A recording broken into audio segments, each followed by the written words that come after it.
at the Junior Beast Taming School, where the students are reminded of the upcoming Beast Master exam, scheduled to take place in less than a week. Tomorrow is the crucial day of the Beast Master Qualification Assessment. Inside the classroom, the teacher addresses the students, congratulating them on forming contracts with their first beasts. He emphasizes the importance of resting well and preparing thoroughly to achieve good results. After delivering his advice, he dismisses the class. Later, a group of students discusses the upcoming assessment.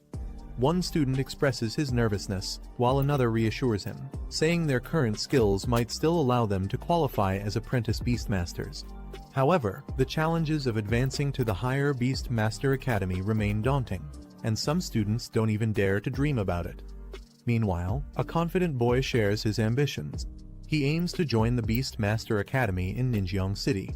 Though he acknowledges it's not the top-tier academy, he feels his abilities are sufficient to secure admission. In contrast, another student worries about failing the apprentice exam, fearing a life of mediocrity if he doesn't succeed. Our boy Lin Zi reflects on the Beastmaster Qualification Assessment, knowing it will be held soon. He is a time traveler who entered this world just a week ago by traveling through time and space, taking over this body. As he sorts through the memories of his new host, he learns about the dark history of this world. Hundreds of years ago, during a catastrophic event, dimensional rifts opened, unleashing hordes of ferocious beasts. Despite the overwhelming threat, humanity fought back with resilience. Through brutal battles, they eventually discovered ways to tame these beasts, turning them into powerful allies for survival and combat. From the chaos of the past, the Beastmaster profession emerged, becoming a key force on the world stage. These individuals gained recognition for their ability to tame and control powerful beasts. In this era, beast tamers were revered as symbols of power, status, and authority. For anyone who aspired to elevate their societal standing, becoming a beastmaster was the ultimate goal. It was not just a profession, it was a ticket to the elite class of society. For the younger generation, their dream was clear: to become a spirit master, wielding immense strength and influence. In this world, once individuals turned 18, they were eligible to form their first contract with a beast. The strength of their soul determined the level of the beast they could tame. Those with stronger souls had access to more powerful creatures, setting the stage for their rise as formidable beastmasters. He reflects that all the grand opportunities of being a beastmaster don't really apply to him. Before he took over this body, the original owner had already formed a contract with a harmless little snowball beast that could only act cute. Frustrated, he realizes that the beast is not only non-lethal, but also incapable of evolving. It's a far cry from the powerful beasts that most beastmasters use to rise in status and power. This leaves him questioning if he's destined for an ordinary, mediocre life in this world. Feeling cheated by fate, he laments how others who time travel gain immense powers or world-destroying abilities, yet his own situation is so lackluster. He wonders why he ended up with such misfortune after coming to this world. As he broods over his unfortunate situation, a group of classmates approaches him. They mockingly tell him to stop worrying about becoming a beastmaster, suggesting that an ordinary office job would suit him just fine. They taunt him further, joking that he could use his harmless little snowball beast to sell ice cream at a mall entrance. They remark about selling iced mineral water, leaving Hid visibly angered. He glares at them but keeps his composure. Just then, a system begins to activate. A screen materializes before him, declaring that the achievement system has been successfully launched. Surprised and excited, he realizes this might be his long-awaited gold finger, the cheat ability often granted to travelers in other worlds. He wonders if it took so long to appear because it was charging, but now, everything could change. He is thrilled as the system activates fully, exclaiming that the heavenly sound of its arrival feels amazing. His gold finger has finally appeared. The system displays his current stats. His physique and spirit levels are slightly below average. His pet beast is the little Snowball, and he has no achievements or techniques yet. The system explains its features. Achievements and bonus items can be earned for completing specific tasks. These achievement points can be used to enhance the growth of beasts, unlock skills, and improve Beastmaster attributes. He is particularly thrilled at the idea of earning points and sees it as a game-changing opportunity. He turns his attention to his pet beast, Little Snowball. The system reveals that it has the Ice attribute, a Rank 1, Stage 1 beast. Its growth rate is currently 23.48%, and it possesses a skill called Cold Air Breath. Additionally, it can grow through fighting or consuming energy-rich items, and once it reaches 100% growth, it will evolve. He learns a crucial detail about Little Snowball. When its growth reaches 100%, it can trigger evolution. This revelation shocks him, as he had assumed that evolving was impossible for his pet beast. Curious, he delves deeper into the system's information. It reveals two possible evolutionary paths for Little Snowball. Giant Route. This path focuses on enhancing melee combat capabilities and physical strength while sacrificing control over ice elements. The next form, the Snow Monster, can evolve up to rank 5, making it a formidable brute force fighter. Queen Route. This path amplifies the beast's talent for ice element affinity and spell casting abilities while weakening its melee attributes. The next form, the Ice Crystal Spirit, can evolve up to the King rank, granting it immense magical prowess. He is stunned to realize that Little Snowball, which was thought incapable of evolving, might actually possess a hidden evolutionary route. He reflects on the possibilities, thinking that if this is true, he might not have to resort to mundane jobs like setting up an ice cream stall after all. Instead, he begins to wonder if he truly has a chance to become a Beastmaster. The system confirms that the Queen route could lead Little Snowball to evolve into the Ice Crystal Spirit, a form capable of reaching the prestigious King rank. The conditions for this evolution include achieving a 100% growth rate and obtaining rare items like Ice Element Essence and Spirit Jade. Excited by the potential, he decides to take immediate action. He plans to use achievement points to upgrade Little Snowball and help it grow. The system lists several achievements, including contracting the first pet beast, passing the Beastmaster qualification assessment, and enrolling in a Beastmaster Academy. Each achievement offers rewards, but for now, only the reward for contracting his first pet beast is available to collect. He eagerly claims the reward, receiving 100 achievement points and a spirit crystal. With excitement building, he turns his focus to Little Snowball, determined to use the achievement points to help it grow. He initiates the process, channeling the points into Little Snowball.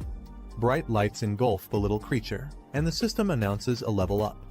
Little Snowball's stats improve. With a surge of energy, Little Snowball successfully evolves to rank 1, stage 2, achieving a 100% growth rate. He is thrilled, seeing proof that his efforts and the system's capabilities are real. He marvels at the results, exclaiming how the level-up process actually works. The system informs him that he has consumed 77 achievement points, leaving 23 remaining. Little Snowball appears slightly stronger, but the protagonist can't help but feel underwhelmed by the brief and dazzling special effects. He jokes that as an F-class beast, Little Snowball's status isn't entirely unjustified. The system reminds him that for Little Snowball to continue evolving, he'll need 20 Ice Element Essences and 1 Spirit Jade. These items are rare and expensive, making the task more challenging. Despite the obstacles, he is determined to gather the resources and advance Little Snowball further. He begins planning his next steps, securing money and heading to the pet shop to buy the materials necessary for Little Snowball's evolution. As he walks, one of his classmates mocks him again, taunting him about selling ice cream with his snowball. Ignoring the jeers, he calmly reassures Little Snowball not to take such insults to heart. With determination, he declares that tomorrow's Beastmaster qualification assessment will depend on their combined efforts, signaling his resolve to prove everyone wrong. However, the mocking classmate sneers, calling him trash. He snaps back, the classmate revealed to be a member of the powerful Zhong family, the second largest family in Zhongning City. He responds, saying the Beastmaster final exam will prove who is truly worthless. Zhong Hao taunts him further, claiming that someone with a useless beast shouldn't even bother. Another classmate joins in, laughing that he should stick to selling popsicles instead. A girl named Guan intervenes, warning Zhong Hao not to cross the line. Zhong Hao, recognizing her, pretends to back off but continues to insult Lin Zi indirectly. He mocks her for associating with someone he considers trash and implies she would be better off siding with someone of higher status, like him. He reassures Guan, telling her there's no need to argue with the bullies. He confidently states that they'll understand the truth when the time comes. Afterward, he informs Guan that he needs to visit the pet store to prepare for tomorrow's qualification assessment. She agrees to head home on her own, wishing him luck. As he arrives at the store, Lindsay is struck by the high cost of evolution materials, lamenting how months of savings disappear in a single purchase. Returning from his errands, he is greeted by Guan, who invites him over for dinner at her house. She mentions her mother asked her to extend the invitation. He agrees, saying he'll join later. As the conversation shifts, Guan hesitantly brings up the Beastmaster qualification assessment happening the next day. She asks if he will accompany her to the event. Lindsay calmly replies that he also needs to participate, surprising her. Excited, she encourages him to show up strong and make an impression, especially against Zhong Hao and his gang. He reassures Guan, confidently promising to handle the situation. She smiles, takes her leave, and he watches her go, determined to make tomorrow's assessment a turning point. Later, sitting at home, he reflects on the high cost of the Ice Element Essence and Spirit Jade. Addressing little Snowball, he mentions that leveling up in the future will require even more resources. He lays out the materials, encouraging little Snowball to eat and evolve. Watching his pet beast consume the items, he gently reminds it to take its time, as no one will compete for the resources. Suddenly, little Snowball begins to glow and expand, signaling the start of its evolution. Surprised, the Lindsay exclaims, wondering if this is truly happening. A sudden glow from little Snowball. He steps back, surprised, as an overwhelming burst of energy surrounds them. Little Snowball begins to change, evolving into a new form. Amidst the dazzling spectacle, little Snowball transforms into the Ice Crystal Spirit, a Rank 2, Stage 2 beast. The system lists its new skills, including Icicle and Extreme Cold Domain, and reveals that its next evolution would be into the Snow Maiden, requiring even rarer materials to advance further. He is ecstatic, declaring the evolution a success. He proudly admires the Ice Crystal Spirit, realizing that this marks a turning point in his journey. He checks his pet Snowball's stats, and is surprised to see that its rank has directly jumped to Rank 2, Stage 2. This level of growth is unexpected since the average strength of pets at his school typically lies between Rank C and Rank E. Snowball radiates an icy aura that surprises Lindsay with its intensity. Holding it in his arms, he shivers and comments on how cold it feels. As he observes Snowball's surroundings, the icy energy continues to grow stronger, creating a frosty explosion around them. Lindsay realizes that Snowball's strength has increased far beyond his expectations, affecting even the environment around it.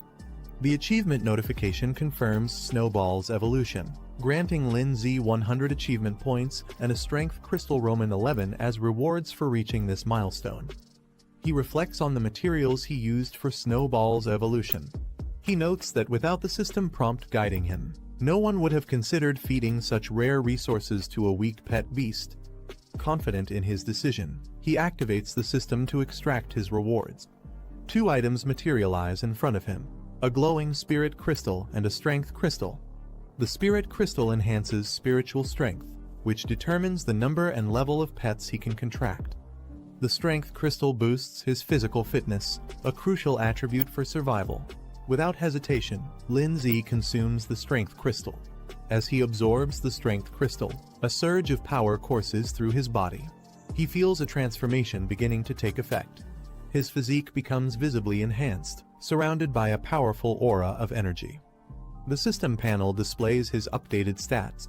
His physique has doubled from 1 to 2, his spirit from 0.8 to 1.8, and his spirit power from 80 to 180.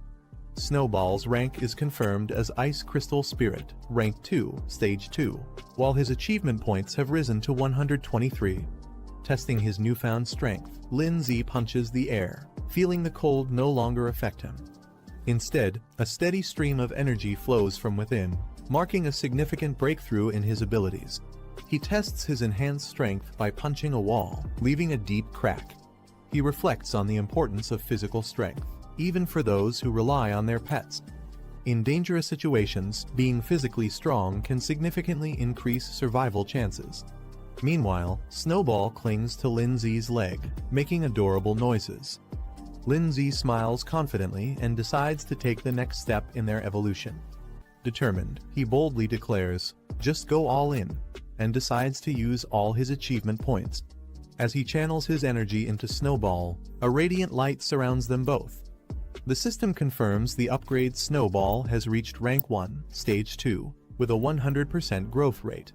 He uses 123 achievement points, pushing Snowball to Rank 2, Stage 4, with a growth rate of 24%. Snowball now radiates an icy and confident aura, indicating its immense power. Lindsay smirks, confident about the upcoming evaluation. He knows the Advanced Association will be shocked by their progress. The next day, Lindsay walks through the bustling city streets alongside his sister Guan. She asks if he's ready, and Lindsay confidently replies that he's not only ready, but also determined to obtain the Beast Master qualification today. Guan beams with excitement, noting how motivated Lindsay has become. She comments that the old him would have never participated in something like this. He smiles and responds, "People will always change." Meanwhile, some students nearby notice them. One points out Guan, calling her a talented third-year student at Pinghai No. One middle school, and questions why she's always with someone like Lindsay, whom they consider a loser. Another student mentions that Zhu Hong confessed his love to Guan the previous day and was rejected. Frustrated, one girl expresses her disbelief, questioning what makes Guan so special and why others seem to admire her. One of the students hushes the others, reminding them to keep their voices down. Lindsay, overhearing their comments, reveals internally that Guan is his cousin. Despite being a genius and admired by many at Pinghai No, one middle school, Guan doesn't seem to care about others' opinions. As they walk together, Guan asks Lindsay if he really plans to use Little Snowball in the qualification assessment. Lindsay smiles confidently and assures her, "Of course, don't underestimate Little Snowball." Guan playfully suggests celebrating if they pass the assessment, and Lindsay jokingly hugs her, causing her to exclaim in surprise. She mentions a store she has wanted to visit for a long time.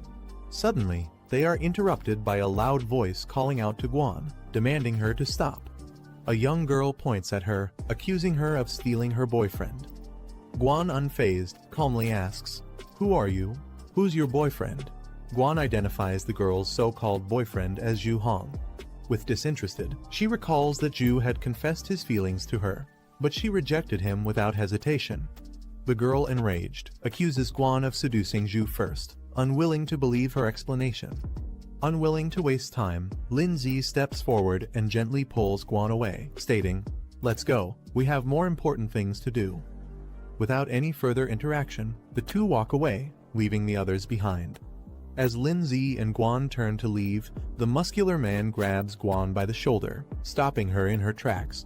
He demands, "You don't take me seriously at all. Did I give you permission to go?"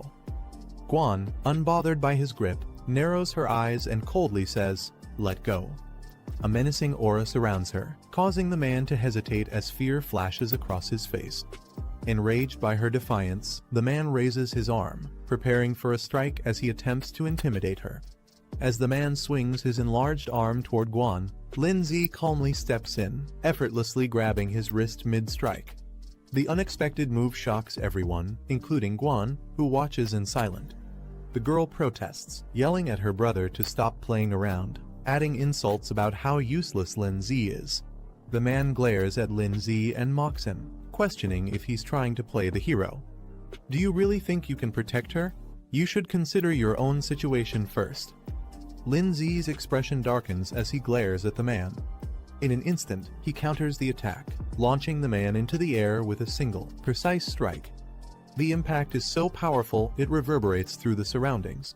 The man crashes to the ground with tremendous force, shocking his sister, who screams, "Brother," as she rushes toward him. Lindsay stands unfazed as Guan watches from a distance. Lindsay adjusts his jacket with a calm demeanor and tells the onlookers, "I'm her brother. If you need something, just ask me." The man's frustrated and bruised. Guan, observing from a distance, clenches her fists in awe, thinking, "It turns out brother Lindsay is so good at fighting." Meanwhile, Lindsay marvels at his own strength. he remarks to himself. I didn't expect my strength would be this great after strengthening my physique. The man, enraged and humiliated, yells, deliberately seeking death. Don't blame me. He charges toward Lindsay, his arm glowing with a fiery blue energy as he prepares to unleash a powerful attack. As the energy builds up, the surroundings tremble, and a dazzling light bursts from his strike. Guan watches with concern, but Lindsay remains composed. Suddenly, the man's summoned beast, a ghost wolf, its spectral form exudes a chilling aura, and its system stats reveal it to be a rank 2, stage 1 beast. The man smirks confidently, pointing at his ghost wolf. He mocks Lindsay and Guan, saying 2 high school students like them could never compete against his rank 2 beast. Guan observes the situation, realizing her pet beast is only at rank 1, stage 7. Though she has some faith in it, she understands the huge power gap. She admits the chances of victory are slim but resolves to fight anyway, knowing there's no alternative. As Guan starts preparing herself, she notices Lindsay moving forward. Surprised, she calls out, asking him what he's doing. Lindsay glances back at her, confidence as he takes charge of the situation. Guan hesitates and asks Lindsay if he's planning to use little Snowball and another plan she suspects. He confidently assures her not to worry, that her qualification assessment must not be jeopardized. He tells her to leave everything to him.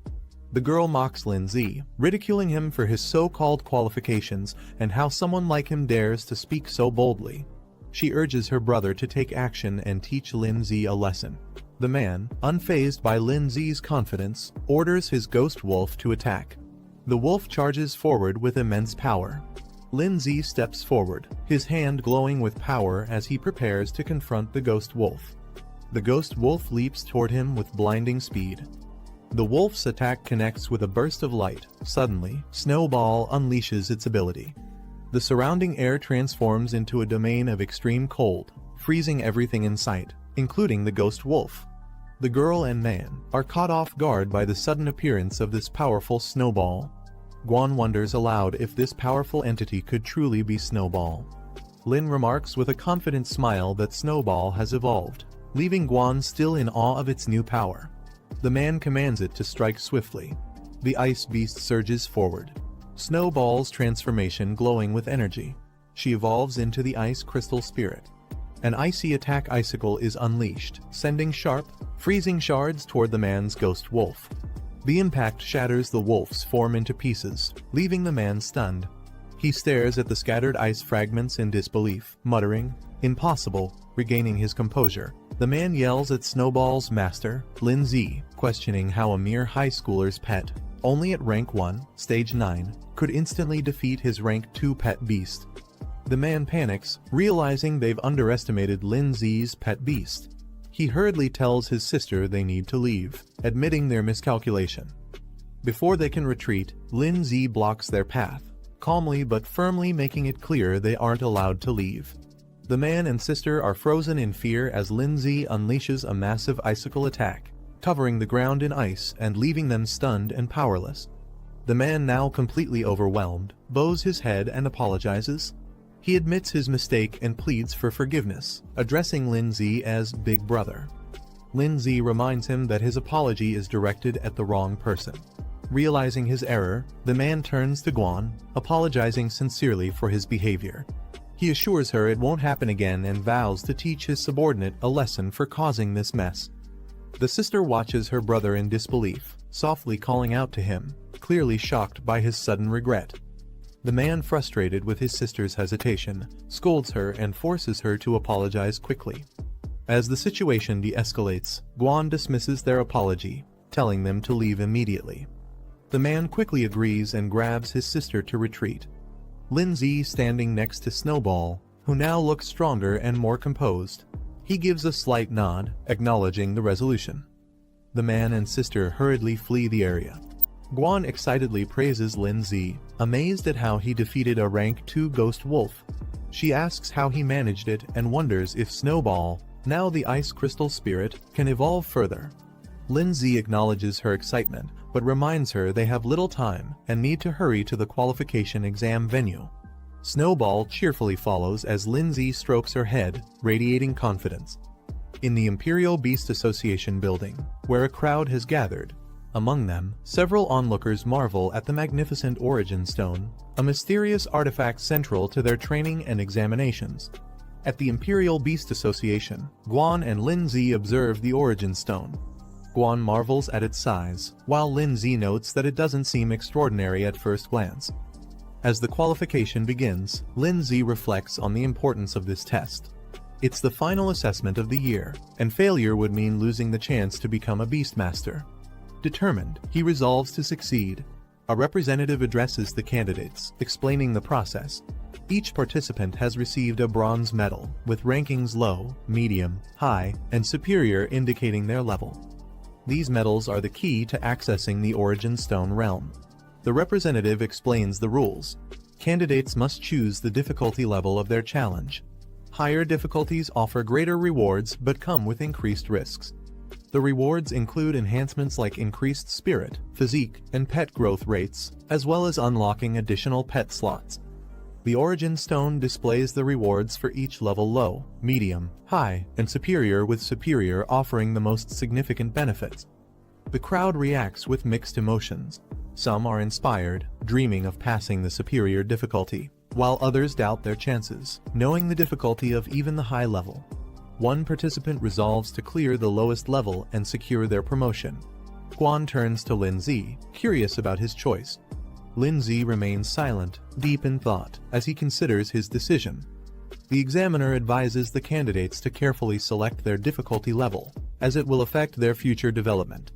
Guan hesitates, contemplating her decision as she stares at the options on her medal. The Origin Stone displays the choices made by the participants. Most choose low and medium difficulties, while only one person selects high, and another dares to pick superior. The crowd reacts in disbelief, mocking the person who chose the superior level, calling it reckless.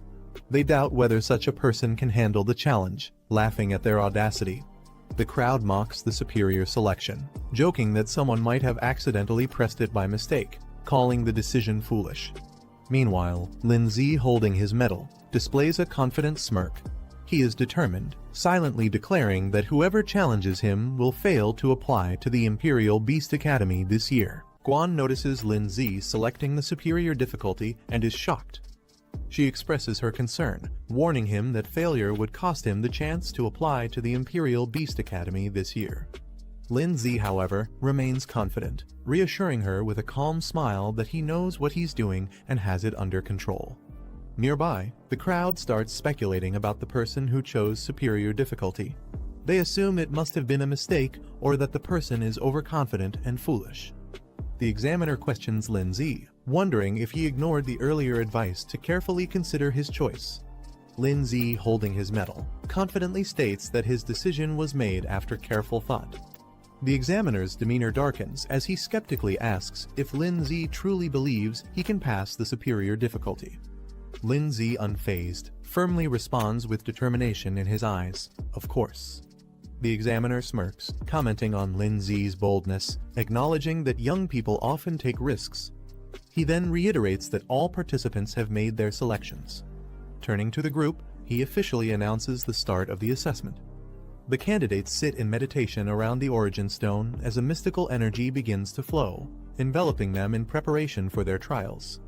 The Origin Stone glows intensely, releasing a surge of energy that envelops the room.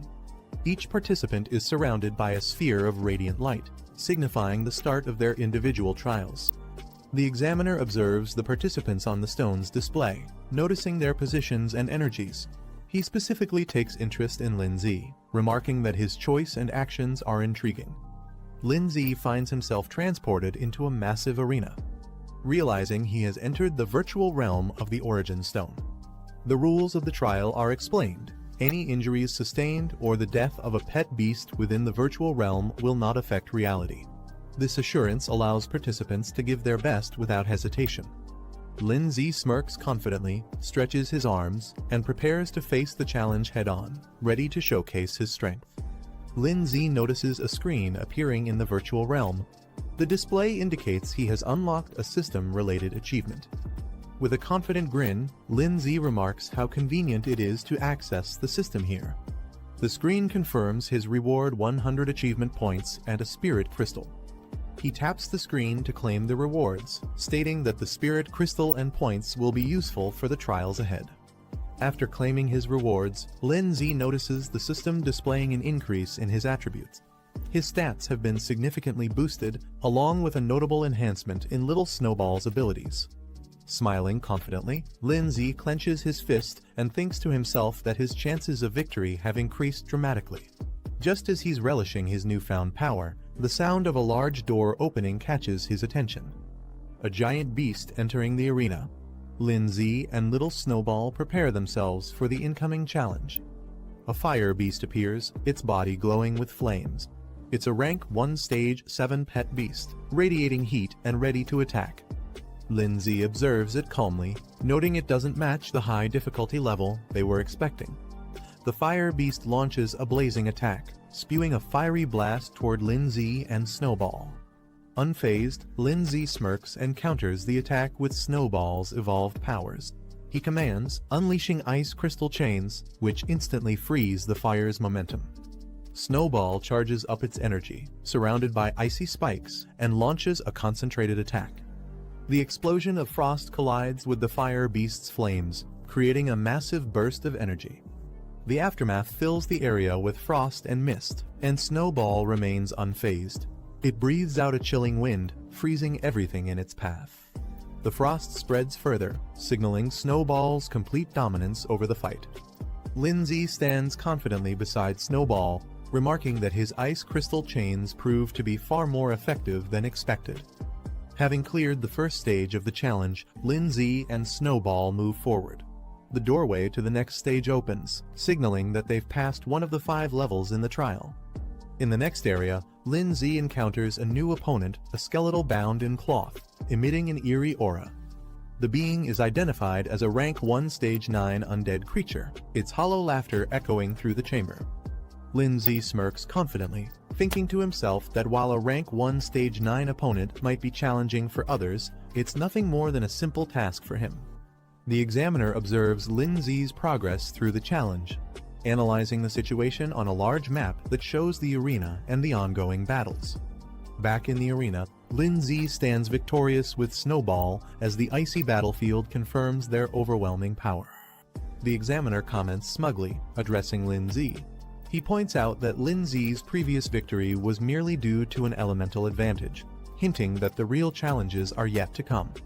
Lin Z and Snowball move forward, successfully completing the second stage of the challenge. As they step into the new arena, a shadow looms over them. A creature with glowing, hypnotic eyes appears, its presence radiating menace. The beast reveals itself a rank 2 stage 1 plant-type creature, towering with a twisted and unnatural form. The examiner observes Lin Z's progress through the challenge on a glowing map. He remarks to himself that Lin Z's pet beast is only rank 2 stage 1, and defeating the current rank 2 stage 1 opponent will be nearly impossible, even with great talent. In the arena, the plant creature launches an aggressive attack, aiming its sharp claws at Lin Z and Snowball. Lin Z, unfazed, counters with Snowball's ice chains.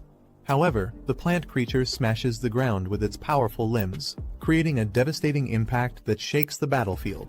Taking advantage of the chaos, it uses its vines to entangle Snowball. Snowball remains calm, even as the plant beast charges in with glowing claws, preparing for a decisive attack. Meanwhile, the examiner watches. With a smug smile, he comments that while Lin Z might be strong for a freshman, his strength is limited. Back in the arena, Snowball activates the extreme cold domain, releasing a powerful wave of frost that freezes the surroundings and slows the plant beast's movements. The creature struggles against the overwhelming cold but roars in defiance. Lin Z smirks confidently and taunts, "Did you think we only have one skill?" Without hesitation, he commands Snowball to unleash another powerful attack icicle, intensifying their offensive against the plant beast. The plant beast roars as its body is pierced by multiple icy spikes from Snowball's icicle attack. The battlefield is now a frozen arena, with the creature trapped at its center. Snowball's frost spreads further, encasing the plant beast entirely in a solid block of ice. The plant beast, now fully immobilized, struggles in vain as more spikes of ice penetrate its frozen body, ensuring its defeat. With Snowball's final attack, the plant beast is completely frozen and defeated. Lindsay calmly declares the battle over, signaling the end of the third level. The frozen arena stands as a testament to their victory.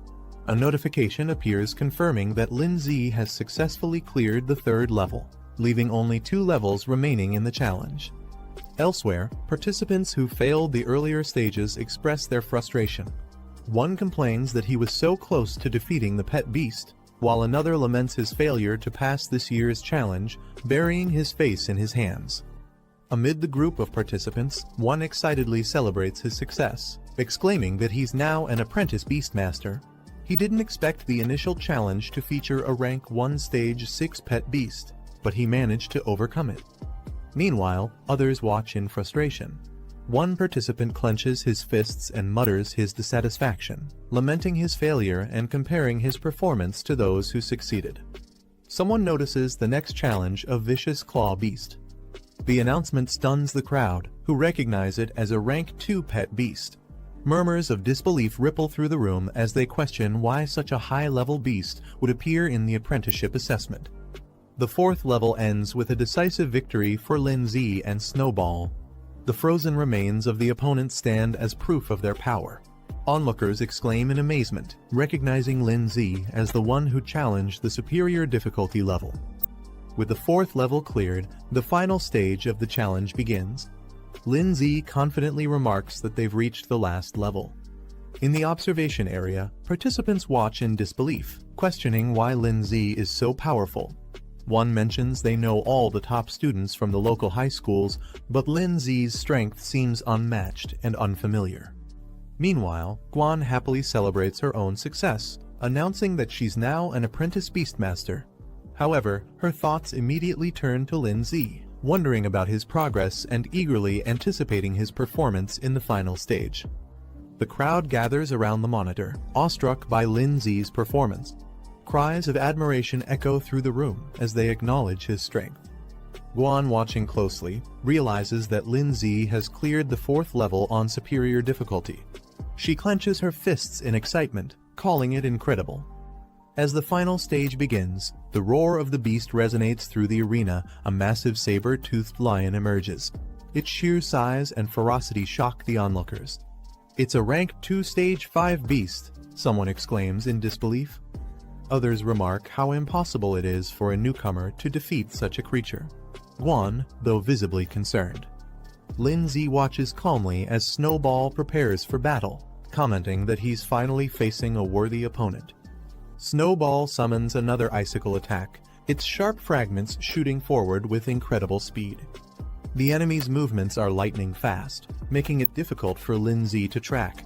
He's caught off guard, realizing the speed of the saber claw assault as it closes in on Snowball.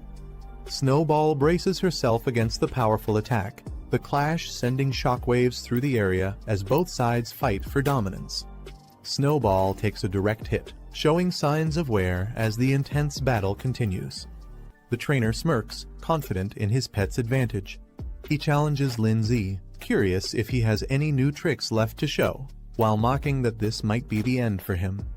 The saber-toothed lion charges forward, its ferocious aura overwhelming. Lindsay observes the fight carefully, recognizing the disparity in power. He acknowledges that while Snowball has the advantage of being at a higher stage, the outcome depends on various factors like attributes, environment, and strategy.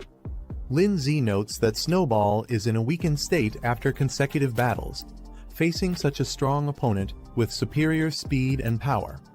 The saber-toothed lion grows more ferocious, realizing it might actually lose if the battle continues like this. Lindsay calls out to Snowball, urging her to brace herself for the incoming attack. The lion lunges with full force, claws glowing with lethal energy, aiming to end the battle in one decisive blow. Watching closely, Lindsay stays calm but focused. As the lion charges, he recognizes the moment he's been waiting for. Now's the time, he thinks. Snowball summons a final icicle, releasing a concentrated burst of freezing power to meet the lion's charge head-on. The aftermath of the clash leaves a cloud of frost and dust hanging in the air. The saber-toothed lion lies on the ground, visibly injured, with icicles embedded in its body. In the crowd, spectators murmur in confusion. They speculate about the outcome, some wondering if it ended in a tie, while others question what exactly just happened. One onlooker points out the lion's condition, drawing everyone's attention. The saber-toothed lion struggles to move but ultimately collapses, its defeat becoming evident to all. Meanwhile, Snowball stands firm. Snowball's eyes glow intensely as it channels its energy into a powerful strike. The battlefield is filled with a burst of light as Snowball unleashes an overwhelming attack, aiming directly at the saber-toothed lion. The lion charges forward, attempting to counter Snowball's attack. Its paws meet the icy terrain, but shards of ice quickly form around them. Despite its struggle, the saber-toothed lion roars and pushes forward. Lindsay analyzes the situation, noting that the saber-toothed lion, being a beast adapted to extreme cold, has remarkable resistance to icy attacks. Despite his confidence, Lindsay begins to feel the pressure of the lion's resilience. A system notification suddenly appears, declaring a new achievement unlocked. The display reveals that Lindsay has gained 100 achievement points and unlocked a new skill feature.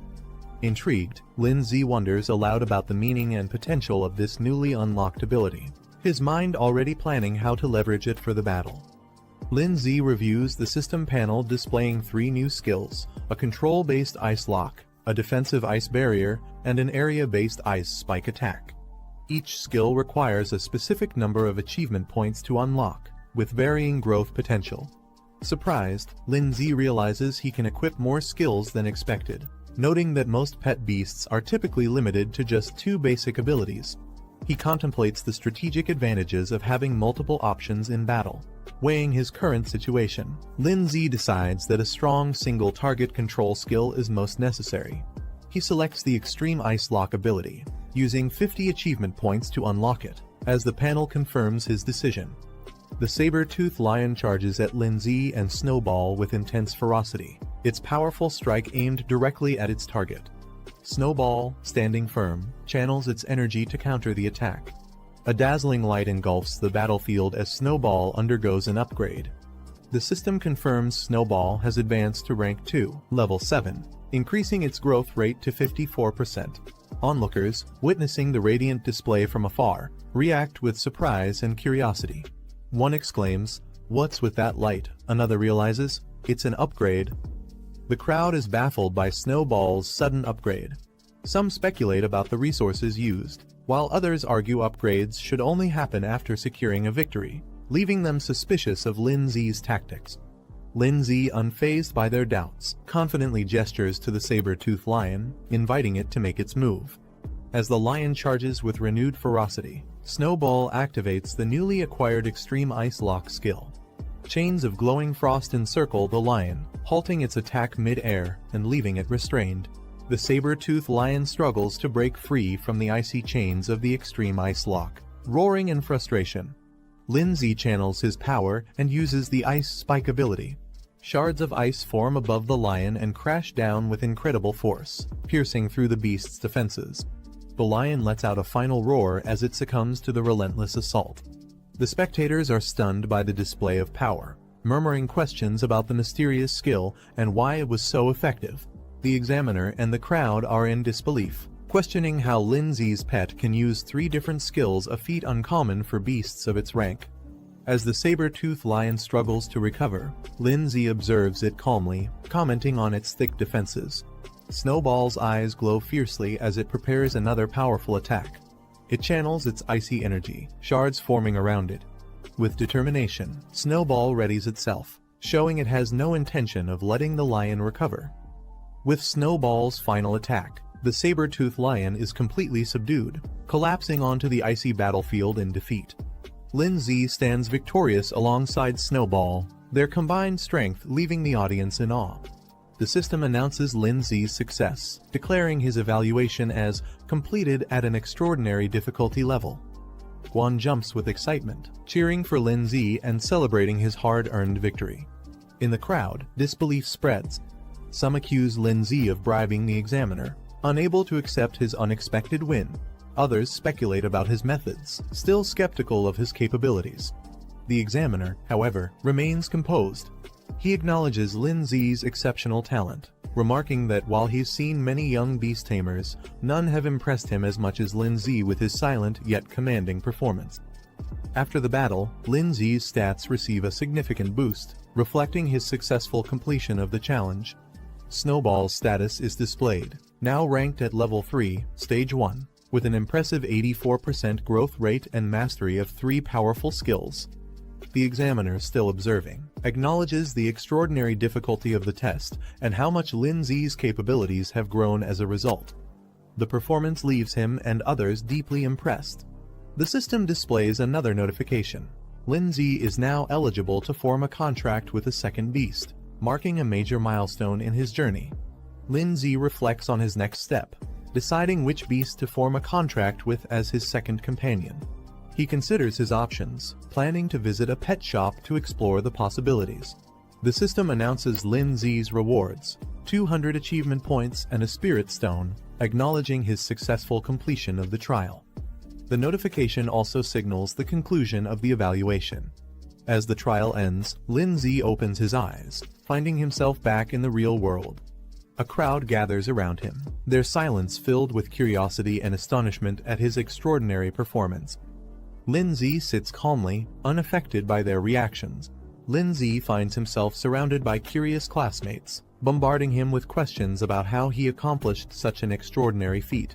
They're particularly amazed by Snowball, an ice element beast they've never encountered before.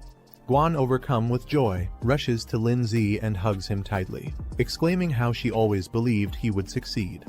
Lin Zi, initially surprised by her reaction, smiles warmly. The examiner approaches Lin Zi, acknowledging his impressive performance. As the surrounding crowd watches, students murmur in surprise. It's rare to see an examiner apologizing to a student. However, Lin Zi remains calm and unbothered. The examiner directly addresses Lin Zi, offering him a spot in the Beastmaster Association. He further explains the benefits, mentioning that Lin Zi could secure a high-ranking position with exclusive privileges. Even top graduates don't easily receive such offers. Guan, standing beside Lin Zi, urges him to accept, recognizing the rarity of this opportunity. The competition for a spot in the Beastmaster Association is intense, like crossing a narrow bridge against thousands of others. Lin Zi considers the offer. Accepting would mean all his academy expenses, including tuition and living costs, would be covered. It would also raise his status in everyone's eyes. However, he knows there's no such thing as a free lunch. Opportunities like this always come with hidden costs. Facing the examiner, Lin Zi politely declines, stating he has already made up his mind and will decide his future after graduation. His firm response leaves the examiner and the surrounding students momentarily stunned. After Lin Zi declines the offer, another student eagerly steps forward, asking if he can take the spot instead. The examiner ignores him, his focus still on Lin Zi. He recognizes Lin Zi's rapid growth and realizes that in the future, Lin Zi will be even stronger and able to negotiate for much greater benefits. Seeing Lin Zi's firm decision, the examiner doesn't press further. Instead, he tells Lin Zi that if he ever changes his mind, he's welcome to find him anytime. Before leaving, the examiner introduces himself as Genuine, leaving his contact as a final gesture. After the examiner leaves, Lin Zi stands confidently. Guan watches him closely, her expression unreadable. The two walk through the academy courtyard, when suddenly a voice calls out to them, asking them to wait. Lin Zi and Guan turn around, surprised. A girl excitedly approaches, introducing herself and her companion. She mentions they are from the neighboring class, eager to meet Lin Zi. The two girls eagerly approach Guan, asking for Lin Zi's contact information. Their excitement is clear as they try to get closer. The girl confidently hands Lin Zi her phone, suggesting they add each other as friends, mentioning that they've admired him for a while and hope to spend more time together. She introduces herself as a student from the neighboring class and congratulates him, clearly trying to make a good impression. However, Lin Zi casually smiles and excuses himself, saying they have other things to do. Guan, standing beside him, crosses her arms, visibly annoyed by the situation. As Lin Zi and Guan try to leave, the girl chases after them, still insisting he add her as a friend. Lindsay, without looking back, dashes away, leaving Guan visibly irritated by the situation. Shortly after, Lindsay receives a message summoning him to the office. He glances at his phone and sighs before heading there. Arriving at the office, Lindsay peeks inside and asks if he was called. Inside, a confident and elegant woman greets him. She leans back in her chair intrigued, and mentions that she heard he successfully passed an extremely difficult trial. Lindsay hesitates for a moment, observing the teacher's expression. Before he can react, she suddenly pulls him into a tight hug, excitedly praising him for his achievement. He momentarily recalls past experiences with her harsh punishments for failing tests, making him cautious about her enthusiasm. Regaining her composure, she moves on to the real reason for calling him. She takes out a book, stating that it's something important she intends to give him. Lindsay takes the book, examining its title with curiosity. The teacher explains that it contains essential techniques for soul arts, a crucial skill for Beastmasters. She advises him to start learning early, as it will be a mandatory part of his training. A visual representation illustrates that soul arts are the primary combat method for Beastmasters aside from their pet beasts. She further explains that those who master soul arts can defeat beasts without relying on their pets. The technique can be used both for offense and defense, protecting Beastmasters from harm in battle. A visual demonstration shows a soul shield, a defensive technique that forms an energy barrier to block attacks. Lindsay, excited about the new knowledge, thanks his teacher and eagerly rushes off to start practicing. She reminds him that if he ever has questions, he can come back anytime. Later, Lindsay sits on his bed, carefully studying the book. He flips to a page detailing Soul Shield, which consumes soul power to create a full-body protective barrier against any incoming damage. Lindsay sits in his room, deep in thought. He knows mastering the basics early will give him an advantage when he enters the Beastmaster Academy, allowing him to focus on advanced techniques. Determined, he begins meditating, channeling his energy as a powerful blue aura swirls around him. His eyes glow with intensity as he activates Soul Shield, successfully forming a protective barrier around his body. The shield stabilizes, radiating a strong defensive energy. His training is already showing results. Lindsay observes his shield, realizing he has already grasped the basics. Most people take days or even months to learn soul arts, but he mastered it in just 10 minutes. His 7-8 spirit physique proves to be extremely efficient. Sitting within his shield, he notices a system prompt offering to upgrade his soul shield by spending 50 achievement points out of his 350. With a confident smirk, he confirms his system can enhance even soul arts. Lindsay checks his achievement points, noticing he has accumulated more than expected. The system prompts him, asking if he wants to spend some points to upgrade soul protection.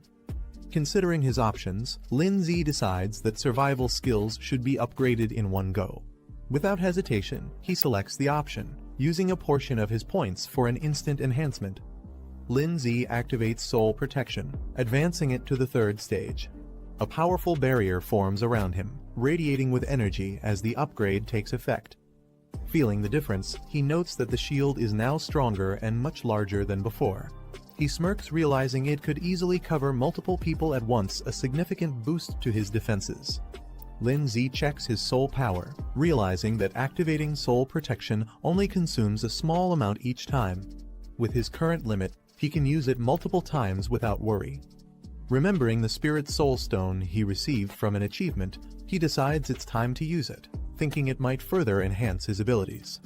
After using the Spirit Soul Stone, Lindsay feels a surge of power. His soul power and spirit level increase significantly, boosting his overall strength. Looking at his current reserves, he realizes that using all this power just for defense would be wasteful. Deciding to make the most of it, he considers learning a few more skills to balance his abilities. Lindsay flips through a skill book, looking for useful abilities. He comes across Soul Arrow, a technique that focuses spiritual energy at the fingertips and fires it like a projectile.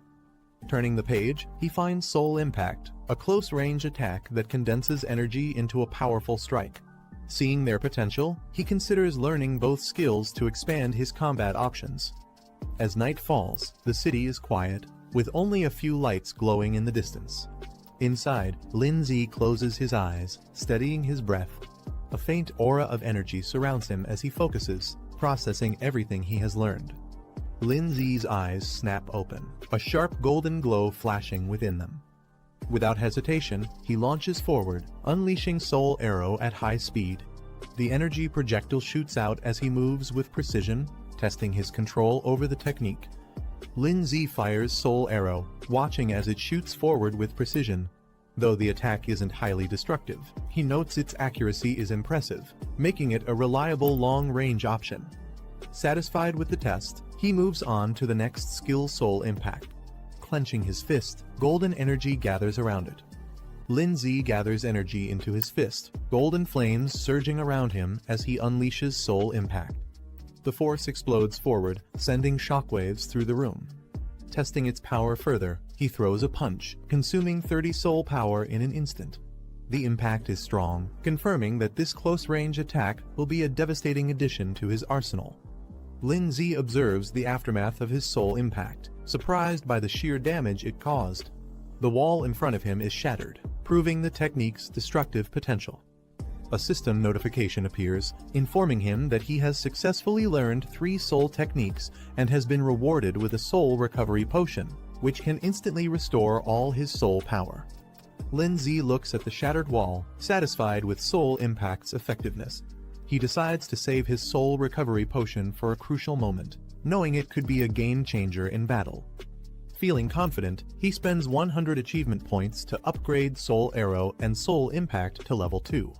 With his skills now stronger, Lin Zi decides to save his remaining achievement points for emergencies. With his skills upgraded, he shifts his focus to his next goal, earning money to buy a second pet beast.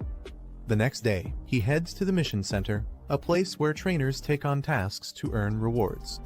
At the mission center, Lin Zi joins the crowd, scanning the available tasks. The screens display various missions, each offering different rewards. Confident in his abilities, he decides to start with basic level missions.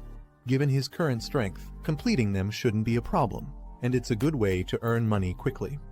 Lin Zi scans the mission list, evaluating the rewards. The tasks range from eliminating ghost scorpions near a village to clearing mutant beetles in a canyon, with rewards varying from 10,000 to 40,000. Without hesitation, he selects the highest-paying mission dealing with the mutant beetles. If he's going to put in the effort, he might as well aim for the best reward. After selecting the mutant beetle mission, Lin Zi is notified that, as a beginner beast master, he has been automatically assigned 3 teammates for safety, and the reward will be split among them. Annoyed, he punches a training dummy, frustrated that he has to share the earnings. He was confident he could handle it alone. A mission map appears, marking the target location, Iron Bell Canyon. He needs to arrive before 2 p.m., ready for the hunt. Lin Zi arrives at Iron Bell Canyon, where his assigned teammates are already waiting. The canyon is rugged, with flags marking the mission site. A man with green hair, identified as Zhang Jin, a low-tier beast master, smirks upon seeing Lin Zi. Mocking him, he comments that Lin Zi took long enough to arrive and questions if he's even graduated yet. Another teammate, Zhao Mingxian, a muscular low-tier beast master, frowns upon seeing Lin Zi. He questions why they got stuck with someone inexperienced, clearly unimpressed. Before the situation escalates, Yu Zuyun, the only female in the group, steps in with a smile. She tells them to relax and not be too harsh on Lin Zi, lightening the mood with her friendly attitude. Yu Zuyun playfully tells Lin Zi to just follow her lead, reassuring him. Lin Zi responds with a relaxed smile, admitting that he hasn't graduated yet and will be relying on them for this mission. Zhao Mingxian sighs in frustration, accusing Yu Zuyun of flirting again. He warns the group that this mission might be tougher than expected and tells them to stay focused if they want to survive. Yu Zuyun, unimpressed by his serious tone, dismisses his concerns with a scoff. Zhao Mingxian takes charge as the temporary team leader, demanding that Lin Zi follow his instructions once they reach the mission site. He also warns that Lin Zi's reward share will be reduced, making it clear that he's not seen as an equal. Lin Zi, however, remains unfazed. Observing his teammates, he realizes they're not qualified beast masters but self-taught fighters who rely on basic summoning skills to survive. Lin Zi responds with a cheerful thumbs up, agreeing to work hard to earn his share. Satisfied with his response, Zhao Mingxian acknowledges him, thinking the newcomer understands his place. With that settled, the team heads into the canyon, ready to begin the mission.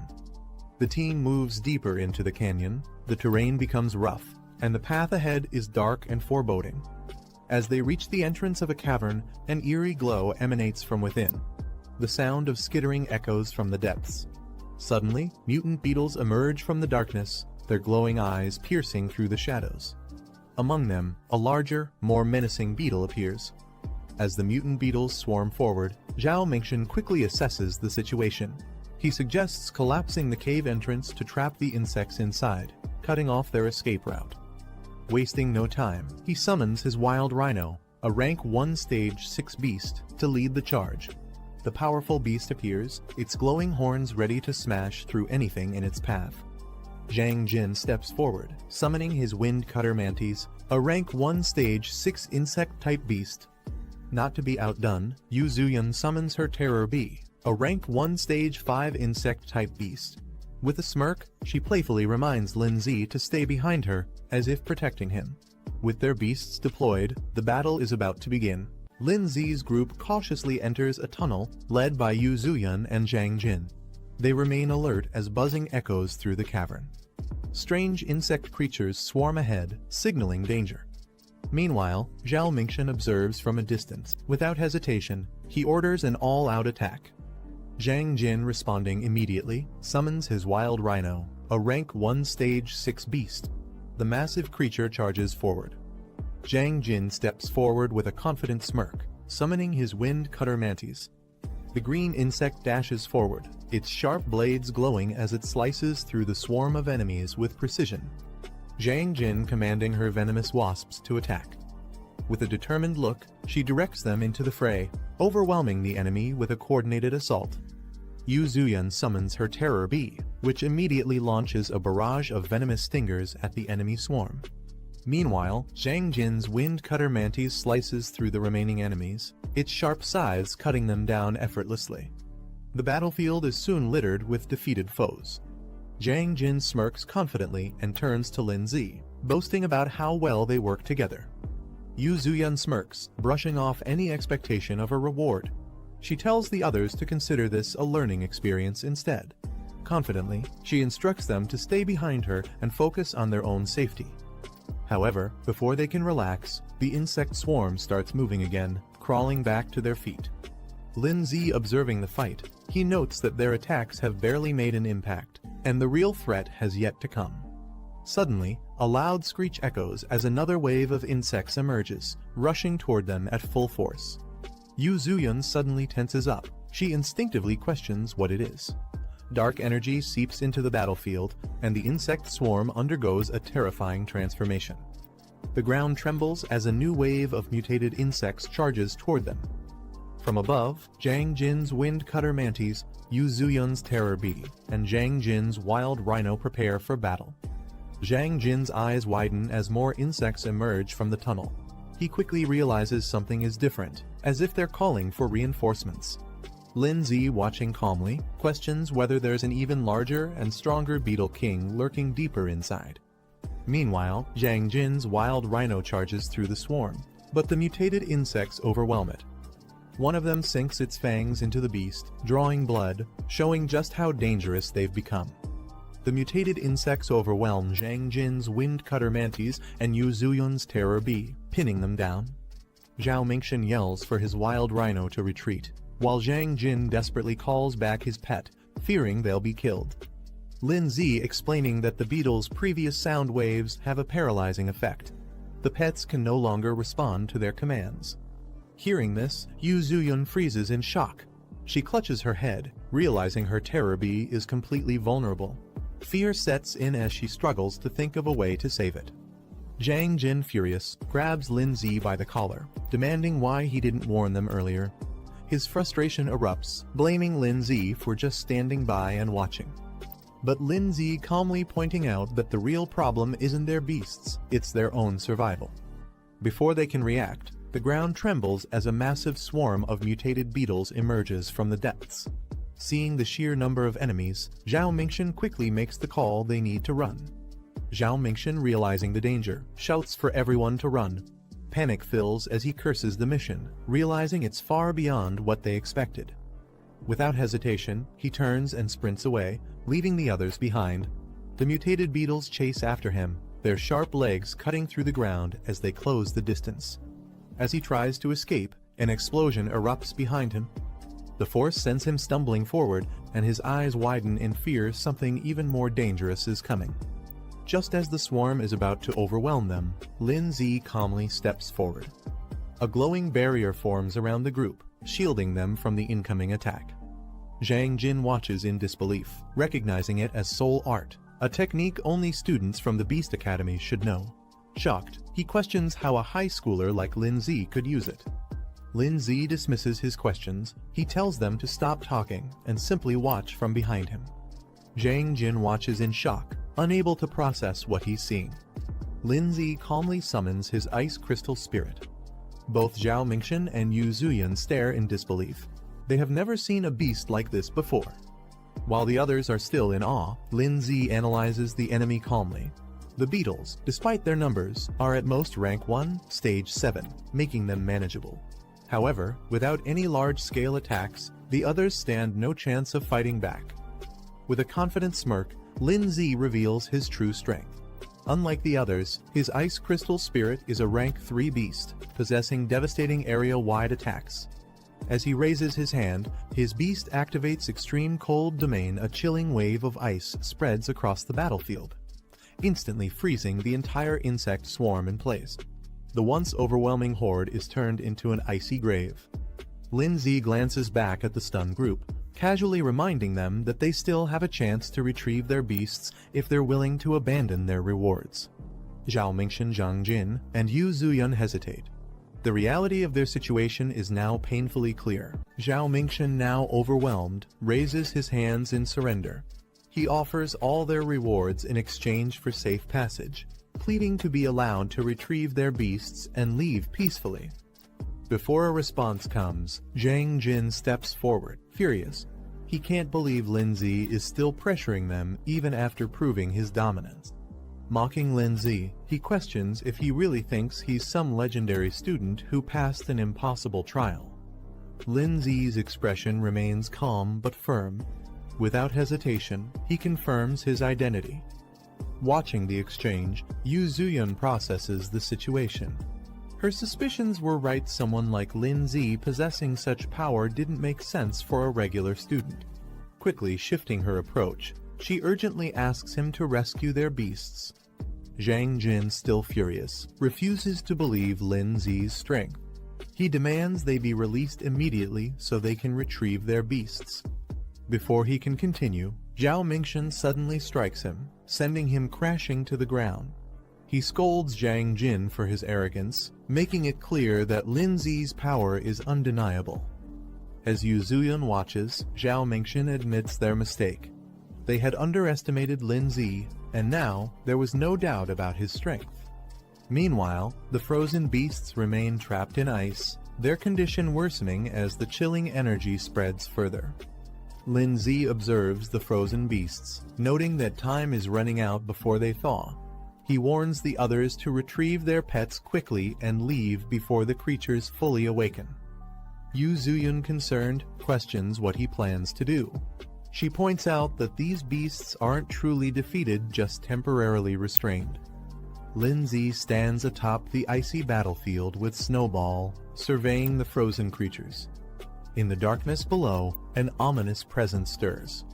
Zhang Jin, still on the ground, watches Lin Zi closely. Suspicion flashes across his face. Could Lin Zi really be planning to enter that place? Without hesitation, Lin Zi instructs the others to act quickly before leaping down into the depths with Snowball. They descend into a dark underground space, the void stretching endlessly around them. Standing amidst the darkness, his enhanced physique allows him to see clearly even in the pitch-black surroundings.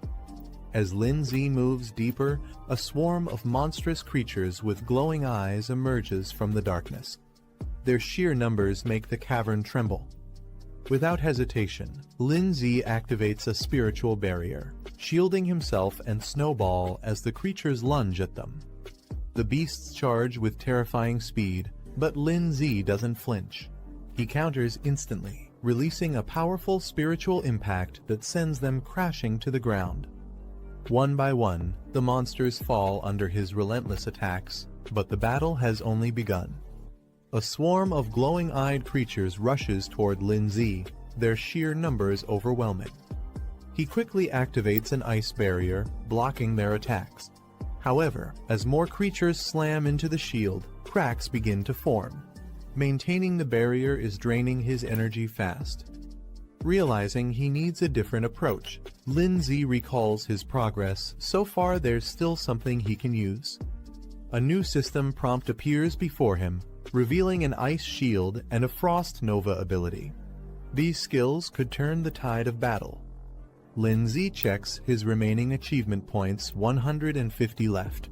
Just enough. Snowball activates her newly acquired skills, her body radiating with icy energy. Her evolution grants her Ice Shield and Frost Nova, two powerful abilities. With Ice Shield, she can now move freely without relying on Lin Z's protection. Meanwhile, Frost Nova provides a devastating area-wide attack, perfect for clearing out the overwhelming enemies. However, Lin Z notes that for maximum impact, Frost Nova requires collecting surrounding ice energy, making it an ideal combination with Extreme Cold Domain. Lin Z commands Snowball to unleash her power. With an icy glow, she activates Frost Nova, sending shards of ice erupting in all directions. The creatures charging at them are instantly frozen mid-air, their movements halted. Cracks spread across their bodies before they shatter into icy fragments. Standing within the spiritual barrier, Lin Z ensures the area is saturated with ice energy. Now fully charged, Snowball gathers the remaining energy and prepares for a devastating final strike. With one last command, she unleashes Frost Nova at full power, engulfing everything in a blizzard of destruction. Snowball gathers an immense amount of ice energy, forming a glowing crystal at her fingertips. With a flick of her hand, she launches Frost Nova, sending a powerful surge of ice across the battlefield. The frozen wave engulfs the swarm of creatures, their bodies freezing solid before shattering into countless shards. Lin Z watches as the aftermath unfolds. A system notification appears: 50 armored insects eliminated. With a smirk, he acknowledges the sheer destructive power of the attack. Even the creature's defenses couldn't withstand it. Lin Z checks Snowball's status. She has advanced to Stage 2 of Tier 3, with 89% growth. One more push, and she could reach her next evolution, Snow Maiden. Observing the surroundings, Lin Z realizes that battling these creatures allows his pet to gain experience and level up. Though the process is slow, the sheer number of enemies makes this an ideal training ground. With Snowball on the verge of evolution, Lin Z considers pushing forward. But before he can decide, an eerie sound echoes from deeper within the cave. Both he and Snowball turn sharply toward the source. Deep in the cave, more armored insects emerge, their glowing eyes fixed on Lin Z and Snowball. Unlike before, these creatures move in formation, their aggression more calculated. Lin Z smirks, realizing the king of the swarm must be close. Meanwhile, outside the cave, Yu Zuyun, Zhao Mingshan, and Jiang Jin struggle to recover from their earlier defeat. Still catching her breath, Yu Zuyun insists they report the mission's dangers immediately. If they delay, Lin Z could be in serious trouble. Jiang Jin, still frustrated, dismisses Lin Z's situation. He insists they shouldn't waste time worrying about him if Lin Z chose to go deeper into danger. That's his own problem. Before he can say more, Zhao Mingshan knocks him down with a single strike, cutting off his complaints. Without hesitation, Zhao Mingshan turns and rushes forward, unwilling to abandon Lin Z just yet. Meanwhile, a new man appears near the mission site. Liu Da, a bronze-ranked beast tamer, surveys the area with a confident smirk. He seems intrigued by the ongoing battle and is ready to get involved. Zhao Mingxian and Luo Da move toward their destination, with Zhao Mingxian cautious about proceeding. Suddenly, Zhao Mingxian to stop, his gaze fixed on a Beastmaster badge, a sign of an elite opponent. Nearby, Yu Zuyun and Zhang Jin react in shock. Realizing their opponent's status, Yu Zuyun exclaims in disbelief, while Zhang Jin stiffens, understanding the significance of facing such a ranked Beastmaster. The Beastmaster badges appears, the rankings Bronze Beastmaster and Silver Beastmaster, both holding high positions among their kind. A Golden Beastmaster badge appears, signifying an elite ranking among Beastmasters, belonging to the top 3% worldwide. Meanwhile, Luo Da introduces himself as a Bronze Beastmaster, stating that he was sent by the association due to the increased difficulty of this mission. Yu Zuyun lights up with excitement, believing that with Luo Da's help, success is guaranteed. She eagerly asks if she can join him. Luo Da smirks and lifts her chin playfully, teasing her for being so eager to see what he can do. Luo Da smirks and confidently allows Yu Zuyun to follow him, granting her permission to join. Turning to Zhao Mingxian and Zhang Jin, he dismisses them, stating that they aren't qualified to come along. Both of them freeze in shock before quickly insisting that they have no interest in going anyway. Meanwhile, deep within an icy battlefield, a system notification appears, confirming an achievement Beast Slayer accomplishment, awarding 300 points and a Burst Seed card. The card's details reveal its effect, a temporary power boost, instantly raising a pet beast's rank by 1 for 60 seconds. Lin Zi examines the achievement screen, surprised to see a Beast Slayer title. He compares it to similar accomplishments and acknowledges the generous rewards. Without hesitation, he claims them. The screen updates, revealing that Ice Crystal Spirit has advanced to Stage 3, Rank 3, with 94% growth progress. With a satisfied smirk, Lin Zi notes that Snow Girl is now even closer to reaching the next stage. As he and Snowball continue moving forward, the eerie sound of shifting rocks echoes in the cave. Lin Zi narrows his eyes. His instincts tell him the enemy is finally revealing itself. A sharp claw pierces the ground, sending a tremor through the cave. Lin Zi's eyes widen as a massive armored insect appears before him, its glowing green eyes locked onto its next prey. Taking a step back, he mutters in disbelief, this thing is far bigger than he expected. Recalling the mission details, he realizes that the Bell Claw insect's crisis was reported only a week ago. That means this beast has recently evolved, making it even more dangerous. The Bell Claw insect lets out a terrifying screech, its status revealed insect type, rank 4, stage 1, marking it as a significant threat. Lin Zi quickly assesses the situation. If he retreats now, he'll leave empty-handed. That's not an option. He decides to take a risk, planning to drag this fight out strategically. Before he can act, a massive figure crashes down from above, radiating power. The impact sends debris flying, shaking the cave with overwhelming force. A rock golem suddenly charges into the battlefield, knocking aside smaller creatures as it lands with a heavy impact. From a distance, Yu Zuyun and the others spot Lin Zi and rush over, relieved to see him unharmed. Lin Zi reassures her he's fine but is surprised they returned. Noticing an unfamiliar face, he questions who the newcomer is. Luo Da smirks and tells Lin Zi to step back, warning him that this place is far too dangerous. He then reveals the true identity of their opponent, the Bell Claw Insect King, a feared creature of legend. The Bell Claw Insect King stands menacingly, its glowing green eyes locking onto its prey. It's an extremely rare rank 4 beast capable of controlling entire swarms. Luo Da immediately recognizes its significance. As Lin Zi prepares to engage, Luo Da stops him, insisting that he took on this mission alone, and that this boss belongs to him. Turning his back to Lin Zi, Luo Da smirks and asks if Lin Zi even knows who he's dealing with. Before the conversation can continue, the Insect King lunges forward, launching a devastating attack with blinding speed. Luo Da confidently faces the Bell Claw Insect King, his rock golem standing beside him. With a smirk, he questions what gives the creature the audacity to challenge him. The Insect King roars in fury and lunges forward, its razor-sharp claws gleaming as it prepares to strike. Unfazed, Luo Da casually watches as the rock golem intercepts the attack. Just as the clash intensifies, an unexpected move occurs. Frost chains suddenly form. binding the insect king in place. Lindsay stands with Snowball, casually observing Luo Da, who acknowledges him as an apprentice beastmaster. Recognizing Lindsay's name, Luo Da seems intrigued, recalling that he passed an advanced trial. However, he boasts about his own achievements, emphasizing his extensive combat experience and training beyond just trials. Lindsay brushing off the conversation, stating that he'll also reach that level soon. Luo Da is momentarily stunned, trying to grasp Lindsay's confidence. Before the argument continues, Yu Zuyun urgently shouts, warning them of incoming danger from behind. The Bell Claw Insect King spins violently, its massive claws slashing through the air. Luo Da sighs, annoyed by the situation.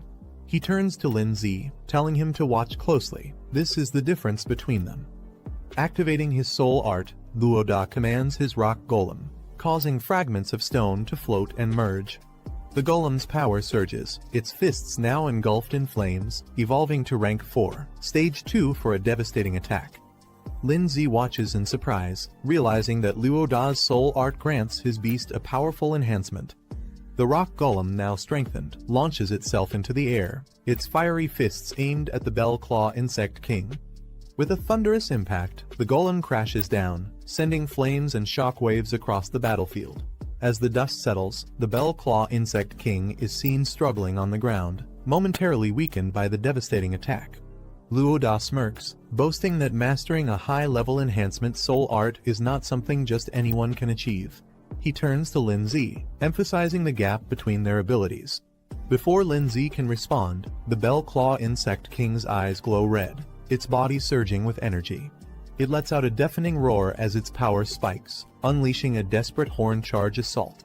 With terrifying speed, the Insect King barrels forward, its entire body wrapped in a crimson aura, preparing to strike. The Bell Claw Insect King enters a frenzied state, its power surging to a dangerous level.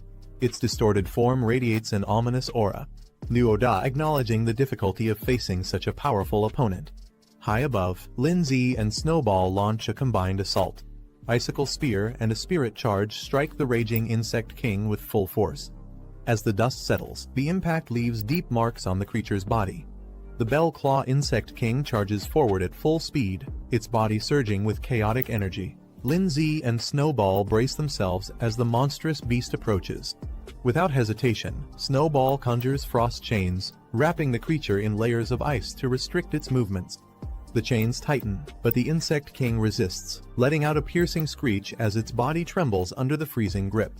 However, the beast retaliates, its body emitting a violent pulse, shattering the surrounding ice. Sensing the danger, Lindsay quickly reacts, calling for Ice Shield.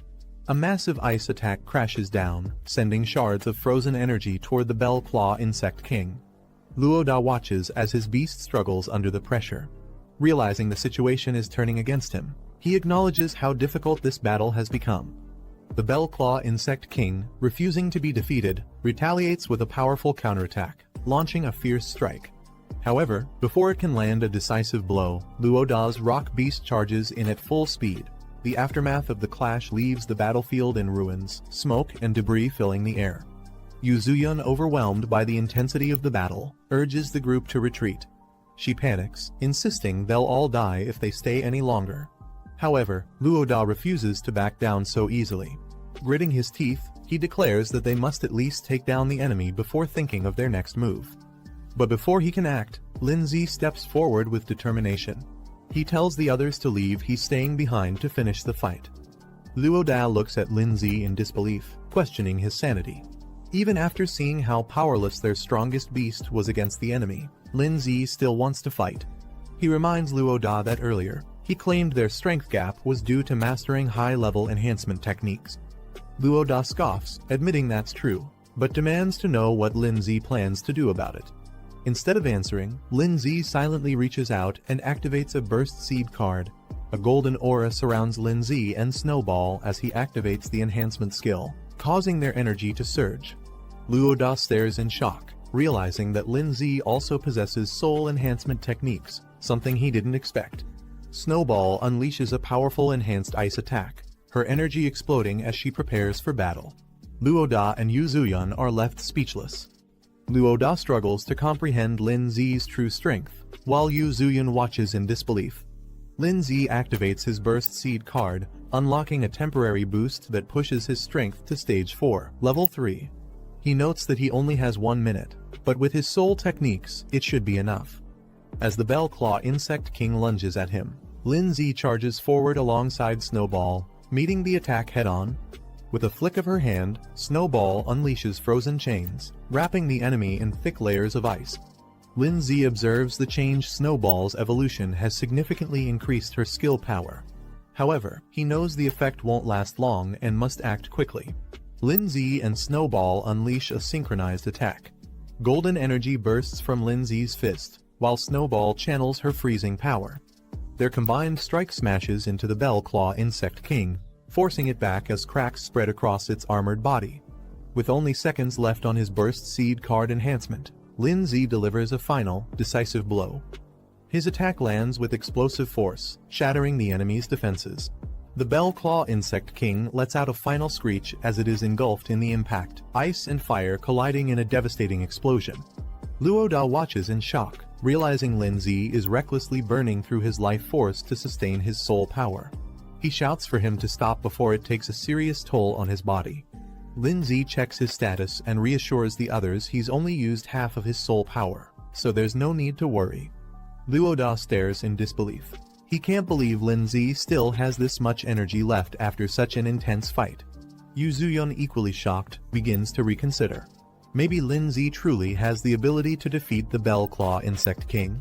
Before they can react further, the wounded Insect King lets out a deafening roar, its body surging with energy for one final desperate attack. Snowball unleashes Frost Rebirth, sending an overwhelming surge of ice energy at the Bell Claw Insect King. The freezing blast engulfs the creature, forcing it backward as shards of ice pierce its body. The impact is immense, sending shockwaves across the battlefield. Luo Da instinctively shields himself while Yu Zuyun stumbles back in shock. The Bell Claw Insect King, now battered and frozen, trembles as it struggles to comprehend the sheer force of the attack.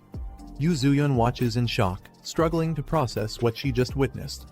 Luo Da turns away from the battlefield, recalling an ancient legend, a war between divine beasts that once shook the world.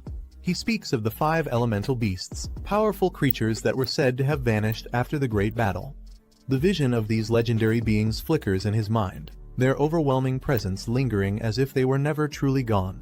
Meanwhile, Lin Zi clenches his fist, his enhancement timer ticking down to 30 seconds. Without hesitation, he moves in for the final strike, declaring the fight is about to end. Snowball gathers an immense amount of ice energy, the air around her freezing as countless ice shards take shape. The Bell Claw Insect King scurries through the tunnels at high speed, trying to escape. But from above, Lin Zi charges down with immense power, alongside Snowball. Their combined attack strikes with blazing energy, an explosion of blue and orange light crashing down onto the insect. The Bell Claw Insect King is left smoldering, its body damaged and weakened, steam rising from its battered form. A system prompt appears announcing the first boss kill. Lin Zi has officially defeated the Bell Claw Insect King. Yu Zuyun runs up excitedly, cheering for Lin Zi after his victory. She praises him like a hero, thrilled by his performance. Meanwhile, Luo Da stands nearby, slightly annoyed that Lin Zi ended up stealing the spotlight. Snowball, now back in her small form, stumbles a bit. The temporary buff she used has worn off. Lin Zi kneels and gently pats her head, praising her for doing an excellent job. A system prompt appears. Snowball, now known as Ice Crystal Spirit, has reached stage 5 of rank 3, with her growth rate hitting 100%. But to evolve further, a requirement pops up. She'll need 10 advanced ice crystals as evolution materials. The evolution is now within reach, only the items remain. Lin Zi smiles warmly as he looks at the tired Snowball in his lap. He gently tells her to rest for now before they think about the next steps. Suddenly, a system notification pops up. Boss kill reward achieved. Lin Zi receives achievement points, a revival potion, and exactly 10 advanced ice crystals, the precise materials needed for evolution. Surprised and impressed, Lin Zi mentally notes how considerate the system is, having even provided the rare materials without extra effort. As he holds the exhausted Snowball, a hand suddenly rests on his shoulder from behind. Someone is approaching.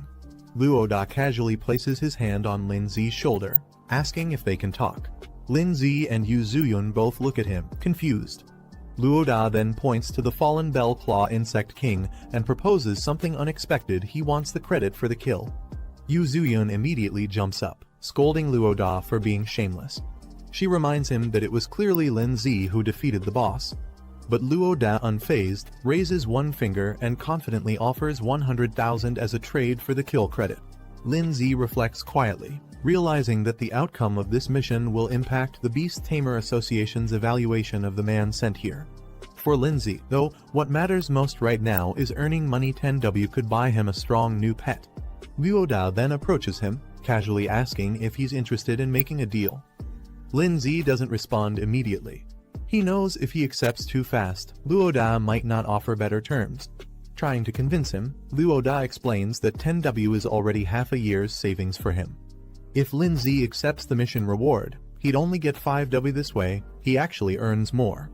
To seal the deal, Luoda sincerely promises to owe Lin Zi a big favor. Lin Zi agrees to the deal. Lin Zi smiles and agrees to the deal, saying that favors can't really be priced. Luoda transfers the promised amount 10W straight to Lin Zi's account. Just as Lin Zi checks his phone to confirm the payment, a sudden noise draws his attention. They both look up and are shocked to see a massive bird-like beast appear from a hidden part of the cave. Beneath its claws is someone who appears to have been captured.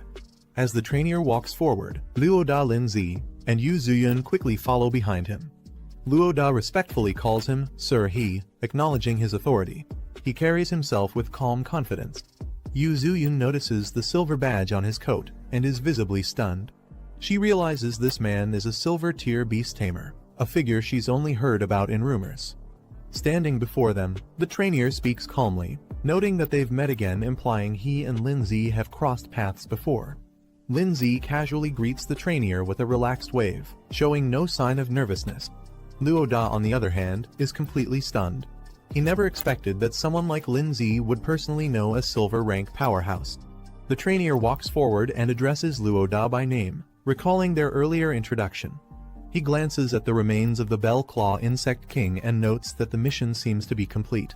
Luoda quickly steps forward, politely reporting that the entire incident has been handled smoothly and without any injuries. Trainer analyzes the situation. He notes that the defeated Bell Claw Insect King was at least a rank 4 beast.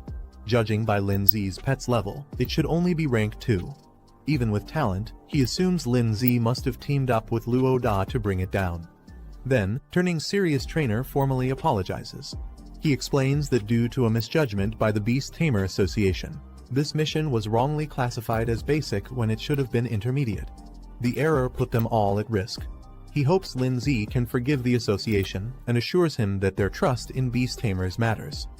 Lin Zi, calm as ever, says it's fine. He adds that Luoda did a great job keeping everyone safe. Luoda, hearing the praise, scratches his head with a shy smile, pretending to be humble while clearly enjoying the compliment. Yu Zuyun, watching from the side, quietly admires how smooth and composed Lin Zi is during conversations. She thinks to herself, this must be what high emotional intelligence looks like. Meanwhile, trainer informs Lin Zi that, as compensation for the mission's misclassification, the association will provide him with 10W. In return, they'll also be taking the monster's corpse back for research. Hearing that, Luoda is amazed. He thinks to himself that Lin Zi really came out of this with a massive profit. Lin Zi politely accepts the compensation, saying he won't argue with their generosity. In his mind, though, he notes that this isn't just compensation, it's also recognition of his strength. Lin Zi smiles slightly, understanding that the 10W given by the Beast Tamer Association isn't just compensation, it's also a gesture to keep things quiet and show goodwill. Refusing it might only create complications later. Meanwhile, trainer silently observes Lin Zi's behavior. He notes that Lin Zi hasn't even acquired a second pet beast yet, which clearly means he needs money urgently. To trainer, this payout is more than a reward, it's an investment. He transfers the amount to Lin Zi's account and tells him to make good use of it. He also reassures Lin Zi that if he ever needs help again, the association will support him. Trainer then approaches the remains of the Bell Claw Insect King, casually lifts it, and with a nod, says he'll take his leave. Lin Zi watches him go, thoughtful but composed. Suddenly, Lin Zi's expression changes. His reaction leaves him momentarily stunned. Later, the team exits the cave and steps into the open. Luo Da, in high spirits, teases Lin Zi about making a huge profit 20W in one day. Lin Zi smiles and adds that he didn't just earn money, he also gained a valuable favor. Luo Da laughs and reassures him, saying not to worry. He promises that he won't forget this help, and that they'll definitely meet again in the future. Watching him leave, Yu Zuyun smiles and thinks to herself meeting two powerful people in one day wasn't a waste of time at all. Looking at Lin Zi, she says she'll work hard to become stronger too. Once she reaches his level, she hopes they'll have the chance to team up again. Lin Zi smiles gently and encourages her to keep going, promising that they'll definitely get that chance in the future. Lin Zi walks through the city, thinking to himself that with his current budget, he might be able to afford a B-rank pet beast. He arrives at a sleek pet shop where a shop assistant greets him warmly and asks if she can help. He tells her he's looking to buy a pet beast. She gestures for him to follow her. They walk upstairs into a display area filled with various pet beasts in glass cases. She informs him that all the available options are here, ready for selection. The assistant politely tells Lin Zi to take his time browsing. Lin Zi walks through the display, observing the pet beasts. He figures out that in a regular store like this, B-rank pets are probably the highest tier options available. As he examines the beasts, some stand out like a skeletal creature, and a mushroom-type pet, both marked as B-rank with basic evolutionary paths. Then he spots a small fiery spirit beast. Lin Zi instantly reacts this one has a hidden evolution route. But even with that, he notes that it doesn't come close to the potential of Snowball's evolved form, the Ice Queen who belongs to a completely different league. The assistant praises Lin Zi's sharp eye for spotting the rare flame spirit. She explains that although it's a B-rank pet, it's considered top tier among its grade and is priced at 160,000. Lin Zi is surprised by the cost. She adds that the price also includes materials needed for its evolution, trying to sweeten the deal. Lin Zi politely says he'll look around a bit more. As he walks, he reflects on how Snowball was once considered an F-rank pet, believed to have no potential. But he now understands that official rankings aren't absolute, they're just opinions based on knowledge and experience, not facts. Suddenly, his system alerts him there's a hidden royal tier pet beast nearby with a concealed evolution route. As Lin Zi continues browsing, something suddenly catches his attention. He pauses, surprised one of the pet beasts looks oddly familiar. He approaches a small, rock-like creature labeled as a rock type. At first glance, it seems simple, but something about it stands out. The display shows its basic evolution path into a larger, bulky stone creature with enhanced strength, defense, and elemental resistance. But what really surprises Lin Zi is its hidden evolution route. It doesn't just grow stronger, it can evolve into a being known as the Rock God, tapping into ancient bloodlines and gaining the power to control Earth itself. Lin Zi discovers the requirements for the rock-type beast's next evolution stage. He notes it needs full growth, elemental essence, and a rare powder, which hints at its hidden potential. He suddenly remembers why the creature looked familiar. It's the same base form that another person's pet, the giant rock beast, evolved from. But that one followed the normal path. What surprises Lin Zi is that this version could take a completely different route, one that leads to a divine-level evolution, something the other owner likely had no idea about. He compares the two pets. Mentally, Ice Crystal Spirit is more of a burst damage and control type, fitting for a mage role. Meanwhile, this rock-type beast would evolve into a warrior type, focusing on strength and endurance. The assistant, cheerful and enthusiastic, tells Lin Zi that the little rock beast is quite a popular choice, easy to raise, decent in battle, and very affordable. She offers it for 80,000, and Lin Zi agrees to buy it without hesitation. He also requests some additional materials for its evolution, listing them confidently. Hearing his request, the assistant is confused.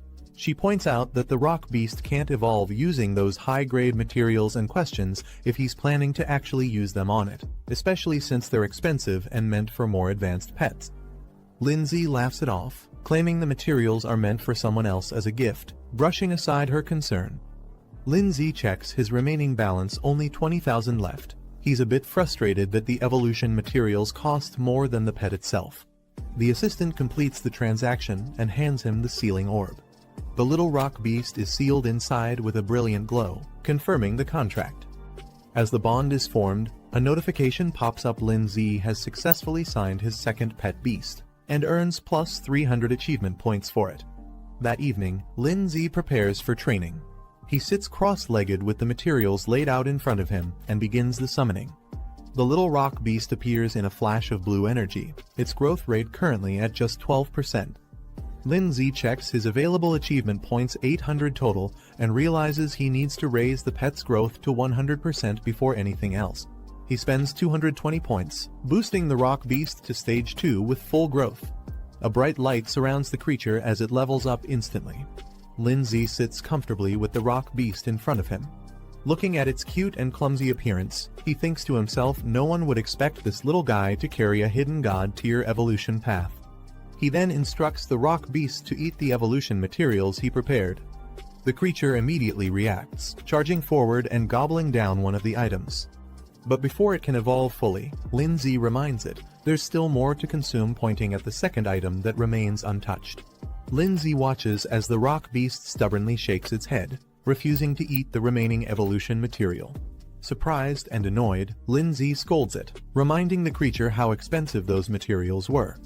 To his shock, the little beast even throws a tantrum, stomping around in protest.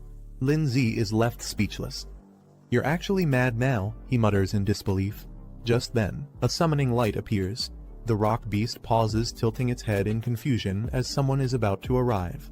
A dark energy pulses through the room. Snowball appears, her expression cold and ominous. Lin Z quietly observes, noting that Snowball seems to have recovered well. Without warning, the rock beast launches itself forward in a full-speed charge, its small body engulfed in rage.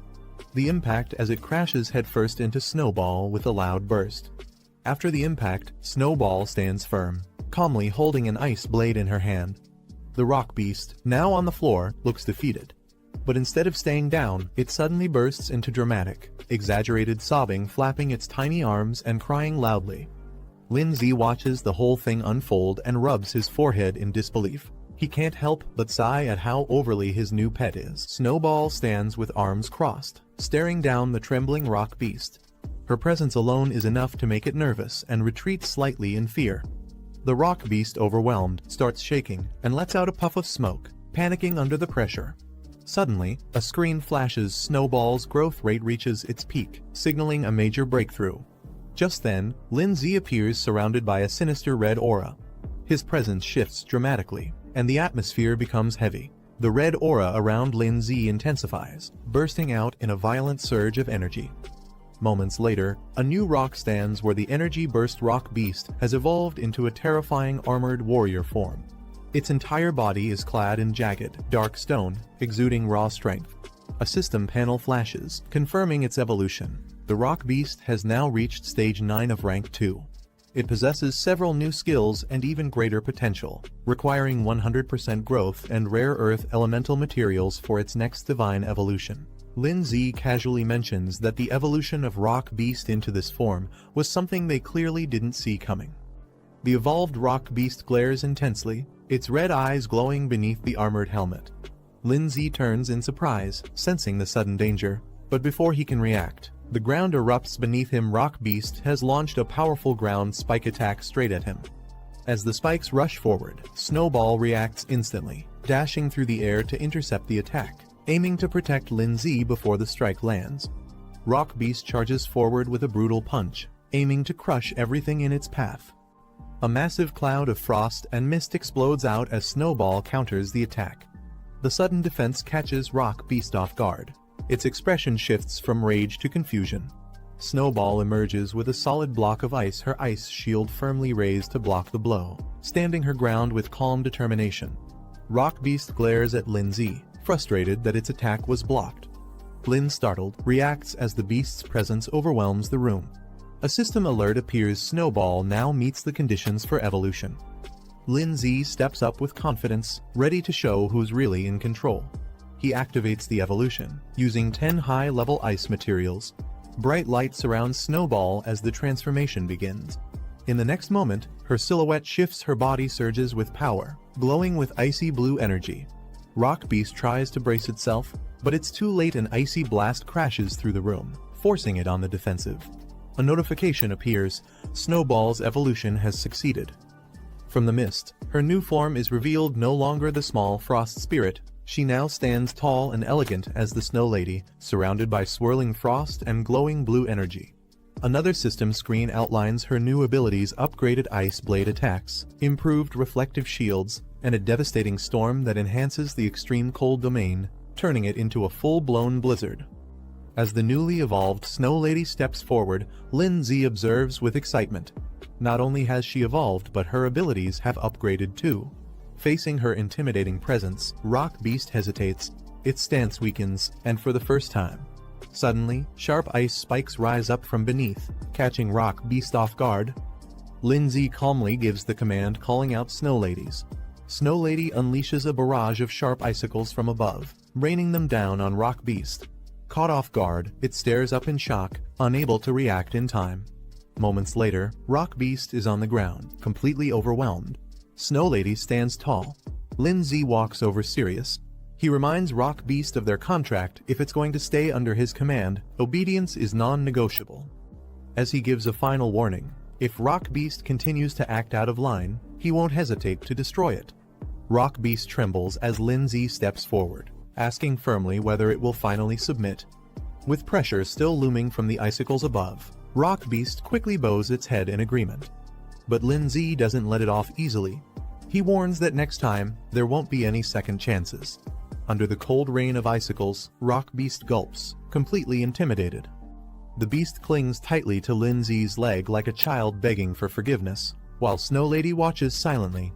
Lindsay opens the door, only to be immediately confronted by a muscular man in a black tank top. The man is furious, demanding to know why Lin caused such chaos in the middle of the night. He points out the damage done to his home, especially the ruined wall. Trying to smooth things over, Lindsay puts on a nervous smile, apologizing and offering to cover the damages. But the man doesn't buy it.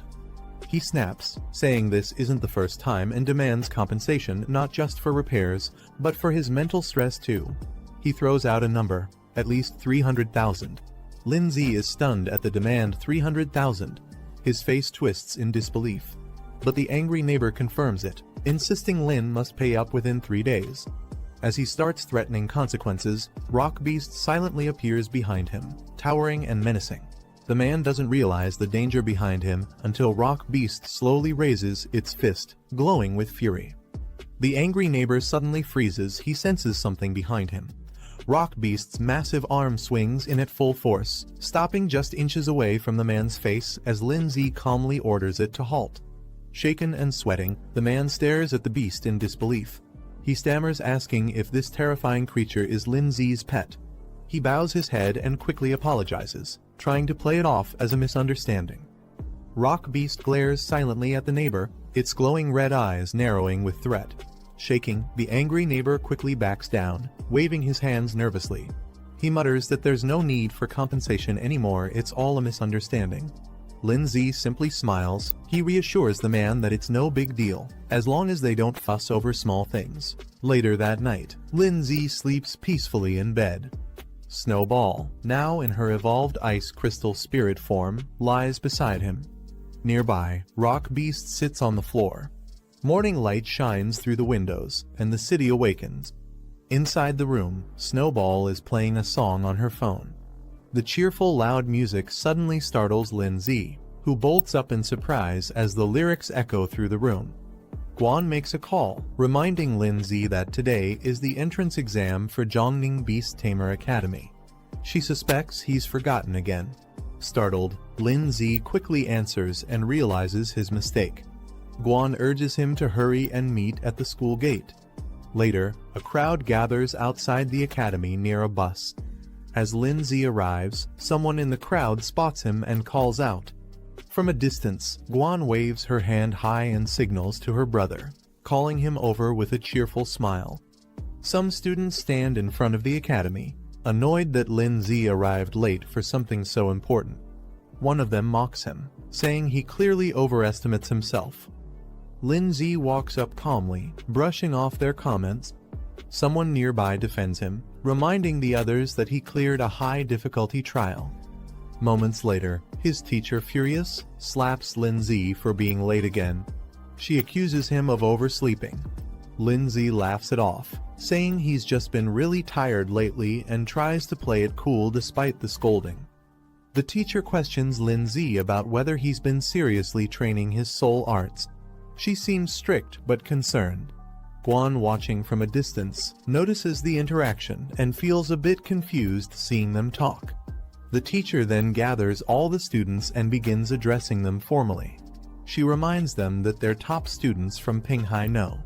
1 high school, and this entrance test will be even more challenging. She encourages everyone to do their best, saying she'll be waiting for their good news. The students cheer together, full of excitement and energy as they prepare to depart.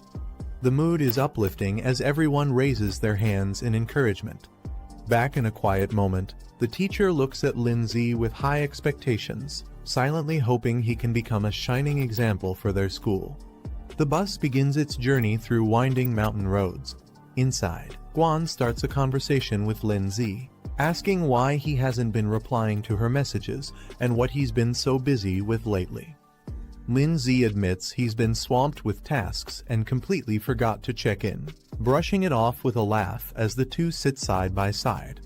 Guan reassures Lindsay not to worry and excitedly shares that her pet bird has successfully evolved. She proudly asks if he's impressed. Lindsay is surprised and praises her, saying that with her pet's evolution, she should have no problem passing the upcoming entrance test. As their bus enters Jiangning City, the skyline comes into view. The towering buildings and scenery impress Guan, who gazes out the window in awe, marveling at the beauty of the big city. While enjoying the view, Lindsay accidentally finds himself a little too close to Guan. His face turns red as he notices her leaning in. Guan, realizing the awkward position, hesitates mid-sentence and freezes. The two stare at each other silently for a moment, both embarrassed. Suddenly flustered, Guan panics and quickly pulls back, her face burning red as she tries to recover from the moment. In the back seats, a few girls notice what just happened and chuckle to themselves. The group finally arrives at Jiangning Beast Tamer Academy. The building stuns everyone. It's grand, luxurious, and more magnificent than expected. Some students are amazed, calling it impressive and cool. They admire the fountains, statues, and palace design. One student remarks that just being able to attend a place like this makes all the effort worth it. As Lindsay walks forward, he calmly tells someone to step aside. A group of students led by a calm, confident man walks toward the academy gates. Their school is introduced, and their team has 17 students. Moments later, another group arrives, this time more energetic and aggressive. A muscular guy and a girl with pink twin tails lead the team of 21 students from a different school. Watching them, one of the pink-haired girls from Lindsay's side nervously reminds Guan that as their class leader, she can't afford to lose to them. Lindsay gives Guan a thumbs up, silently encouraging her before she steps forward confidently with her team. Their group, Pinghai No. 1 High, steps up to register 12 students in total. Nearby, a student from another school watches them and sneers, calling them country bumpkins. A map briefly highlights the regional status of Pinghai, indicating that it's seen as more remote compared to the cities of Canyon and Kinping, explaining the bias others have toward them. A student boldly charges forward and punches a giant statue. A man in a white coat appears, praising the student's spirit. He introduces himself as Teacher Su-hee, the one in charge of overseeing this round of the admissions test. He congratulates everyone for passing the initial trial, but warns them not to celebrate just yet. He explains that this entrance exam is much tougher than the beast taming trials they've faced before. Based on previous years, only 10 out of everyone present will be accepted. The elimination rate is 80%. One of the girls from Pinghai gets worried. She thinks since they passed the easier trial, they'll definitely be eliminated now. A cocky student from another school mocks them, saying Pinghai students don't stand a chance and should just give up. The pink-haired girl snaps back, clearly annoyed. Meanwhile, the tall, muscular guy casually asks his teammate Xinyi who else besides the two of them might pass. She doesn't answer, just looks silently and blows her bubble gum. She observes another boy and comments that he seems strong. Meanwhile, she blowing bubble gum, watches the crowd suspiciously. Lindsay also notices something strange about one of the students. He can't put his finger on it, but the guy feels oddly familiar. Xinyi murmurs that something about him just seems off. She blows her bubble gum. The boy beside her notices and asks what's wrong. She brushes it off, saying it's nothing. He examines Lindsay, that one of the students present seems to have an unusually deep and unreadable strength. The boy scoffs in response, dismissing Lindsay's concern. He arrogantly claims that students from Pinghai are far below their level and not worth worrying about. Later, Suhi steps forward to address all the gathered students. He informs them that they'll first check into the Academy's dormitory hotel and rest well today to prepare for the upcoming entrance exams. He also cheerfully adds that during the test period, meals in the Academy cafeteria will be free and delicious. After the announcements, the students are given free time. Xinyi excitedly cheers, saying she's been hungry for a while and invites her brother to eat together. Inside the Academy's dining hall, Guan chooses a table and suggests they sit there. Meanwhile, two boys at another table notice Guan walking by. One of them is stunned by her appearance and starts whispering about how attractive she looks. His friend quickly scolds him to keep his voice down, warning not to embarrass their school. Guan cheerfully encourages her brother to eat more, happily handing him a drumstick. He nervously chuckles, already overwhelmed by the mountain of food in front of him, insisting he's already full. Meanwhile, Xiao Yun and Si Yan approach with their plates, teasing Guan for not sharing food with them. They joke that she and her brother act just like a couple. Embarrassed, Guan turns bright red and quickly tells them to stop. One of the boys at the nearby table is shocked to see that Lindsay is now surrounded by even more girls. He exclaims in disbelief that Lindsay somehow keeps attracting them. His friend becomes visibly frustrated, calling it unfair. He can't understand why Lindsay is so popular despite thinking he himself looks better. As some time, a large student politely approaches Guan, Lindsay, and the group, asking if he can sit with them. Guan glances up at him silently. The student is allowed to sit at the table. He takes a seat beside Lindsay and introduces himself with a friendly smile, saying he's from Kinping High and his name is Zhuxing. Curious, Lindsay looks over and asks what he wants.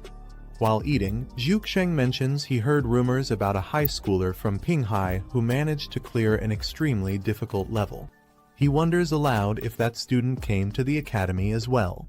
Xinyi and the other girls question Zhuxing's intentions, accusing him of trying to gather intel before the exams even begin. Zhuxing nervously waves his hands, claiming he just wants to make friends.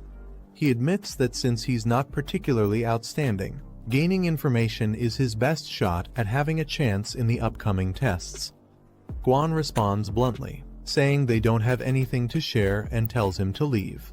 Embarrassed but trying to stay friendly, Zhuxing laughs awkwardly and says they shouldn't be so harsh. He adds that he already has a general idea of the capable candidates among the current exam group. Zhuxing points out a silver-haired student entering with 3 girls and introduces him as Lai Pengyun, the top student from Kinping High. He explains that Lai Pengyun is a recognized prodigy who recently cleared a high-difficulty trial. His contracted beast, a venomous plant-type monster, has already reached Tier 3. Hearing this shocks Xinyi and her friend.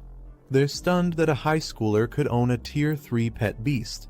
Zhuxing casually adds that Lai Pengyun also comes from a well-known wealthy family, which supplied him with rare materials for beast evolution.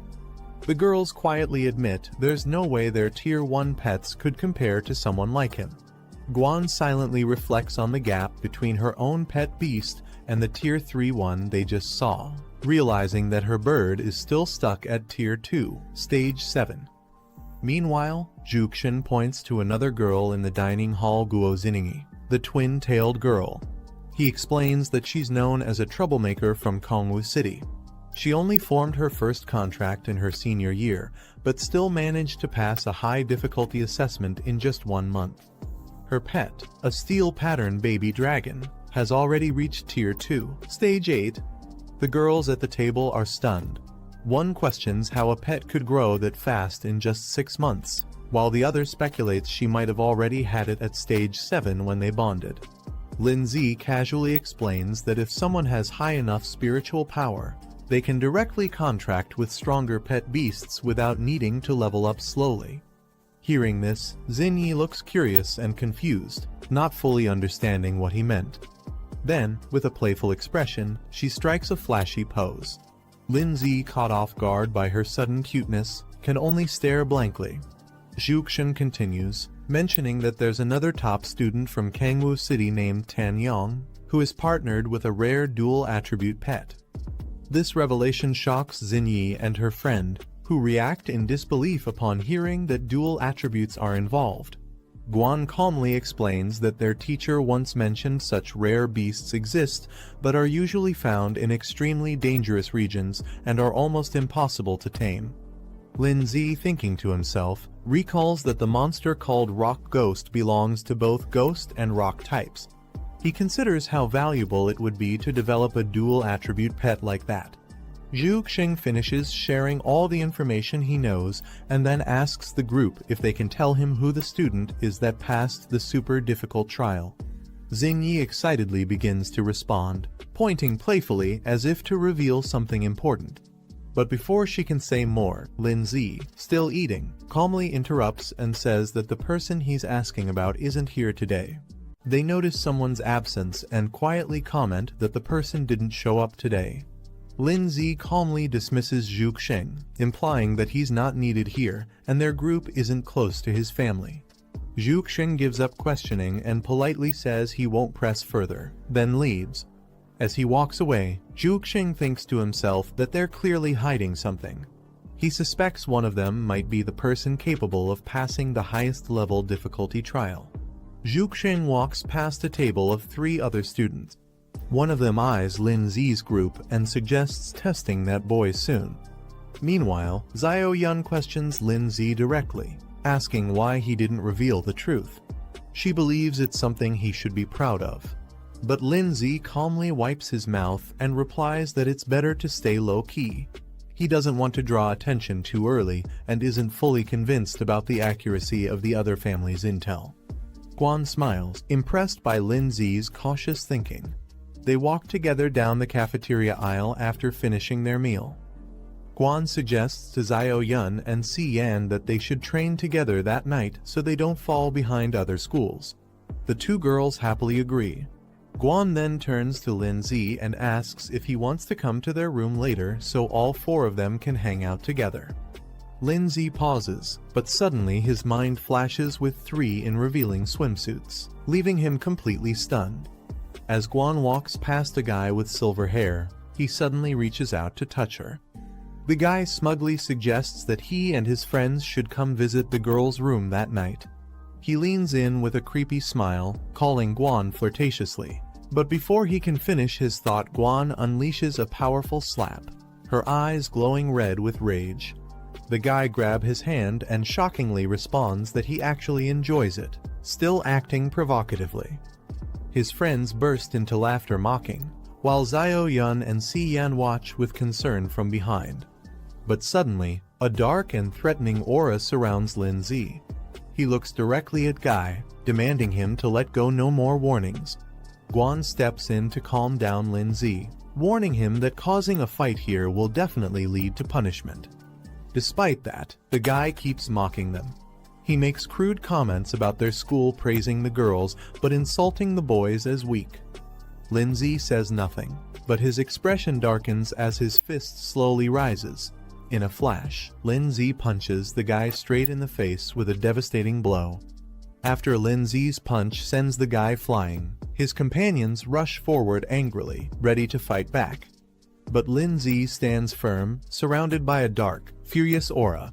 He coldly warns them that they can say whatever they want to him, but insulting or threatening Guan is unacceptable.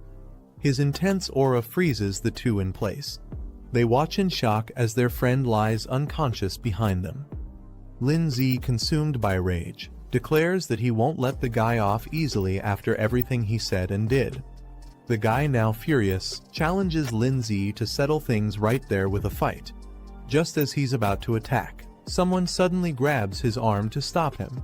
Pengyun steps in and tells him not to make a scene or disgrace their side here. The haired guy is shocked and calls out to him in frustration. Pengyun calmly acknowledges Lindsay's punch, saying it was powerful and suggests both sides should consider things settled. But Lindsay doesn't agree. He makes it clear that, for him, this matter isn't over yet. As Pengyun helps carry away his injured teammate, he tells Lindsay that the guy will be punished back home, but if Lindsay still has a problem, he can bring it to him directly. The two of them lock eyes, and a surge of intense energy flares between them. After everything settles, Guan suggests they leave, gently pulling at Lindsay's sleeve. He pauses silently for a moment, then agrees with a calm expression. As they begin walking away, Lindsay casually mentions their next focus getting ready for the upcoming exam. Xiao Yun cheers behind them, calling Lindsay cool as the group exits together. Elsewhere, Pengyun smirks in the shadows, finally confirming his suspicion Lindsay is the one to watch. Later that night, at a luxurious dorm, steam rises from the bathroom as the girls Guan, Xiao Yun, and Si Yan relax together in the bath. Guan looks annoyed as all three squeeze into the tub, asking why they barged in together. Xiao Yun just grins mischievously and says it's their way of thanking her for training them, clearly enjoying the moment a bit too much. Si Yan happily shares that their pet beasts have now reached Tier 2, meaning they're finally strong enough to win upcoming battles. As a thank you, she and Xiao Yun excitedly offer to give Guan a massage, but things get a little too enthusiastic. Guan, flustered and blushing, yells at them to stop touching her randomly. Inside a grand hall, students gather in neat rows facing a glowing red portal. At the front, Suhee addressing the crowd, claiming he has good news based on their recent exam performance. He reveals his true opinion: this group has the lowest scores he's seen, and he doesn't expect much from them. Xiao Yun, embarrassed, yells in disbelief. Behind her, a few boys argue and point fingers, blaming others for dragging down the group's result. Xiao Yun, fired up and furious, shouts at the student who mocked her group. She warns him not to cross paths with her after the exam, or he'll regret it. Meanwhile, Suhee explains the gathered students it will take place inside the illusion realm created by the Origin Stone Monument. There will be no difficulty selection, everyone will face the same trial. As the monument activates, the test name is revealed: Mystic Forest Trial. The surface of the crystal lights up, showing a vibrant, dangerous forest filled with magical creatures and traps. Inside the illusionary mystic forest, dangerous beasts with glowing eyes roam, ready to attack anything that enters their territory. Suhee explains the exam rules. Each participant will receive a point tracker, and their score will increase based on the beasts they defeat. He then outlines the scoring system. Defeating a level 1 beast earns 10 points, a level 2 beast grants 20 points, and a level 3 beast gives 40 points. However, Suhee warns them the forest is brutal. If their pet or the student themselves is eliminated, they'll be considered disqualified. He adds that in the forest's center, there's a ranking monument displaying the top 10 players' scores and their current locations, making them both targets and competitors. As students process the exam details, some begin to panic. One of them voices concern about the presence of level 3 beasts, worrying they'll be instantly eliminated if encountered. Suhee continues the announcement. The exam will last 4 hours, and at the end, only the top 10 scorers will be selected based on points. Suddenly, Lai Pengyun raises his hand and asks a sharp question: can they only hunt beasts to earn points? Suhee grins darkly and praises the question.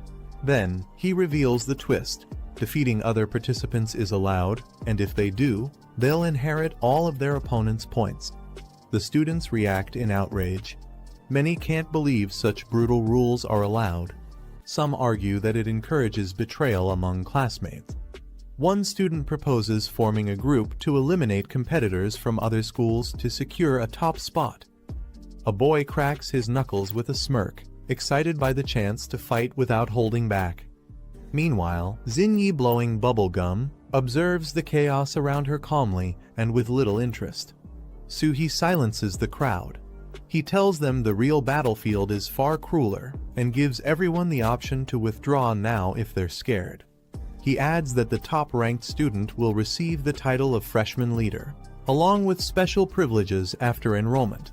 Lin-Zi narrows his eyes with focus in his mind. He's eager to see who among the new students will prove themselves the strongest. A montage of standout candidates appears: Xinyi, Lai Pengyun, the muscular brawler, Lin-Zi, and Guan. All of them potential contenders for the top rank. Guan, looking thoughtful, hopes to meet up with Lin-Zi in the trial. Even if she can't make it to the top 10, she wants to support him however she can. Before entering the illusion, Lin-Zi calmly instructs Guan to use her bird-type pet's flight ability to find him quickly and regroup once inside the trial zone. She gives a confident nod, her eyes gleaming with determination. She's ready. Suhee stands on stage, instructing everyone to stay calm as the trial is about to begin. A bright red burst signals the opening of the illusion realm. The transfer begins. Inside the illusion forest, Lin-Zi appears first. He calmly surveys the area, standing tall among the trees. Lin-Zi scans the forest carefully, remaining alert to any signs of movement. He spots a tall red monument in the distance and recognizes it as the ranking stone. Glancing at his wrist device, it shows his current score is 0 and the countdown timer is active. He notes that players can only view their own score, not their ranking. This forces everyone to eventually approach the central stone, making it the most dangerous area later on. The red pillar in the center displays the top 10 scores, but only if players actively go to update it. If someone doesn't, their location will still show. Lin-Zi realizes the true goal of this exam is to pit students against each other. The one with the most strength makes the rules here. He reminds himself that it's just a game. As his spirit beasts materialize behind him, he focuses having fun is what matters most. Suddenly, a sharp object comes flying toward him. Two-headed snakes rush at Lin-Zi, but a glowing barrier blocks them. Lin-Zi stays calm, barely reacting. He notes the barrier consumes little soul power, so he keeps it active as a precaution. Suddenly, Rock Ghost slams into the ground, summoned by Lin-Zi. Lin-Zi decides to observe the golem's performance without revealing his own strength. He wants to test the creature's dual attribute potential. The rock ghost stares down the retreating two-headed snake, which backs away in fear. Lin-Zi tells it to stop chasing, explaining the low-tier beasts aren't worth the effort due to low points. The rock ghost clenches its fists, excited by Lin-Zi's suggestion to find tougher enemies to fight. Lin-Zi remains calm, but quietly worries whether Guan Ning will be able to locate him smoothly. A fiery centipede lies defeated behind Guan Ning, who looks up with hope that everything goes smoothly. She checks her watch. 30 points, time remaining, 3 hours 45 minutes. She lets out a relieved breath. Pointing ahead, Guan Ning commands her flaming bird, "Go, flame bird," and it takes flight. The flame bird soars through the sky, heading toward the red stone pillar. Guan Ning clutches her hand to her chest. Her eyes look around as she quietly mutters, "Lin-Zi, where are you?" Guan Flame Bird glides high above the trees, scanning from the sky. Through her glowing eyes, Guan sees what the bird sees. Her vision locks onto the landscape ahead. Elsewhere in the forest, a student's small beast clashes with a massive red snail in a heated fight. Another student flees in panic as a weird frog-flying creature lunges at him from behind. A group of strange monkey beasts clap and cheer wildly, possibly having just evaded the flame bird's pursuit. The flame bird returns to Guan, who realizes her pet can't stay too far from her for long. Guan determines her only option is to try her luck near the stone monument. She believes Lindsay is strong enough to reach the top 10 and might show up on the ranking list. Without hesitation, she mounts a large yellow bird and launches into the sky. She jumps off the yellow ostrich mount mid-run. The bird runs off in a panic as she launches a surprise strike. Based on memory, she recalls this golden-back ostrich to be around rank 2, stage 5. Her flame bird swoops down in a blazing dive, burning through the sky with overwhelming power. She's confident it can win easily. The ostrich is engulfed in flames and collapses instantly. Guanning notes that she just earned 20 points with no effort. Just as the flaming ostrich falls, a boomerang crashes in, striking it down before it lands. Guan is startled. She looks around in shock, questioning who launched the attack and stole her kill. A large hand grabs the returning boomerang effortlessly. Standing confidently is a muscular beast man named Otto the Wildman, a humanoid pet beast of rank 2, stage 4. The guy watches smugly from behind. The guy grins as he smugly greets Guan, remarking on their fated reunion. She angrily confronts him for stealing her kill, but he just shrugs it off, saying there are no rules against it. He enthusiastically orders his pet Otto to attack, shouting for him to crush her flaming bird. Otto launches into the air with immense power, about to strike down with brute force. Guan shouts urgently, warning her flaming bird to dodge the incoming attack. A golden boomerang hurtles through the air, aimed directly at her. Guan realizes too late that it's targeting her, not the bird. The impact knocks her off her feet, leaving her vulnerable and dazed. The guy grabs her from behind and mocks her with a sinister smile, saying she won't be able to command her bird anymore now. He smugly explains how humanoid-type beasts like his have high intelligence, allowing them to act independently while his commands are just suggestions. His beast grabs Guanning flaming bird tightly, restraining it completely. The guy creepily whispers to Guanning, enjoying her helpless state before she gets eliminated. On the other side of Lindsay, he checks his wrist display. His current score is 40 points, and 3 hours 28 minutes remain in the exam. Rock Ghost silently finishes off another beast and tosses the body aside, while Lindsay calmly walks ahead without turning back. He casually checks his wrist tracker again as he hears strange sounds from deeper in the forest. A strange-looking creature called Big Belly Beast appears. It's a round, heavy-looking beast being led by a player. He spots them and smirks, thinking this will be an easy score. Zhu Xing checks his wrist tracker, revealing he already has 60 points. He advises himself not to get too relaxed. He suddenly notices the arrival of Lindsay. Recognizing him, he mentions they've met in the cafeteria before. Lindsay smiles calmly, thinking to himself that this guy probably doesn't know his identity. Since he seems informed, he could be useful. Rock Ghost stands proudly, drawing Lindsay off. He wonders if it's a rare beast since he's never seen one like it before.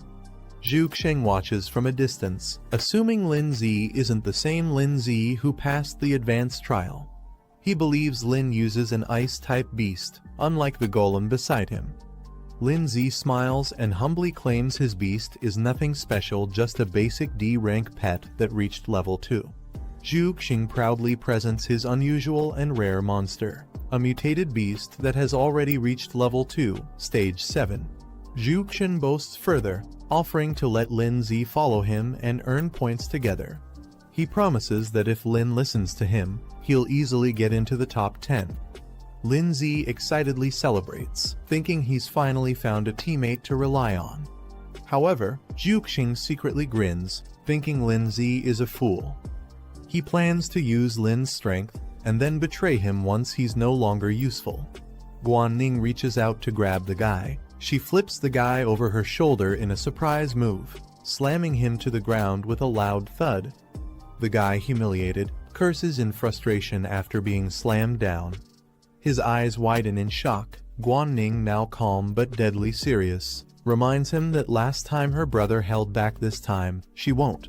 As she declares, "Demon eyes," pink and black flames erupt around her. The beast turns its head in shock as demonic pink-purple flames suddenly ignite beside it, leaving it stunned.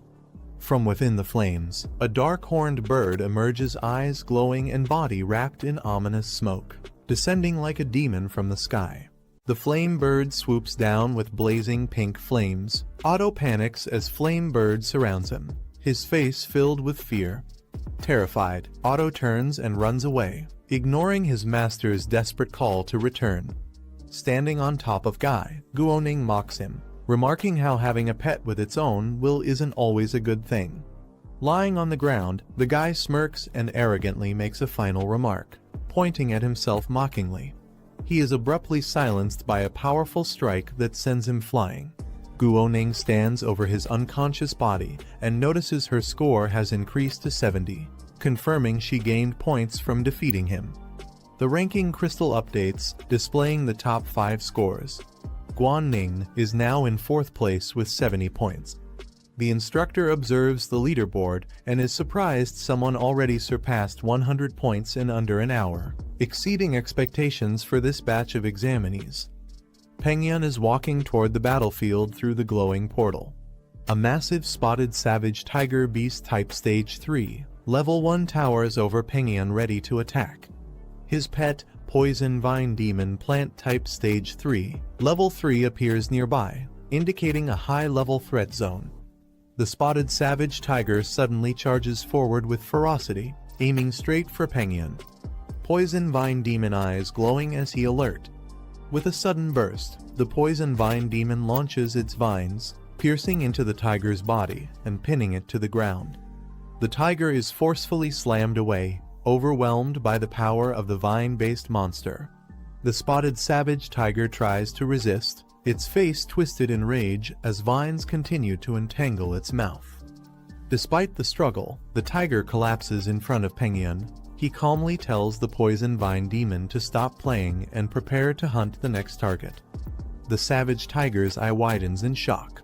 A sudden burst of green vines pierces through its body with brutal force, splattering blood. The poison vine demon stands atop the lifeless tiger. The vines retract slowly from the corpse, twitching with eerie energy as they pull free. The poison vine demon towers over the lifeless tiger. As the vines retract, the tiger's body collapses to the ground. Pengyun casually checks his wristband. His score now reads 210. With a smug expression, he declares himself the rightful ruler of this new generation. He spots a tall red monument in the distance and recognizes it as the ranking stone. A new leaderboard is displayed near the glowing red monument. Kai Pengyun now holds the top spot with 210 points. Guo Xingyi follows in second, while others fall in line. The timer shows 2 hours and 39 minutes remaining. The man smirks, confirming that Guo Xingyi has reached second place just as expected. He questions her strategy. She's been helping him gain all the points while remaining at 0 herself. He wonders if she really doesn't mind. Guo Xingyi calmly asks, "So, who should we start with?" The man looks at the leaderboard, remarking that it's still too early to challenge Kai Pengyun, who leads with 210 points. He notes that Lu Gang, another participant, is from their school. He narrows his focus to a new target, Guanning, currently ranked 4th. Guo Xingyi recalls someone named Lin Zi, once praised as a genius, but she doesn't see his name on the leaderboard. She scoffs at the thought. They conclude that many on the list likely used cheap tactics to climb. The girl notes that Guanning is nearby, and they decide to move toward him. Guanning points toward the east, deciding the direction to proceed. The flame bird lands as she follows behind. She calculates 2 monster targets. Nearby on the left is a wind cutter mantis, and on the right, a man-eating flower. She's evaluating which one to take on next. She looks determined, wondering where Lin Zi is and deciding which direction she must take to find him. Meanwhile, Lin Zi walks calmly through the forest alongside Andre. They encounter a new enemy, a creature labeled as Withered Vine Beast, ranked 2ND tier, level 4. Andre cheerfully tells Lin Zi to handle the beast first and promises to assist shortly. He smirks to himself, planning to swoop in and steal the kill after the creature is nearly defeated so he can claim the points. The rock beast launches a powerful strike toward the withered vine beast. The enemy is swiftly eliminated, signaled by a red icon showing its defeat. Rock beast remains silent, staring at the defeated enemy while Lindsay watches calmly in the background. Andre stands silently and stunned by what just happened. Suddenly, his face twists in shock as he realizes the armored creature killed the enemy instantly before he could even act. The screen shows a countdown timer with just 2 hours and 20 minutes remaining. The leaderboard reveals the top participants. Lindsay is shown in 9th place with 120 points, a sharp rise from his previous position. A total of 17 participants have already completed the challenge. The instructor observes the screen, surprised by Lindsay's rapid progress, jumping from rank 33 to rank 9 in under 2 hours. He recalls rumors about Lindsay being from a family known for overcoming high-difficulty trials. He realizes the reason behind their success. Lindsay and Zhuxiang are working together as a team. As they walk through the forest, Zhuxiang complains that Lindsay and his pet, Rock Beast, keep eliminating enemies too quickly. Zhuxiang asks to be given a chance to fight at least one. Lindsay simply apologizes, showing no intention of slowing down. He explains that since the graduation exam affects their school advancement, he always commands Rock Beast to go all out in battle. Then, turning casually to Zhuxiang, he offers to let him handle the next one if he wants points too. Annoyed, he grits his teeth, thinking Lindsay is getting too full of himself.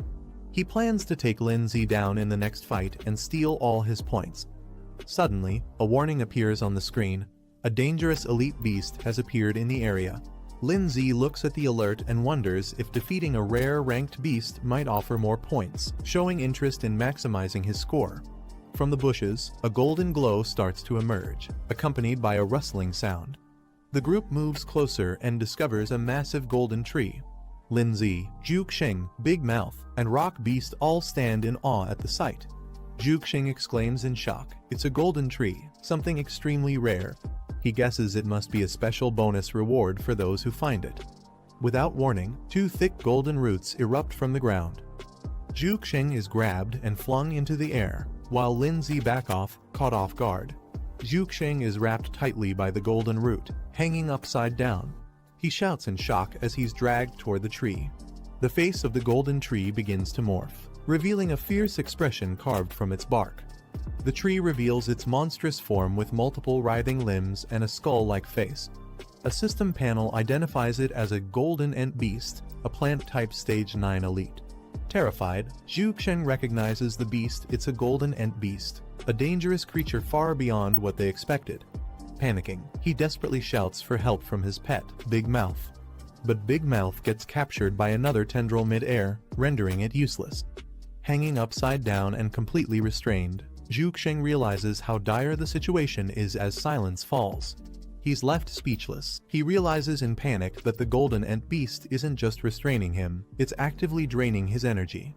He urgently calls for Lindsay's help. Lindsay, however, calmly reminds him that they agreed each person would handle one beast. He doesn't look very concerned. Desperate and upside down, Zhuxiang pleads for teamwork. He insists this situation is different. The enemy is far too powerful, and they need to join forces. Lindsay casually walks away with Rock Beast, waving off Zhuxiang's cries.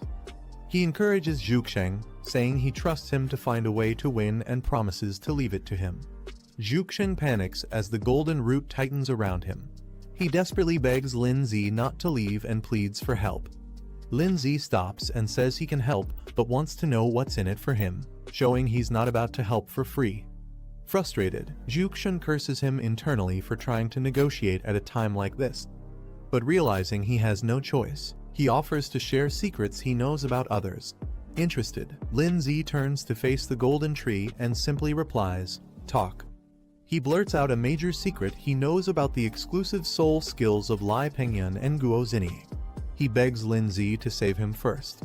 Lindsay processes the intel, thinking it's important. He compares the soul skills to Rhoda's enhancement techniques. Then, he calls out to his pet, Rock Beast. Responding to the command, Rock Beast prepares to attack.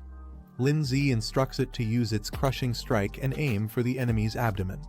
Rock Beast dashes forward with full power, ready to execute a powerful attack against the Golden Ant Beast. As Rock Beast charges in, the Golden Ant Beast quickly counters, striking the ground with multiple vine in a defensive barrage. Rock Beast weaves through the incoming attacks, dashing aggressively with glowing red eyes, closing the gap between it and the monster. Just as Rock Beast leaps in for a blow, a thick golden limb intercepts, swatting it away with incredible force before it can strike the target. Rock Beast is slammed hard against the ground by the golden root. Rock Beast launches a fierce strike with incredible speed, aiming directly at the Golden Ant Beast. Golden vines shoot up in response, clashing with explosive force and completely intercepting the attack. In an instant, Rock Beast is wrapped tightly by multiple vines, completely immobilized and restrained in mid-air. Watching from a distance, Lindsay assesses the situation. He notes that even a Stage 2 Level 9 Rock Beast is struggling against the Stage 3 Level 9 Golden Ant Beast, revealing the gap in power. Lindsay watches as Rock Beast is completely restrained by the golden vines. Realizing it's stuck, he thinks about secretly summoning another pet, his trump card, the Snow Girl. Suddenly, something unexpected has caught his attention. Despite being tightly bound, Rock Beast's eyes glow intensely. It lets out a low growl, resisting the pressure as its body begins to react. Lindsay shouts out in alarm, calling Rock Beast's name. Rock Beast begins to power up. Lindsay shouts at it, demanding it break free with everything it has. The Golden Ant Beast notices the rising energy and reacts. Its vines surge forward, tightening around Rock Beast in a panic. The monster wraps Rock Beast completely, entangling it into a massive vine cocoon, trying to suppress it with overwhelming force. Rock Beast's body begins to disintegrate into energy, vanishing inside the vine prison. Zhu Xing screams in horror. He believes Rock Beast is finished, completely absorbed by the Golden Ant Beast. Lindsay stands before a glowing portal as a countdown reads 1 minute and 54 seconds. The number of current participants is shown to be 27. Inside the observation room, the instructor watches closely. He reflects on Lindsay's decision to challenge a high-difficulty trial, curious to witness the true strength this young prodigy possesses. The Golden Ant Beast tendrils writhe through the air. Suddenly, dark and purple energy begins to spiral upward, forming a chaotic vortex. Lindsay looks surprised as he notices a sudden change in his surroundings. In a burst of energy, the Rock Beast, Lindsay's pet, undergoes a powerful transformation. Now enveloped in glowing blue energy, its form becomes humanoid and shadowy, radiating strength. A system notification appears, announcing the unlocking of a new skill, Ghost Spirit Form, active for 30 seconds. Zhu Xing, now trapped by the Golden Ant Beast, hangs upside down in shock. He stares at the transformed Rock Beast, unable to comprehend what he's seeing. From a distance, Lindsay observes that the dual attribute beast now possesses unique abilities. He's eager to test how powerful the Rock Beast is in this new ghost spirit form. The Ant Beast lets out a furious roar and charges forward. Its glowing golden tendrils lash out wildly, launching a fierce assault. The transformed Rock Beast, now in its ghost spirit form, swiftly dodges the incoming attacks. The tendrils pass right through it without causing any damage. Zhu Xing watches in shock as the Golden Ant Beast continues its rampage, but its attacks prove useless. Lindsay realizes that the Rock Beast, in this state, has no physical body, allowing it to completely negate all physical attacks and control effects. Lindsay looks at the system interface that displays the Rock Beast's skill list. One of the skills, Shatter Impact, is currently disabled, but others like Stone Projectile and Earth Spike remain usable. He calmly issues a command to the Rock Beast. He instructs it to use its Stone Projectile skill and target the enemy's eyes and abdomen for maximum damage. Responding immediately, the Rock Beast in Ghost Spirit form charges energy into its hands. Blue aura surges around it, ready to launch with precision. The stones are fired with immense force, striking the Golden Ant Beast directly. The Golden Ant Beast lets out a cry and stumbles backward, visibly injured. Its body twists in pain while Zhu Xing still trapped. Lindsay observes calmly, but his thoughts are serious. He realizes that the level difference between them and the Golden Ant Beast is too great. The damage they've dealt so far isn't enough to bring it down. Zhu Xing, panicking, yells for his pet Big Mouth to run while carrying him away.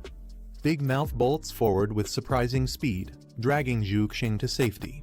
While bouncing along, Zhu Xing curses his luck. He's not worried about injuries, he's worried that if Lin Zi dies, all the points Lin earned would go to waste. From the distance, Lin Zi watches them retreat. Big Mouth bounces off into the woods with Zhu Xing on its back, disappearing into the forest. The golden ant beast roars again, unleashing a barrage of golden tendrils. Lin Zi calmly calls out the name of Snowball. The tendrils rush toward him, but he stands firm. With a burst of energy, Snowball appears beside Lin Zi, surrounding them both in a shimmering blue aura. Snowballs begins activating her power. She unleashes her powerful ice magic. Giant frozen cyclones erupt around her as a snowstorm covers the battlefield. The golden ant beast roars, caught off guard by the sudden temperature drop. Amid the swirling ice, the transformed rock beast now with his first form steps forward. Lin Zi gives the order, and the rock beast launches forward at full speed. It activates the skill Shatter Impact, channeling all its power into a destructive charge. With a loud crash, the rock beast smashes directly into the golden ant beast's face. The collision explodes with energy, delivering a devastating strike as the monster lets out a deafening scream. Snowball prepares wave of ice magic, her pink eyes glowing as she channels her frost energy. She raises her hand, summoning another powerful spell to freeze the battlefield. The rock beast, still in its armored red form, hears Lin Zi's command. The rock beast pierces through the frozen battlefield, its shadowy form crashing into the golden ant beast again. Lin Zi steps forward with determination in his eyes. He clenches his fist and declares it's not over yet. With a final burst of strength, Lin Zi launches a powerful blow directly into the golden ant beast's face. The impact explodes with golden energy, combining his force with the rock beast's assault. The battlefield falls silent as the golden ant beast collapses, shattered and defeated. Ice fragments and broken tendrils scatter across the field, while Snowball and the rock beast stand victorious. A system prompt appears, confirming the golden ant beast has been eliminated. Its glowing eyes fade as the battle officially ends. Lin Zi receives confirmation of the kill, and the victory is sealed. The rock beast evolves to stage 3, unlocking a new advanced form of its ghost spirit mode. This new form doubles its previous power and duration, allowing it to copy Lin Zi's movements and abilities for 10 seconds at the cost of 100 achievement points. Lin Zi opens the reward panel and grins. He praises the usefulness of the new skill, feeling that spending achievement points on it was completely worth it. He reflects on how the rock beast's ghost spirit form boosted their combat strength by over 100%, and even managed to level up during the battle. He's thrilled by the gains. This was a massive win. The screen displays Lin Zi's total score. 180 points remain, with 1 hour and 20 minutes left on the clock. The instructor watches from the headquarters, stunned by Lin Zi's performance. He especially notes the appearance of Snowball, the frost-type pet. If his guess is right, she's a rare beast with incredible potential. He wonders how Lin Zi was able to tame such a creature. Meanwhile, Lin Zi reflects to himself. Defeating a rare stage 3 beast granted a massive 60-point bonus. He'll have to start being careful to not attract too much attention. But just as he's thinking this, he suddenly senses something strange nearby and questions what's going on. Zhu Xing and his pet Big Mouth arrive back at the battlefield, shocked to see the shattered remains of the golden ant beast. With wide eyes, Zhu Xing yells in disbelief. He can't believe that Lin Zi actually managed to defeat the golden ant beast all by himself. But his confusion quickly turns to curiosity. Pointing at Snowball, who's still standing beside Lin Zi, he asks who she is. He wonders if she's another examinee, and which academy she belongs to. Lin Zi, caught off guard, realizes he forgot to unsummon Snowball. Internally panicking, he knows he can't keep up his low-profile act now that Zhu Xing has seen her. Zhu Xing is still stunned as he points at Snowball. He loudly wonders what's going on, assuming she must be a humanoid ice-type beast that somehow defeated the golden ant beast herself. He begins analyzing it, further questioning whether Snowball is an independent beast or someone's summoned pet. He nervously speculates that if she's a pet, then her master must be nearby and dangerously strong. Zhu Xing panics even more. Realizing she's an ice type, he wonders if her master could be the rumored Lin Zi. If that's true, then Lindsay's strength is clearly far above their level, and they might be the next targets.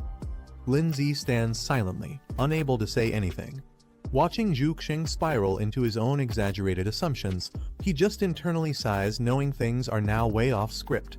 A system warning suddenly appears, fake summon attacking us. Snowball, facing the others, seems to be preparing for something. Lindsay and the rock beast turn their attention toward her. Snowball looks genuinely confused, tilting her head as question marks float around her. Zhuxing grows more anxious.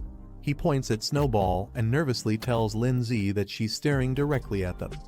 Lindsay silently nods, trying to keep calm.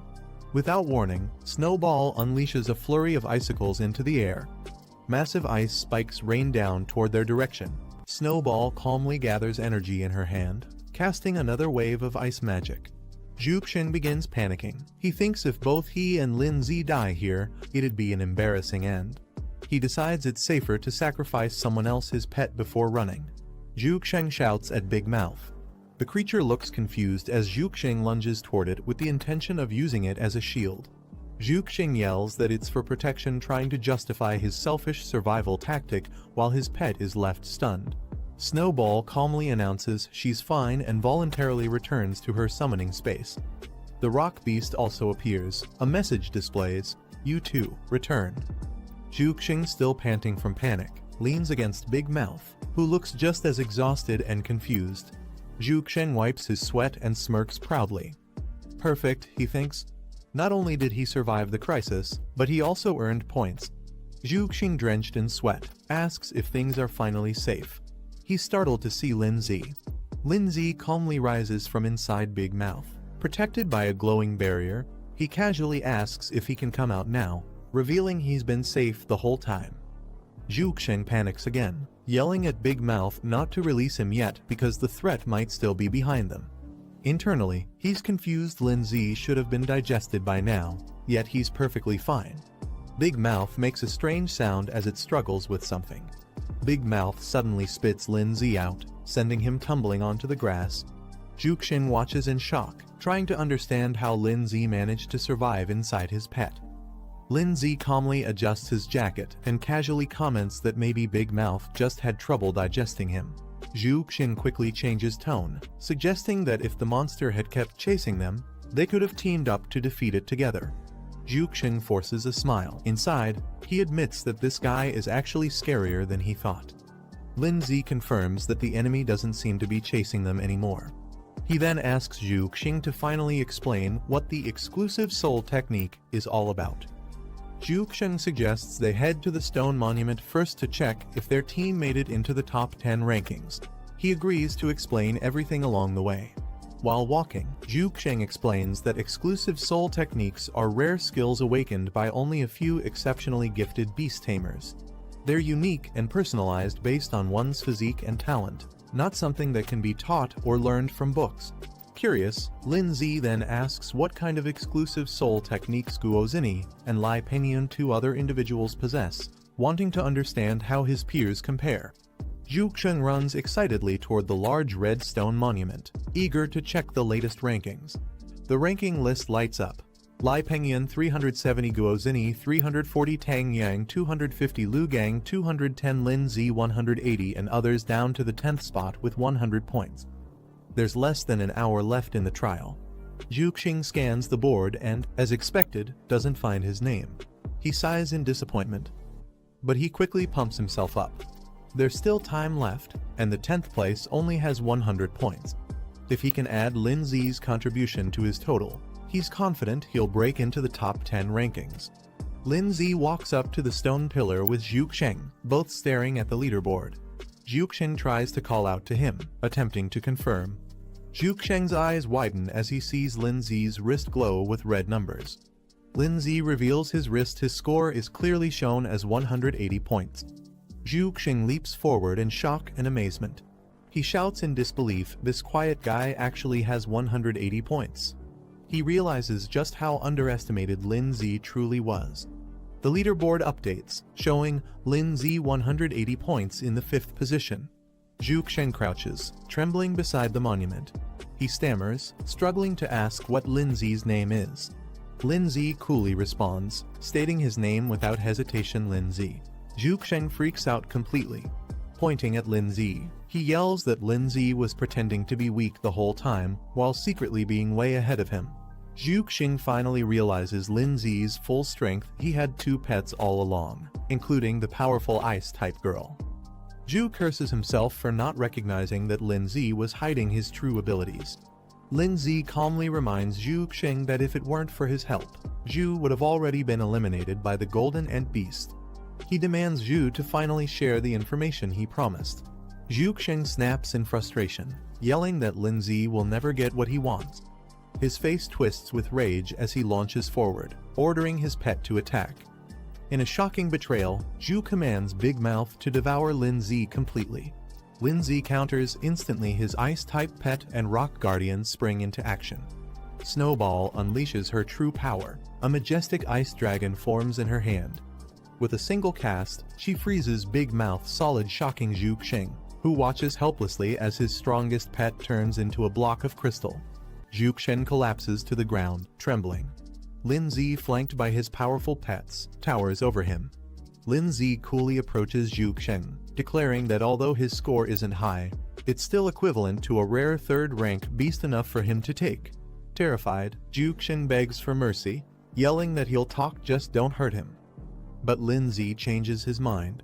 With Snowball by his side, he calmly says he no longer cares what kind of soul technique others have, it makes no difference to him now. Zhuxing freezes in confusion, struggling to understand what Lindsay means. Lindsay stands confidently before Zhuxing, declaring that none of them are even close to being his match. Panicked, Zhuxing screams out for Snow Girl and tries to command her. Suddenly, a sharp flash slices through the air too fast for him to react. A brutal strike lands directly in Zhuxing's abdomen, blasting him back with blood spraying, his eyes wide in disbelief. Zhuxing, heavily injured, mutters Lindsay's name as Pengyun approaches with poison ivy by his side. Pengyun smirks, saying he's waited a long time for this moment, as his twisted pet beast snarls beside him. Zhuxing yells out in panic, warning his boss that Lindsay is dangerous and has a powerful ice pet beast. Lindsay calmly stares forward, recognizing the new arrival. He notes that their unfinished business will now be settled. Pengyun turns away, dismissing the green beast and telling it to retreat. Zhuxing laughs confidently. He proudly claims that even though he lost, his points were handed over to the boss. The poison ivy smirks and begins to vanish in a puff of smoke. Thick fog spreads around the area as the creature disappears completely. The leaderboard updates, showing Pengyun at the top with 430 points, while Lindsay remains in 5th place. Pengyun steps forward confidently and demands that Lindsay reveal his full strength. He wants to settle who truly deserves the top spot among beginners. Lindsay calmly responds, saying he has no interest in such a title and is willing to let Pengyun have it. Pengyun smirks, interpreting Lindsay's words as a sign of surrender. He bursts into mocking laughter, calling Lindsay a coward. He declares his plan to eliminate all the top contenders: Guo Zini, Tan Yang, Lu Gang, and Guan Ning. With a twisted expression, Pengyun confesses he finds destroying others utterly thrilling. The thought alone excites him. He suddenly snaps to a realization: Guan Ning is nearby and the perfect next target. Lindsay looks at the ranking screen and notices something alarming. He realizes Guan Ning, Guo Zini, and Tan Yang are all in the same area. He quickly deduces Guan Ning is in danger. Realizing the urgency, Lindsay dashes off toward the east, aiming to protect Guan Ning. Pengyun mocks him for running and commands his pet beast to intercept Lindsay. The poison ivy leaps high into the air, attempting to cut Lindsay off mid-route. But before it can block him, the poison ivy attacks first, restraining Rock Beast tightly with its chains. The vine entangles Lindsay mid-air, binding him tightly within its coils. Pengyun mocks him, claiming he's nothing more than an overrated name. He orders the poison ivy to drain Lindsay's energy completely, warning him not to try escaping again. Lindsay grits his teeth, cursing under his breath as his energy begins to flare. Pengyun arrogantly dismisses Lindsay, unaware that Ice Queen is rapidly closing in behind him. He turns in shock, realizing her presence too late. In an instant, Ice Queen freezes him solid with a powerful burst of ice magic. The poison ivy halts its attack, stunned by its master's sudden incapacitation. The Ice Queen prepares another wave of sharp ice crystals. Rock Beast lunges and shatters the ice sculpture. Lin-Z calmly leans toward Ice Queen and reminds her, "I already told you." Without turning back, the trio Lin-Z, Ice Queen, and Rock Beast walk away, leaving the frozen Penguin statue behind. The poison ivy writhes weakly on the ground, still clinging to life despite being frozen and shattered. A man approaches and observes the scene, surprised by the creature's resilience even after a brutal defeat. This man, identified as Liu Gang, grins confidently. He sees an opportunity, comparing the situation to hunters being hunted in turn. Liu Gang raises his hand, aiming for the frozen statue of Penguin. He declares that the points are his now. Liu Gang summons his iron-armored dragon, a rank 2 stage 9 beast, and commands it to attack the frozen Lai Penguin directly. Confident, Liu Gang mocks his opponent, saying even if pet beasts can be revived, the same can't be said for their master. The dragon beast shatters the ice statue with a powerful strike. Liu Gang smirks, believing this guarantees his first-place rank. However, as he checks his wrist, he's confused. His points remain unchanged, and he wonders aloud why they didn't increase. Liu Gang stands puzzled as he notices something strange. Despite his confident strike, the points haven't transferred and nearby. He turns around, suspicious, only to spot a vine creeping closer. Before he can react, the vine launches at him with fierce speed, stabbing directly into him in a surprise attack. Penguin calmly walks up, explaining that there's no harm in revealing secrets to someone already eliminated, as Liu Gang is ensnared. He reveals his terrifying secret technique, mimicry synchronization, as his face shifts into a monster form. Liu Gang is caught off guard, trying to call his pet for help, but he's already being constricted tighter by the vine. The iron-armored dragon attempts to respond to the command, but it's too late. It's already entangled and pinned down by the vine beast. A burst of smoke signals its defeat, as the vine completely suppresses the armored beast. Lin-Z swiftly approach from above. He spots them and immediately becomes alert. He warns them, saying that if they dare touch his little sister, they'll face consequences. With fierce determination, Lin-Z rushes down at high speed. His eyes burn with rage as he declares that they are as good as dead. On the ground, several people are already gathered. Lin-Z's sister is surrounded by creatures, including a beast, a dark spider, Xinyi and Tanyong standing guard. Suddenly, a small white dragon with horns appears. The screen displays its identity, Coiling Pattern Baby Dragon, Stage 2 Level 8, Dragon Type. Guan struggles to move, trapped within a water spell. She tries to break free but fails. Tanyong coldly tells her not to waste her strength. There's no escape from a spirit master's water prison. Behind him, a terrifying water ghost creature floats in the air. A label appears, Second Rank Spirit Master, Ghost Water Type. Tanyong confidently raises his hand, explaining that the water prison is impossible to escape from once activated. He turns to Xinyi, saying she can take over. He suggests that if she defeats Guan and claims her points, she'll have a real chance at becoming the top freshman. Xinyi smiles teasingly and questions if he's hesitating because Guan is too pretty to hurt. Tanyong doesn't respond, staying silent as Xinyi watches him curiously. Tanyong stands with his arms crossed. He responds to Xinyi's teasing, saying he's not interested in other girls, hinting that Xinyi is the only one he cares about. As Guan remains trapped inside the water spell, Xinyi gets ready to strike. But Tanyong interrupts her, telling her to wait. She's confused and asks what they're waiting for. Xinyi's eyes light up with excitement. She smirks and says they should wait for the big fish to take the bait. Suddenly, Lin-Z bursts in at high speed, attacking with deadly force. The impact shocks Tanyong, who immediately reacts with surprise. Tanyong activates a water shield to protect Xinyi from the sudden strike. Waves surge up around them as he barely blocks the powerful attack. Lin-Z's pet beast, Snowball, crashes down with force, scattering black debris and emitting purple smoke. Lin-Z walks forward calmly, flanked by his two powerful companions, his rock beast and Snowball. Lin-Z glares at Tanyong and Xinyi. He demands that they release Guan immediately before it's too late. Xinyi and Tanyong are shocked when they realize Lin-Z has two powerful pet beasts. Inside the water prison, Guan is surprised to see both of Lin Zi's pets appear together. But she quickly reminds herself it's not the time to be shocked. She warns Lin Zi that Tanyang and Xin Yi are strong and tells him to be careful. Lin Zi, with his rock beast and Snowball behind him, confidently steps forward. He tells Guan to hang on, he's coming to rescue her. Tanyang narrows his eyes and points at Lin Zi, asking if he's the one who supposedly cleared the ultra-difficult challenge and obtained legendary-level pets. Xin Yi smiles and confirms Lin Zi's identity, saying it all makes sense now, he always felt different from others. Tanyang rolls up his sleeves. He says he'll find out Lin Zi's true strength by facing him directly. Xin Yi warns him to be cautious, sensing that Lin Zi isn't an ordinary opponent. Tanyang charges forward with confidence. He tells Xin Yi that if he beats Lin Zi, he'll give her the points, making her the top freshman.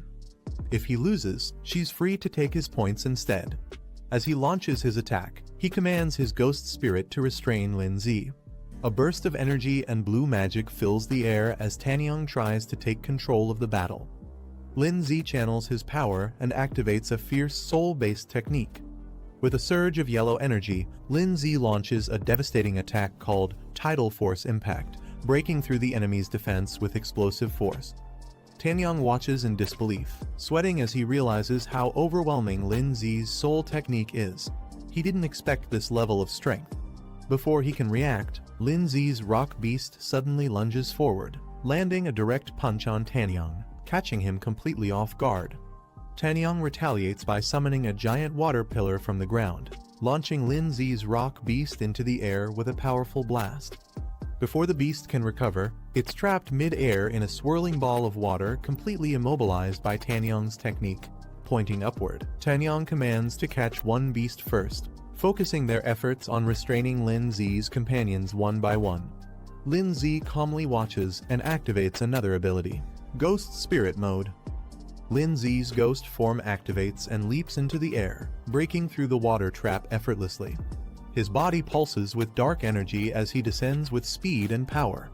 With precision, he strikes from above using a ground-piercing attack. Purple energy erupts, and spikes burst from below.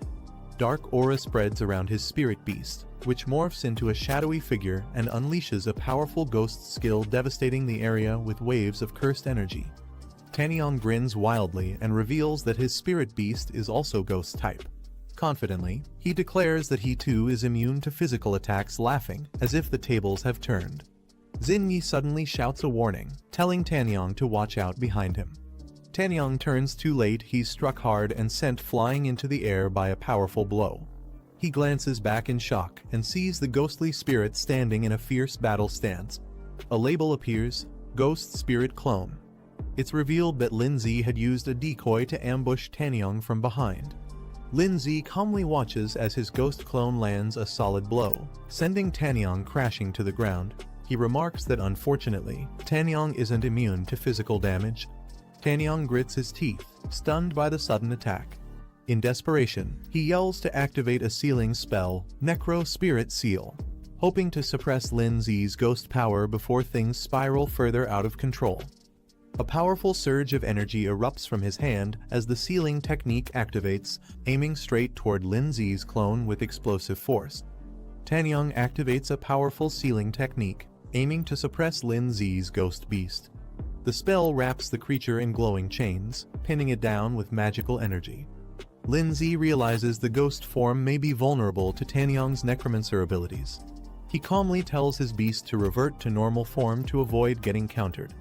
Tanyang laughs confidently as Lin Zi's clone dissipates. He mocks the so-called genius, saying he's not as impressive as the rumors claimed. But Lin Zi remains calm. He raises his hand, declaring that it's time they witness his true strength. Lin Zi soars into the sky with a burst of blinding light. Xin Yi watches in shock as the sheer intensity of his energy leaves her frozen in place. Tanyang clenches his fists, realizing the truth: Lin Zi is far beyond what they can handle. He admits that if things continue like this, they won't stand a chance. Xin Yi's eyes widen with fear, cold sweat drips down her face as she realizes the terrifying gap in strength. In her mind, there's no doubt now they're going to be completely crushed. Xin Yi suddenly stops the fight, raising her hands and shouting for everyone to wait. Tanyong, standing behind her, looks ready to engage. She suggests maybe they should talk things over instead of fighting. Lindsay responds calmly, questioning if she really wants to negotiate now. Xinyi explains that most of them have already secured top 10 ranks in the competition, so there's no point in continuing to fight. She adds that they'll all be classmates soon, so it's better not to create conflict. Lindsay silently agrees, signaling Snowball to stand down. Snowball backs off as they decide not to escalate the situation. Xinyi urgently shouts for Tanyong to stop and release the captured girl. She runs toward him as Guan remains trapped in a water prison, struggling to break free. Tanyong hesitates and thinks logically releasing Guan is safer since any alliance between their opponents would put them at a disadvantage. Xinyi insists he do as she says. Tanyong, though annoyed, agrees with a sigh and casts the spell to release the water prison. The water restraints explode with a splash, and Guan is finally freed, dropping to the ground with force as the spell breaks. Guan rushes into Lindsay's arms, thanking him for rescuing her. Lindsay reassures her that as long as he's around, no one can harm her.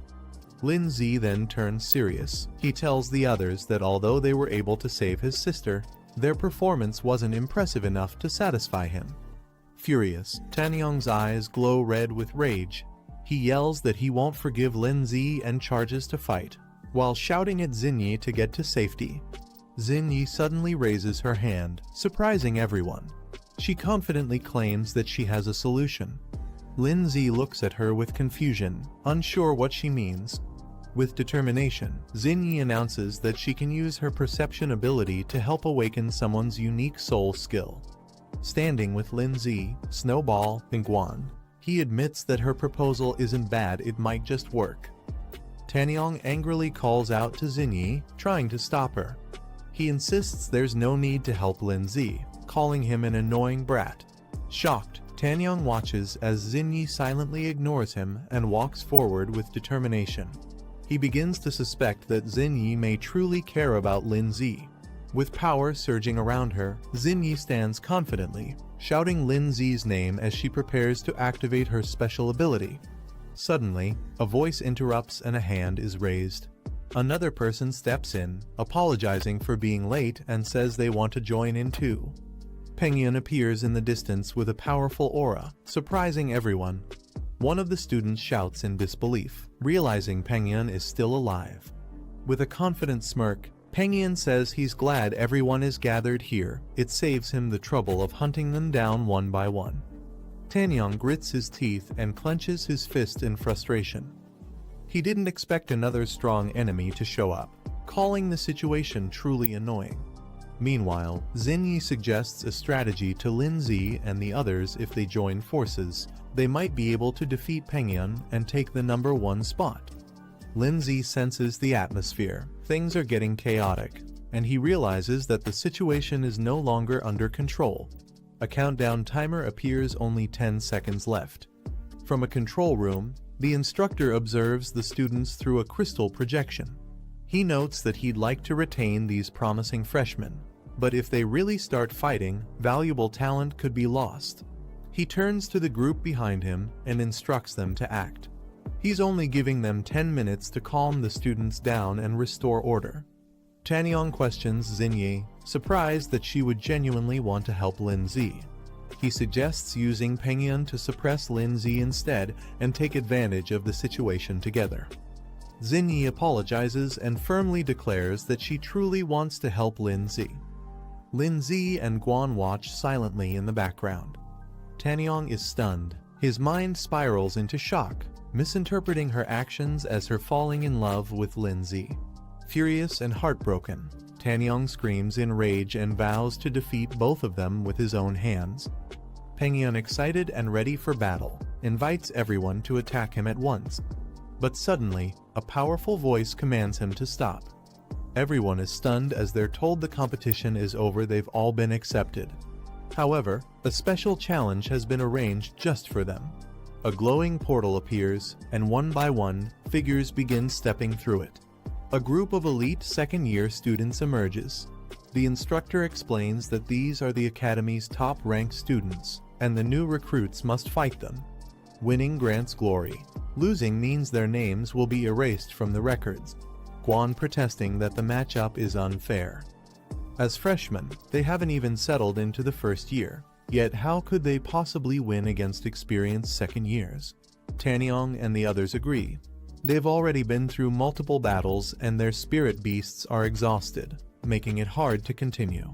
Lindsay steps forward with a calm smile and simply says, "Let's go." Pengyun watches from afar, commenting that it's unfortunate.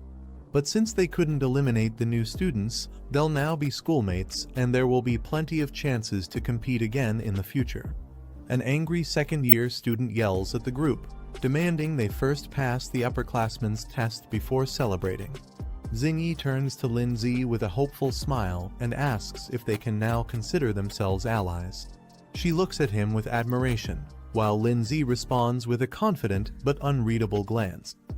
Guan, visibly flustered, pouts and complains that Lindsay hasn't answered her yet, annoyed at being left out of the moment. Lindsay analyzes the situation, recognizing that the reward from the purification trial is valuable since it boosts both physical strength and soul power. He observes that the opposing side only sent 4 people, while his group has 5, suggesting their opponents may have underestimated them. He then turns to Xingyi and sets a condition. If she wants to be seen as a true ally, she must prove herself in battle. Lindsay explains that she'll have to fight either him or his sister's team to earn that trust. Guan instantly protests, expressing that she wants to stay by Lindsay's side. Lindsay gently assures Guan that he'll take on one opponent himself, and tells her and Xingyi to handle one together since they have a better chance as a team. One of the senior student named Zaidu steps forward and challenges them, asking who's ready to face him. He even jokes that they can come together if they're scared.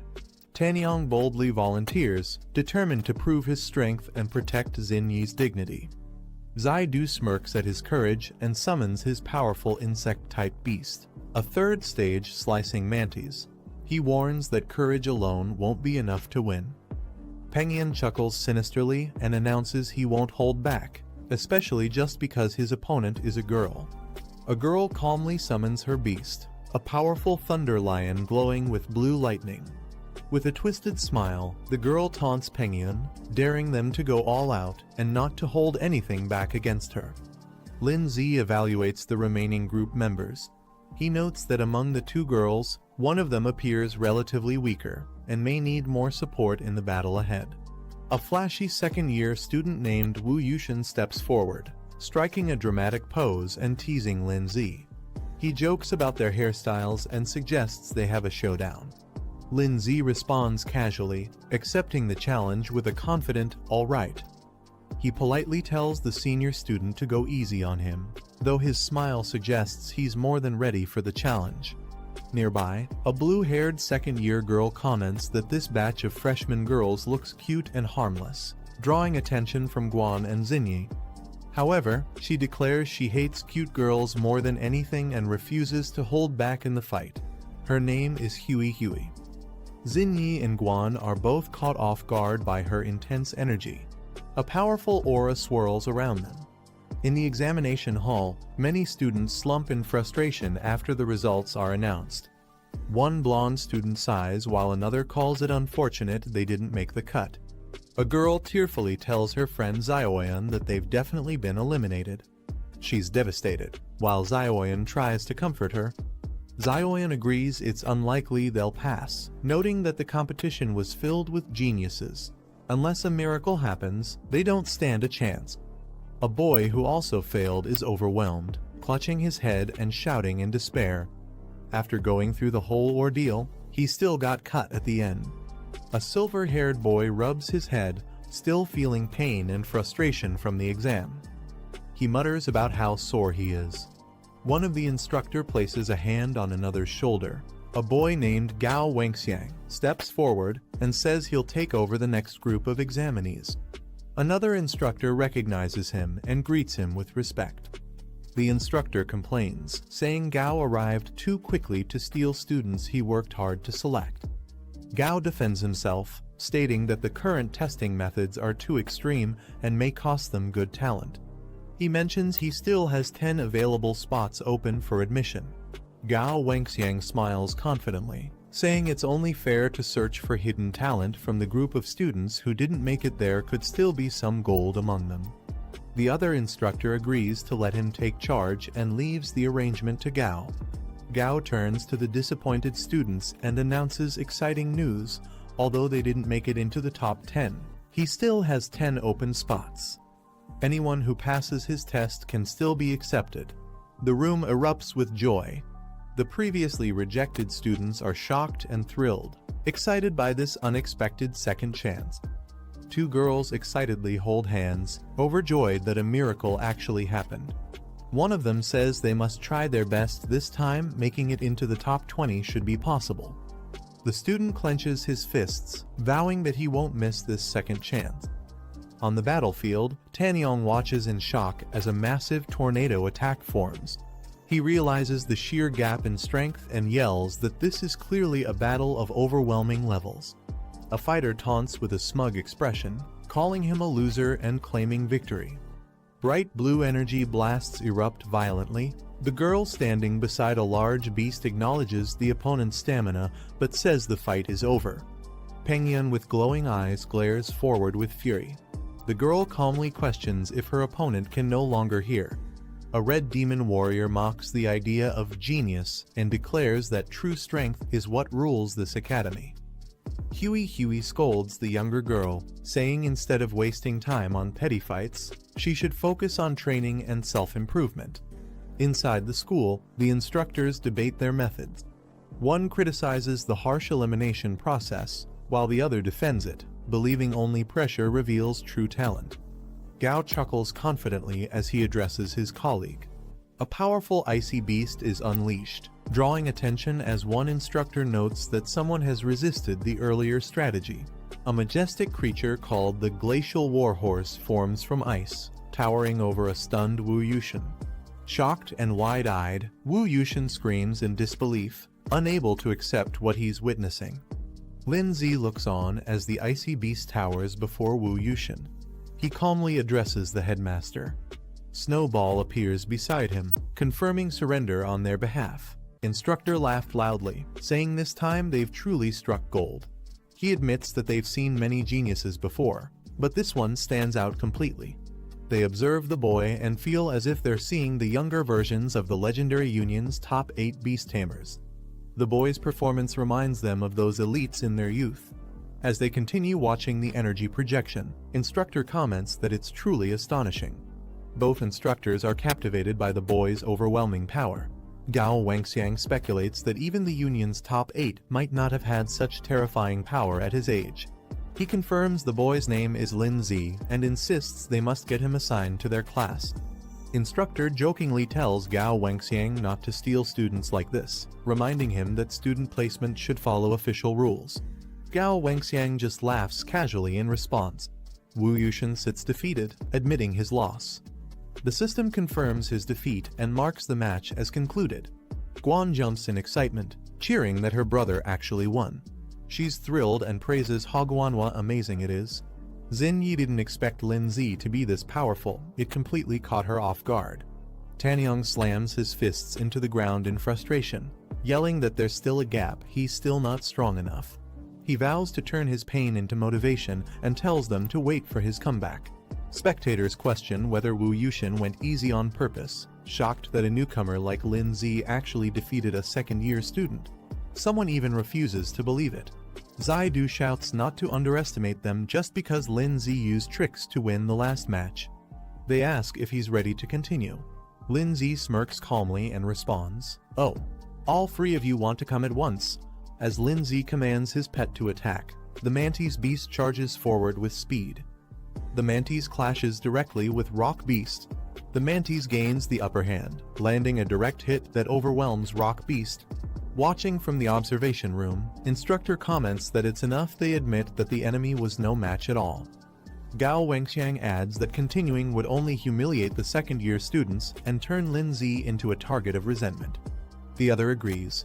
The instructor announces the end of the test and tells the students to withdraw their beasts. Zaidu shouts toward the instructor and admits that Lin Zi passed the trial alone. He also acknowledges that other students performed decently and says everyone's strength will improve after entering Zhongning Academy. Zaidu points at Lin Zi and says it's not over once Lin Zi officially enrolls, they'll have a rematch. He yells that it was just bad luck and calls Lin Zi despicable. Lin Zi smiles and gives a thumbs up, complimenting Zaidu by saying he's truly strong and doesn't even need to compete anymore.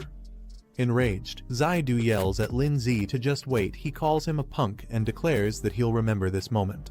Lin Zi stands calmly with Snowball and Rook Beast by his side as several pillars of light fall to the ground. The system announces Lin Zi's reward for completing the awakening ritual. His stats visibly increase, his physique and willpower get a massive boost. The system congratulates Lin Zi for successfully enrolling in Zhongning Academy. He stands confidently as the energy surges around him, with his achievement points now displayed. Meanwhile, Rook Beast undergoes rapid transformation. Its growth level rises to 33%. Snowball's eyes glow with power as her evolution completes. The system notifies that her growth rate has increased to 12%, marking her progress. Lin Zi returns from the test and lands in the middle of a crowd. Guan runs to him, calling out, "Brother," while the surrounding students murmur in surprise at how strong he is. Still dazed, Lin Zi thinks to himself that every time he wakes up, the environment feels strangely familiar. Someone gently grabs his sleeve and quietly calls his name Lin Zi. Zingy leans in and tells Lin Zi that she can sense his Rook Beast still has an unlocked form waiting to be revealed. Lin Zi looks surprised and asks if it's true. Zingy adds that it also includes guidance on how to awaken his exclusive soul skill. She tells him to come find her after the test if he wants to know more. Lin Zi responds with a blank look and simply says, "Oh," as if unsure how to react. Instructor steps up and calls for silence. He announces that the top 10 scorers in this round will be admitted directly into the academy. The instructor announces the top scorer of this freshman exam. Everyone turns in surprise as the spotlight falls on the chosen one. He reveals the name, Lai Pengyun. The crowd bursts into applause, some with confused expressions while others clap out of obligation. Pengyun murmurs in disbelief, wondering how it could be him. Something doesn't seem right. He clenches his teeth in frustration, thinking that someone who looked stronger than him got ignored. He feels this is complete favoritism and injustice. Instructor Flo points out that Lin Zi clearly outperformed everyone and deserved the top freshman spot. Gao Wengxiang responds, questioning if this setup is truly fair. Instructor Flo reminds him that the rules for this trial were based on score rankings. Even so, he warns that placing all hope on one person is risky. Gao Wengxiang agrees reluctantly. The instructor announces that students who will join the recovery training should follow him. Those who already made it into the top 10 are dismissed and will return in 10 days for the entrance ceremony. Guan comforts her crying classmates, telling them not to worry. She encourages them to do their best in the upcoming recovery trial and assures them they can pass it if they try hard enough. Zhu Sheng approaches from the crowd and greets Lin Zi respectfully, calling him Big Brother Lin Zi. Lin Zi recognizes him and replies, "Oh, it's you." He admits he didn't expect Lin Zi to be so powerful, saying his intel must have been lacking. He compliments Lin Zi's recent battle against the second-year senior, calling it extremely impressive. Curious, Lin Zi asks him what he's planning. Zhu Xing suddenly clasps his hands together, grinning wide, and asks if Lin Zi would accept him as a junior disciple. He dramatically declares his endless admiration for Lin Zi, comparing it to a flowing river. Lin Zi responds calmly, saying he doesn't accept disciples.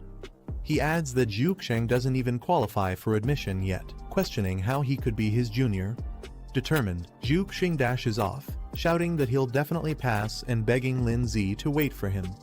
Elsewhere, Pengyun lets out a cold snort. Guan excitedly celebrates their success, saying it's great that they officially passed the trial and became freshmen at Zhongning Academy. She suggests they skip going back today and enjoy a full day out in the city. Lin Zi stretches and agrees, saying that after 4 hours of intense testing, he really does need some proper relaxation. Blushing slightly, Guan proposes they spend the night in the city and return tomorrow instead. Lindsay smiles and agrees to Guan's suggestion, telling her, "All right." Guan softly smiles, visibly happy and a little shy, while thinking about spending the night together in the city. Suddenly, Lindsay looks at his phone and panics. He realizes all the hotel prices are shockingly high, with most listings showing a rate of $29.99. He exclaims in frustration at how expensive everything is.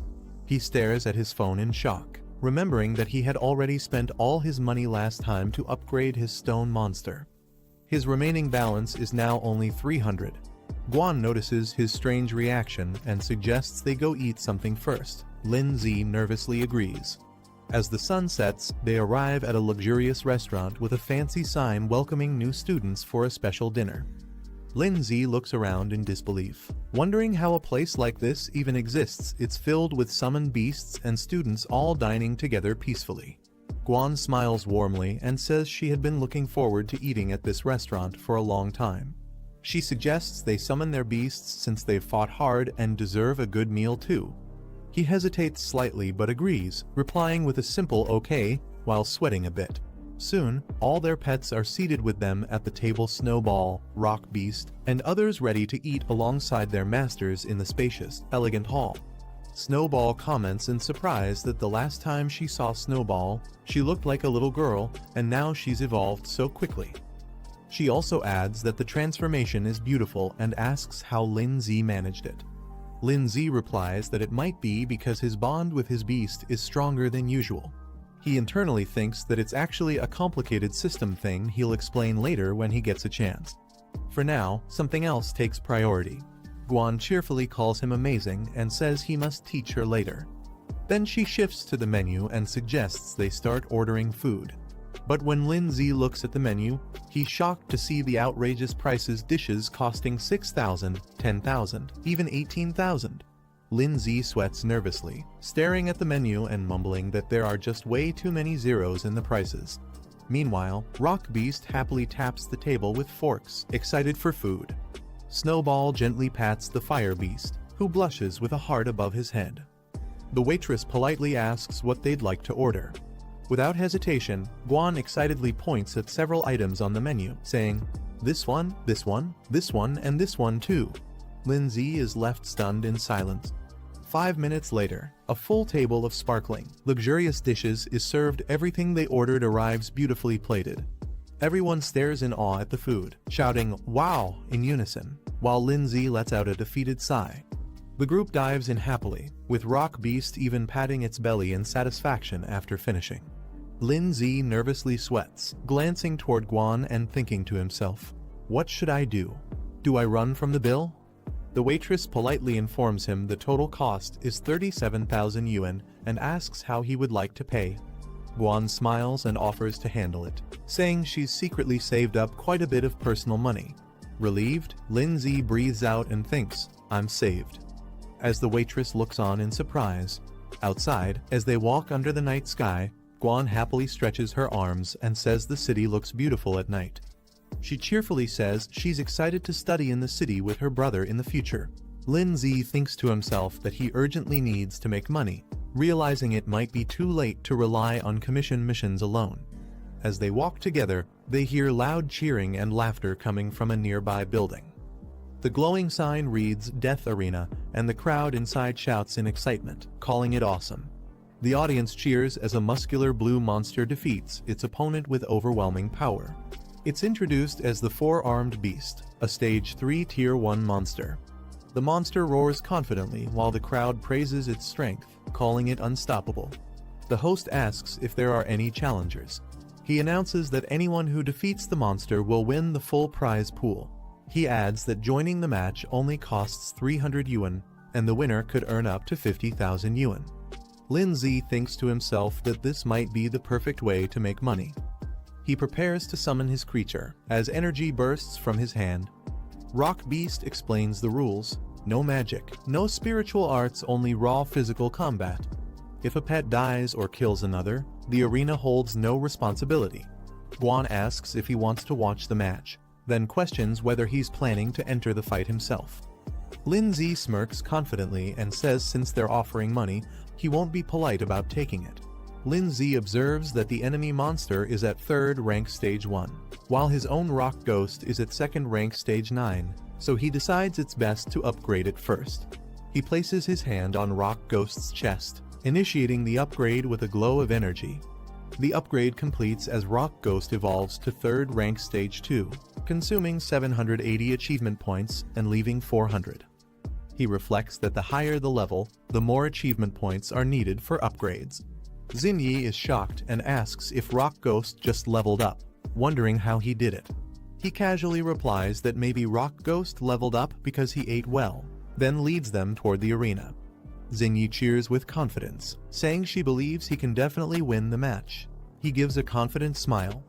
The host announces a new challenger has entered, hyping up the audience as Lin Zi steps toward the ring with Rock Ghost. The host is shocked to see Lin Zi and Rock Beast step into the arena, wondering why someone like him would join such a deadly match. The crowd mocks him, laughing loudly and saying he must be drunk or clueless. They also ridicule the Rock Ghost. Rock Ghost stays silent but emits a quiet growl in response to the crowd's mockery. Rock Ghost calmly watches as 4-armed beast steps forward. The man smirks and calls Lin Zi a kid, warning that if his pet, the 4-armed beast, accidentally kills him in the fight, he shouldn't be blamed for it. Lin Zi politely requests the man to go all out. He shows no fear, keeping his eyes half closed as he responds with confidence. The man scoffs and calls Lin Zi an ignorant brat who doesn't understand how strong his opponent truly is. A smug grin spreads across his face, underestimating Lin Zi's strength. Both sides finalize the agreement by signing a life and death contract. The man overseeing the match confirms the document and urges them to sign and stamp quickly. As soon as the contract is signed, the host loudly announces the start of the match. The man immediately commands his pet to take action and show some real strength. The creature charges forward aggressively. The beast leaps directly toward Rock Ghost, who swiftly evades the attack. The force of the landing smashes the floor beneath. Lin Zi observes the ongoing battle and analyzes the situation. He notes that Rock Ghost clearly has the speed advantage over the 4-armed beast. Meanwhile, Rock Ghost dashes forward in a blur, closing the distance in an instant. Seizing the opening, Rock Ghost leaps into the air and delivers a strong spinning kick straight into the 4-armed beast's head. The blow forces the beast's head back, but it quickly regains balance and steadies itself. Rock Ghost follows up aggressively, closing in with glowing red eyes and sharp focus. But this time, the 4-armed beast reacts quickly and catches Rock Ghost's leg mid-strike. The 4-armed beast grips Rock Ghost by the leg and suddenly swings him high into the air. Rock Ghost is unable to break free, caught completely off guard by the beast's raw power. With a brutal motion, the 4-armed beast hurls Rock Ghost across the arena. Rock Ghost crashes violently into the ground, creating a massive crater on impact. In the crowd, Lin Zi watches silently as someone nearby exclaims in shock, noting the incredible strength displayed. The man grins confidently and admits that while the 4-armed beast doesn't know any special skills, its raw power alone is enough to overwhelm many high-level pets. Lin Zi watches the field and realizes the rules of this battle heavily favor the 4-armed beast. Since skills aren't required, pure physical might becomes the deciding factor, something the beast excels in. He now understands why the opponent was so confident. The 4-armed beast raises its massive fists and prepares to strike again, its powerful arms swinging down with crushing force. Rock Ghost quickly retreats, narrowly evading the incoming blow. The beast grabs Rock Ghost again and prepares to deliver a powerful overhead smash. Its arms swing high above its head, aiming to crush its opponent without mercy. As the beast slams down, the ground trembles from the impact. Rock Ghost crashes hard into the arena floor, headfirst, as an explosive burst of debris and force shoots outward. Watching from outside the ring, the man crosses his arms and sneers. He mocks Lin Zi, sarcastically asking if that was all his pet was capable of. The crowd erupts in laughter and applause, impressed by the 4-armed beast's last strike. Guan looks on with concern, calling out, "Brother." Lin Zi calmly analyzes the situation, thinking that if skills were allowed, Rock Ghost in its spiritual state could easily ignore brute force attacks. However, under these rules that restrict skill use, raw power dominates, and that gives the four-armed beast an edge. As he reflects, Lindsay remembers that the last time Rock Ghost shifted forms was during a life-threatening situation. If what she said was true, and the transformation can be triggered again under pressure, then it's a gamble worth taking. Lindsay's golden eye glows as he steps forward, calling out to Rock Ghost. He asks if this is truly all it can do, commanding it to show him its full strength. Rock Ghost lies motionless on the ground, face buried in the cracked floor. Internally, it questions whether it always needs to rely on Snowgirl to determine victory and defeat. The four-armed beast moves in for another attack, its shadow looming over Rock Ghost. Suddenly, Rock Ghost's eye glows red. With a powerful punch, Rock Ghost strikes the four-armed beast directly in the chest. The impact explodes outward with force, shocking the beast mid-motion and turning the tide of the battle. Chunks of red armor shatter and fall from Rock Ghost's body as it initiates a transformation. Red mist swirls around Rock Ghost as it emerges fully transformed. A new system reveals its new stats. Speed tripled, defense completely dropped, and the transformation lasts for 60 seconds. It now moves like a true predator. Lindsay observes with satisfaction. He's impressed and confirms that the rocky armor can be detached at will, allowing Rock Ghost to adapt based on the situation. Without wasting a second, Rock Ghost leaps at full force toward the four-armed beast. The man smirks arrogantly, laughing at Rock Ghost and mocking it for not learning its lesson. He assumes the beast still holds the upper hand after the previous exchange. The four-armed beast prepares to strike again, but just as it moves, Rock Ghost suddenly vanishes, leaving only a red blur behind. The man's expression instantly shifts to shock. He panics, sweating as he shouts in confusion, completely unaware of what just happened. In a flash, Rock Ghost reappears behind the four-armed beast and lands a direct, explosive blow to its back. The four-armed beast desperately swings its fists, trying to catch Rock Ghost. Before the beast can react, Rock Ghost reappears behind it and slams a powerful kick directly into its lower back. With glowing red eyes and a wicked grin, Rock Ghost lunges in again. Punch after punch rains down on the four-armed beast. It tries to shield its head, overwhelmed and confused, while red impact marks scatter across its body. Lindsay sees the countdown reaching just 10 seconds and immediately shouts to Rock Ghost, urging him to stop playing around and finish the battle now. Rock Ghost launches high into the air and descends like a crimson meteor. Its body rotates mid-air, targeting the four-armed beast's exposed head. With full force, Rock Ghost smashes into the beast using a finishing move, Ghost Impact. The four-armed beast is sent flying and crashes onto the floor, completely wrecked and coughing blood. After delivering the final blow, Rock Ghost stands tall as its transformation ends. The ghost form fades, and its body begins reverting to its base state. On-screen text confirms the transformation has concluded. The man stares wide-eyed, frozen in disbelief. He mutters that this outcome is impossible, unable to accept what just happened in front of him. In the stands, the crowd erupts in shock. One person questions the situation, while another exclaims that even the four-armed beast was taken down. Another calls Rock Ghost terrifying and absolute monster. The judge walks into the arena and raises his hand, standing beside the unconscious beast. He announces the result clearly. The winner of the match is Rock Ghost. Lindsay stares blankly with lifeless eyes, his face drenched in sweat. He calls out in disbelief to Rock Ghost. The crowd is confused, questioning why the four-armed monster lost when it seemed strong. One person comments that the match wasn't dragged out, and another points out that the boy used a skill against the rules. The announcer loudly declares that the contestant's pet used a skill technique, which is a violation of the competition rules. A group discusses the situation. One of them notes that the transformation of the opponent's form was confirmed. Guan argues it was just a piece of armor falling off and shouldn't count as a skill, saying it's unfair. The man clenches his fist and angrily calls the boy a brat. He warns not to think he can easily take the money just by pulling a few tricks. Lindsay stands near his pet Rock Ghost and proposes a new idea. He agrees the pet battle result is a loss, but suggests a rematch, this time a physical fight between him and the opponent. If he wins, he demands the prize money.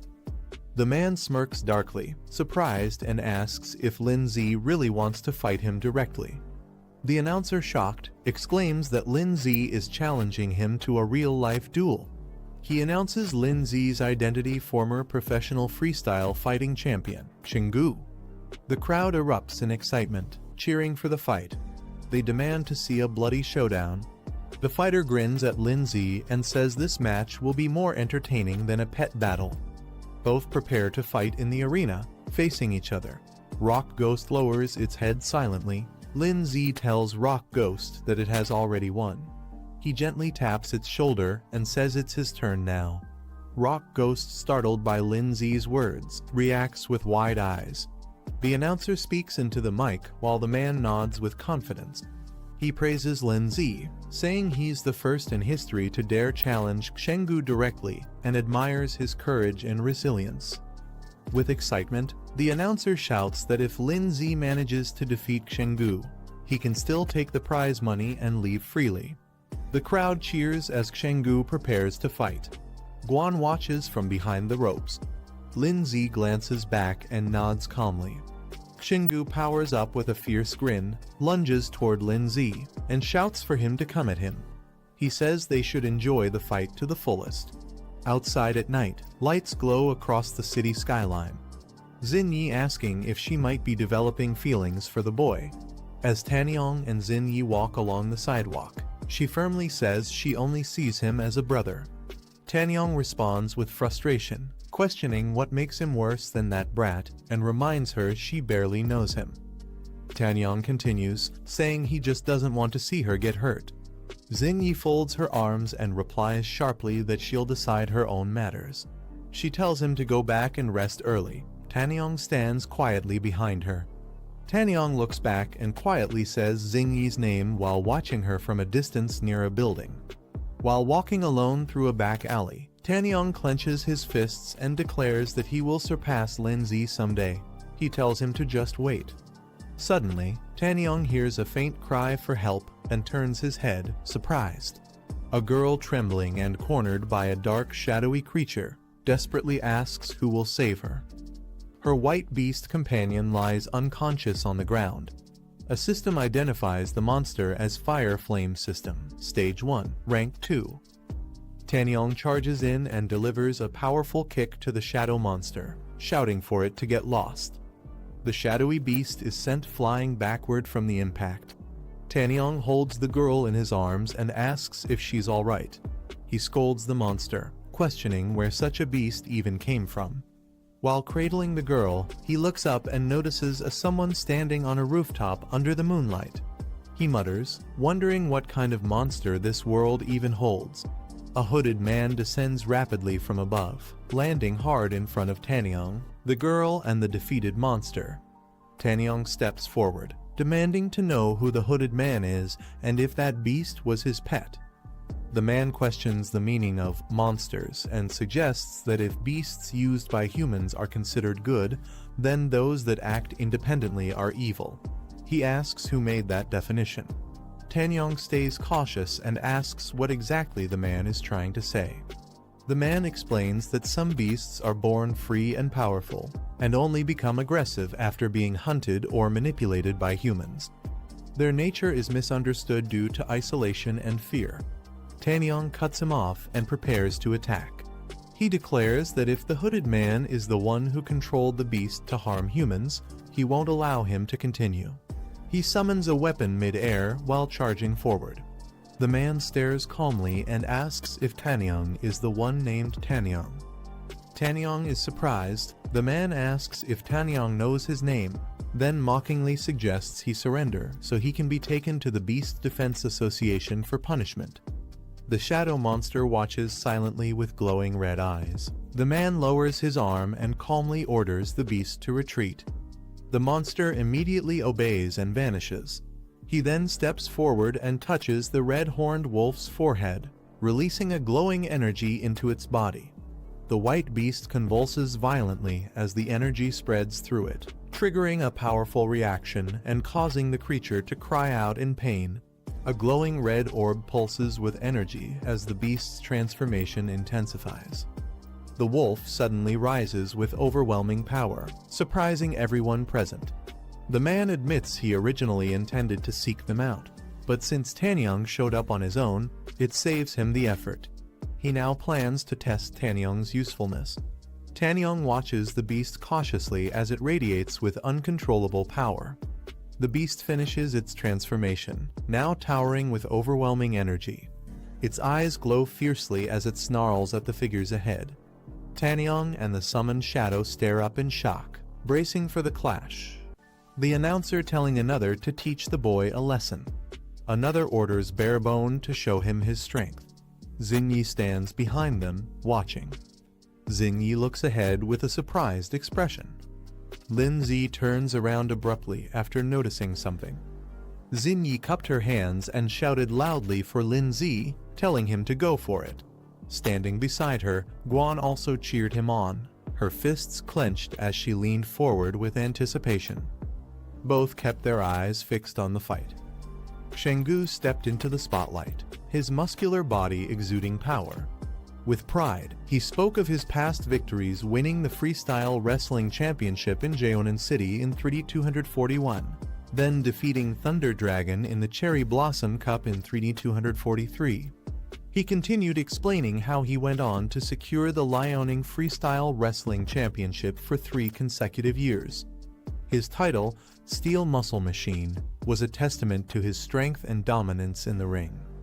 Linzi studied him calmly, analyzing his opponent's capability. He knew an average person's physical quality ranged between 2 and 4, but Shenggu's was in the 4 to 8 range, far stronger than the usual challenger. Shenggu smirked, thinking to himself that most people who heard about his achievements would be trembling in fear, yet this boy, Linzi, remained completely unfazed. He grinned and told Linzi that to avoid being accused of bullying, he would let him land a punch first. Taunting him further, he pointed at himself and told him to come and hit him. The announcer on the side advised Linzi to make the first move since Shenggu was giving him the chance, but warned him to be careful not to break the bones in his own hand. Shenggu confidently called for everyone to watch as he prepared himself. Linzi, looking up at him, calmly stated that in that case, he would not hold back. Linzi's fist connected with brutal force, smashing into Shenggu's face and drawing blood instantly. The blow sent Shenggu flying backward, his body arching through the air as the force of the strike radiated outward. He crashed violently into the ground, the shockwave knocking nearby spectators off balance and scattering them in surprise.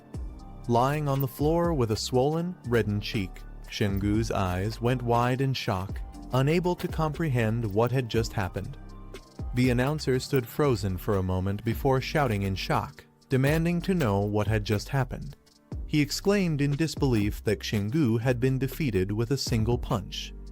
Meanwhile, Xinyi and Guan beamed with excitement, raising their hands for a celebratory high five after witnessing Linzi's victory. They locked eyes for a brief second, but quickly shifted to an awkward silence. Both turned their heads away from each other, crossing their arms with exaggerated expressions. The announcer suddenly raised his hand and stopped everything, saying that since he hadn't officially announced the start of the match, Linzi's attack was technically against the rules. Therefore, the winner of this round should be. Linzi's narrowed his gaze and questioning the announcer's words. Realizing the tension, the announcer quickly broke into a nervous smile, admitting his mistake and clarifying that Linzi had not violated any rules.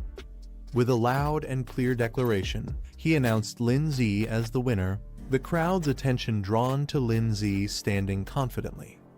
Linzi checked his phone and saw the transfer of 50,000, thinking to himself that now he had enough money to stay at a hotel.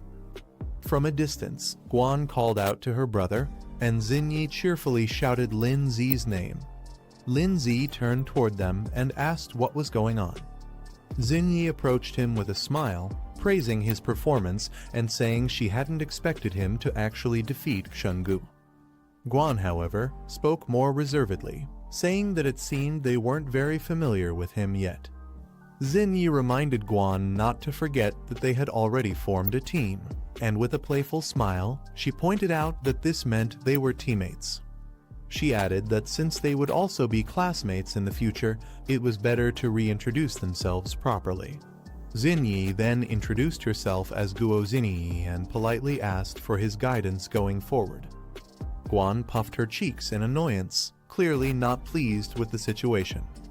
Lindsay looked at her with mild curiosity and asked what she was doing here. Xinyi explained that she was there to help Lindsay awaken his exclusive soul power. Hearing this, Lindsay looked at her curiously and repeated, "Exclusive soul power?" She confidently added that if they considered her a friend, she could assist them further in the future. Lindsay suggested they find a quiet place to talk, not wanting to discuss such matters in public. An exterior of a building, inside for a more private conversation. Xinyi and Guan sat on opposite sides of the bed, with a clear line dividing them. Guan silently wondered why it felt like they had just checked into a hotel together. Lindsay entered the room and told them to begin. Xinyi responded with a quick "all right" and prepared to start. Xinyi explained that her exclusive soul power was called perception. She described how, even at the age of 7, she could sense information that was extremely difficult for ordinary people to detect, such as a person's aura, location, and even events that might happen in the future. Guan's eyes widened in surprise, and she praised Xinyi's ability as amazing. Impressed by how powerful it was, Xinyi smiled modestly in response. Lindsay asked Xinyi how exactly she planned to help them. Xinyi looked at him seriously and told him to close his eyes. Without hesitation, Lindsay complied, shutting his eyes as instructed. Xinyi then leaned in close to him, bringing her forehead toward his Guan quickly called out, questioning what they were doing. Xinyi calmly explained that this was the only way she could sense Lindsay's abilities and guide his training in the right direction. She pouted, clearly reluctant, but eventually gave in, saying she would trust Xinyi just this once. Xinyi closed her eyes, telling herself to focus her mind, though she could feel her heart racing faster than usual. Her eyes opened with a glow, revealing a swirling, colorful light as she activated her perception ability. A glowing blue figure appeared in Xinyi's perception, radiating intense energy. Xinyi told Lindsay she saw a strange pet. It didn't look like his rock pet Yangui, nor like the other pet Zunu. She explained that it seemed more like a fusion state between them, their powers combined into a single entity. The boy asks about fusion, and the girl confirms it. She explains that her constitution isn't strong enough yet, so she can only sense vague information. Then she tells him it's his turn. Another girl hesitates, questioning if it really has to be forehead to forehead. The first girl insists, saying the hidden potential inside can only be sensed that way, calling her little sister. She closes her eyes, focusing deeply. Suddenly, her eyes glow with a radiant light as her vision sharpens. She sees countless silhouettes drifting in a vast, swirling space. Shock hits her when a dark, horned figure with glowing eyes emerges from the chaos. She suddenly reacts in pain, making the other girl rush to ask what she saw. She hesitates, then answers that it was nothing but black shadows, suggesting her potential hasn't fully manifested and may need more training. The girl with pink hair, however, thinks to herself that no matter what those shadows were, she has a bad feeling about them. Deciding not to mention it, she keeps quiet while the clock ticks late into the night. Realizing how late it has become, she complains about having nowhere to go and worries about meeting bad people outside. Acting cute, she asks to stay the night. The boy hesitates, but she quickly celebrates, thanking them for letting her stay.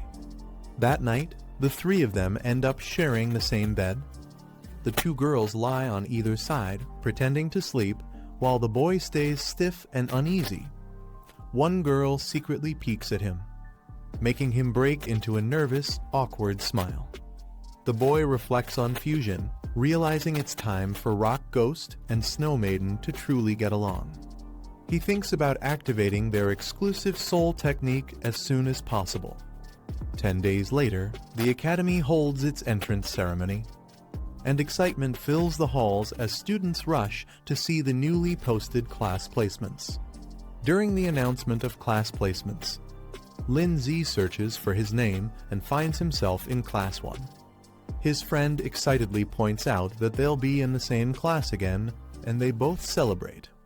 Soon after, the pink-haired girl joins in with a cheerful smile, revealing that she's also in Class 1. Zinni stays quiet while the others talk, when suddenly a familiar voice calls her name. Shocked, she turns to see Tan Yang, badly injured and covered in bandages. She quickly asks if he got into another fight. Tan Yang explains that he ran into some troublesome people. Tan Yang discovers he has been placed in Class 2. Accepting it as fate, he calls it a good thing. Elsewhere, another student is relieved not to share the same class with him, admitting that otherwise he might not be able to resist killing him. His companion, however, mutters that he seriously wants to hit him even now. The group celebrates passing their placements. One girl happily announces they made it too, though only classes 1 and 2 are considered elite. Still, she's proud they worked hard enough to barely pass the threshold. They thank Guan Ning for helping with training, while the scene shifts to a stage where someone begins addressing the new students. The new homeroom teacher introduces himself to Class 1, explaining that he will guide their cultivation for the next 3 years. He tells them attending classes is optional, but cultivation must never stop. Periodic evaluations will be held, and those who fail will be moved to regular classes. He adds that the top 3 scorers in each evaluation will earn a scholarship of 100,000 yuan. The students are surprised by the generous reward, and one notes that just 2 wins could be enough to afford a high-grade contracted beast. The teacher explains that while the Academy offers many clubs and cultivation programs, there is one mandatory course: virtual combat. Behind the teaching building lies a massive virtual combat hall capable of hosting thousands of students. Through these battles, students gain real combat experience and can strengthen both themselves and their beasts. Rankings bring not only rewards, but also determine placement tiers across the Beastmaster Federation. Hearing this, Lin Z resolves to quickly upgrade Rock Ghost so it can match Snow Maiden's level. Lin Z places Rock Ghost and Snow Maiden before him, commanding them to fuse. The attempt, however, fails immediately due to a level mismatch, leaving both beasts standing awkwardly in silence. This is the end of the video. If you guys want to see the next part, then don't forget to subscribe and like the video.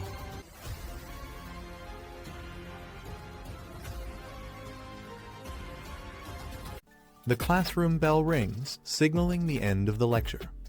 Students leave together, some chatting casually. One thinks about needing more practice in simulated battles to improve quickly. The classroom doors close behind them. Outside, different school clubs approach students. One group enthusiastically invites Lin Z to join, highlighting their Ice Beast Association as the most influential. Another club tries to recruit him into their Rock-type Beast Society, claiming it's a place for growth and shared training. Another club tries to recruit him, boasting that their Ghost-type Beast Society has many beauties and even offers extra activity funds.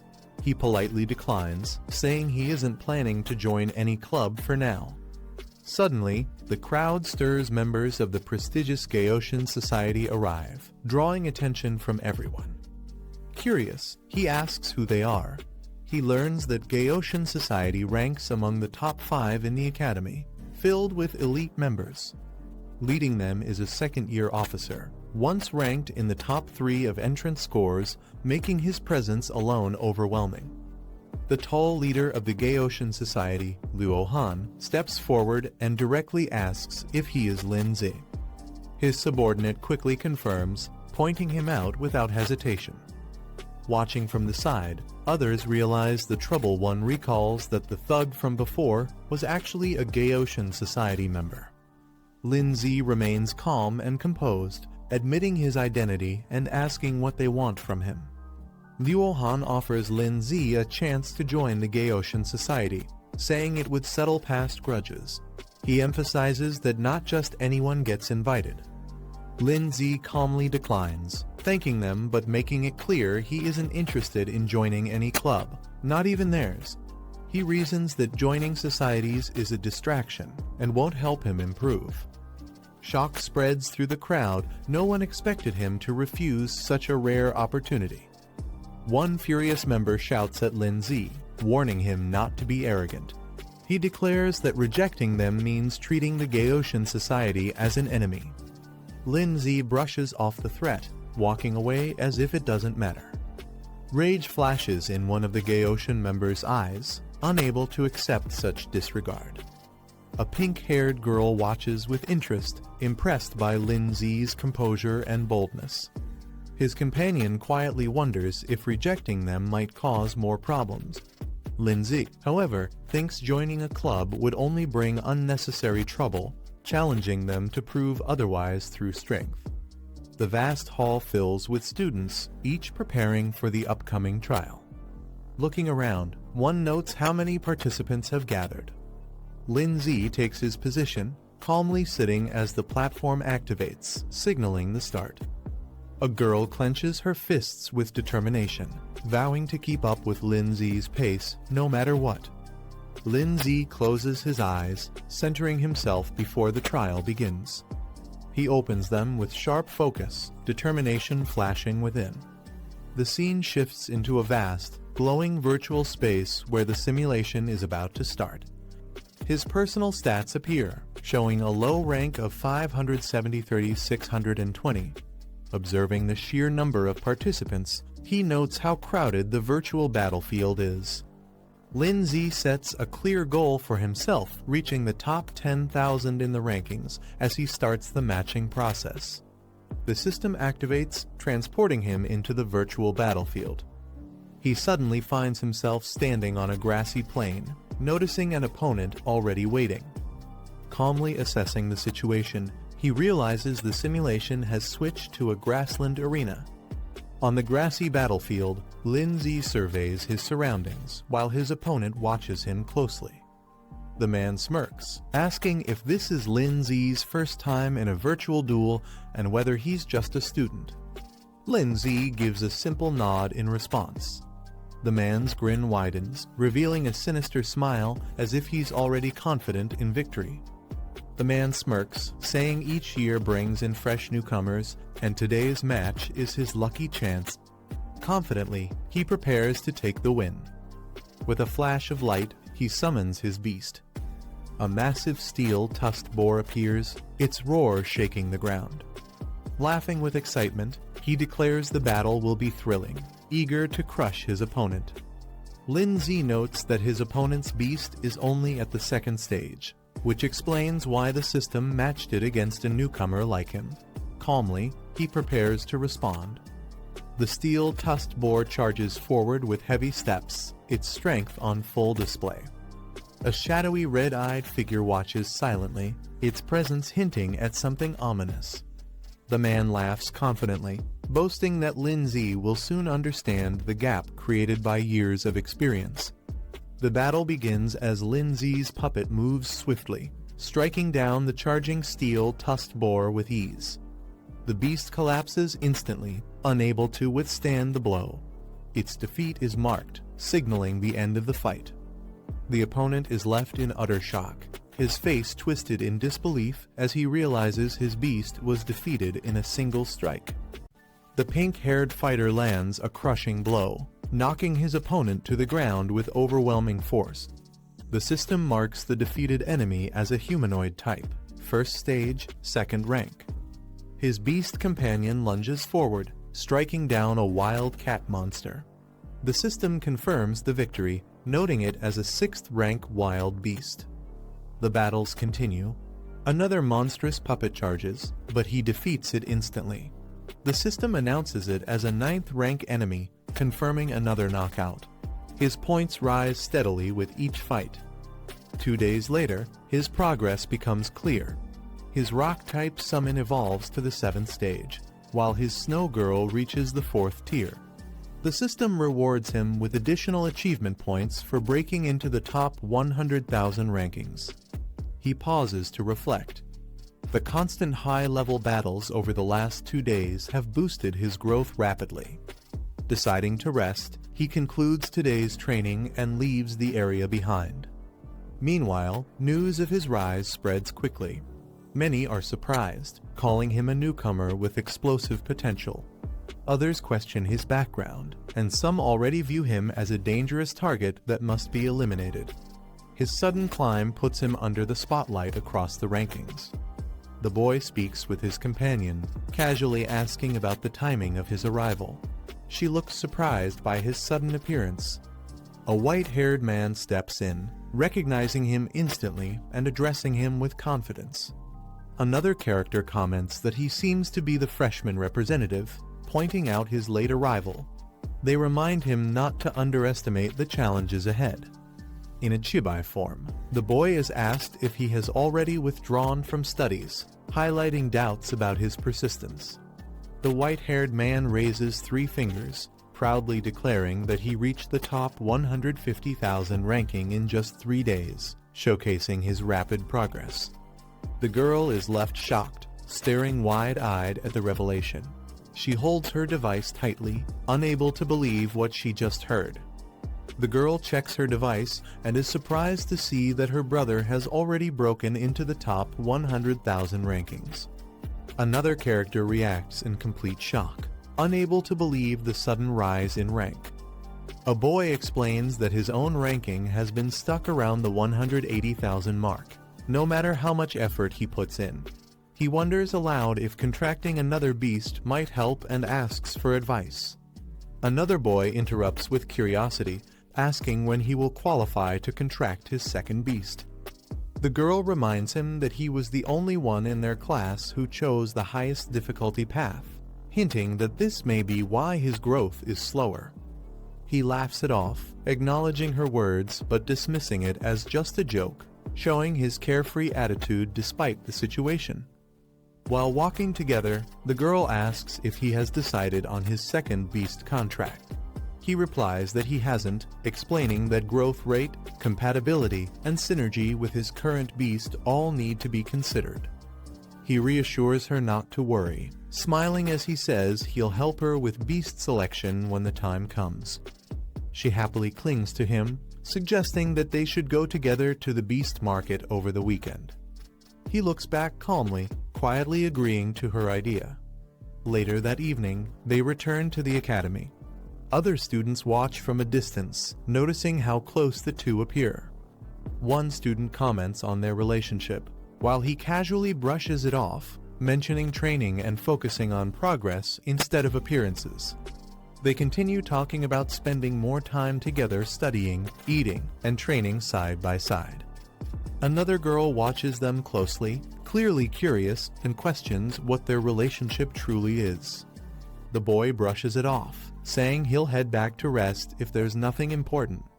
Suddenly, his companion grabs his hand with urgency, warning that they might be in serious trouble. She explains that before the dorm incident, they were attacked by a mysterious figure. From another student's memories, it seems that all freshman examinees might be the targets. He listens carefully and asks what kind of person the attacker is and what their purpose might be. She admits she doesn't know, leaving the situation uncertain.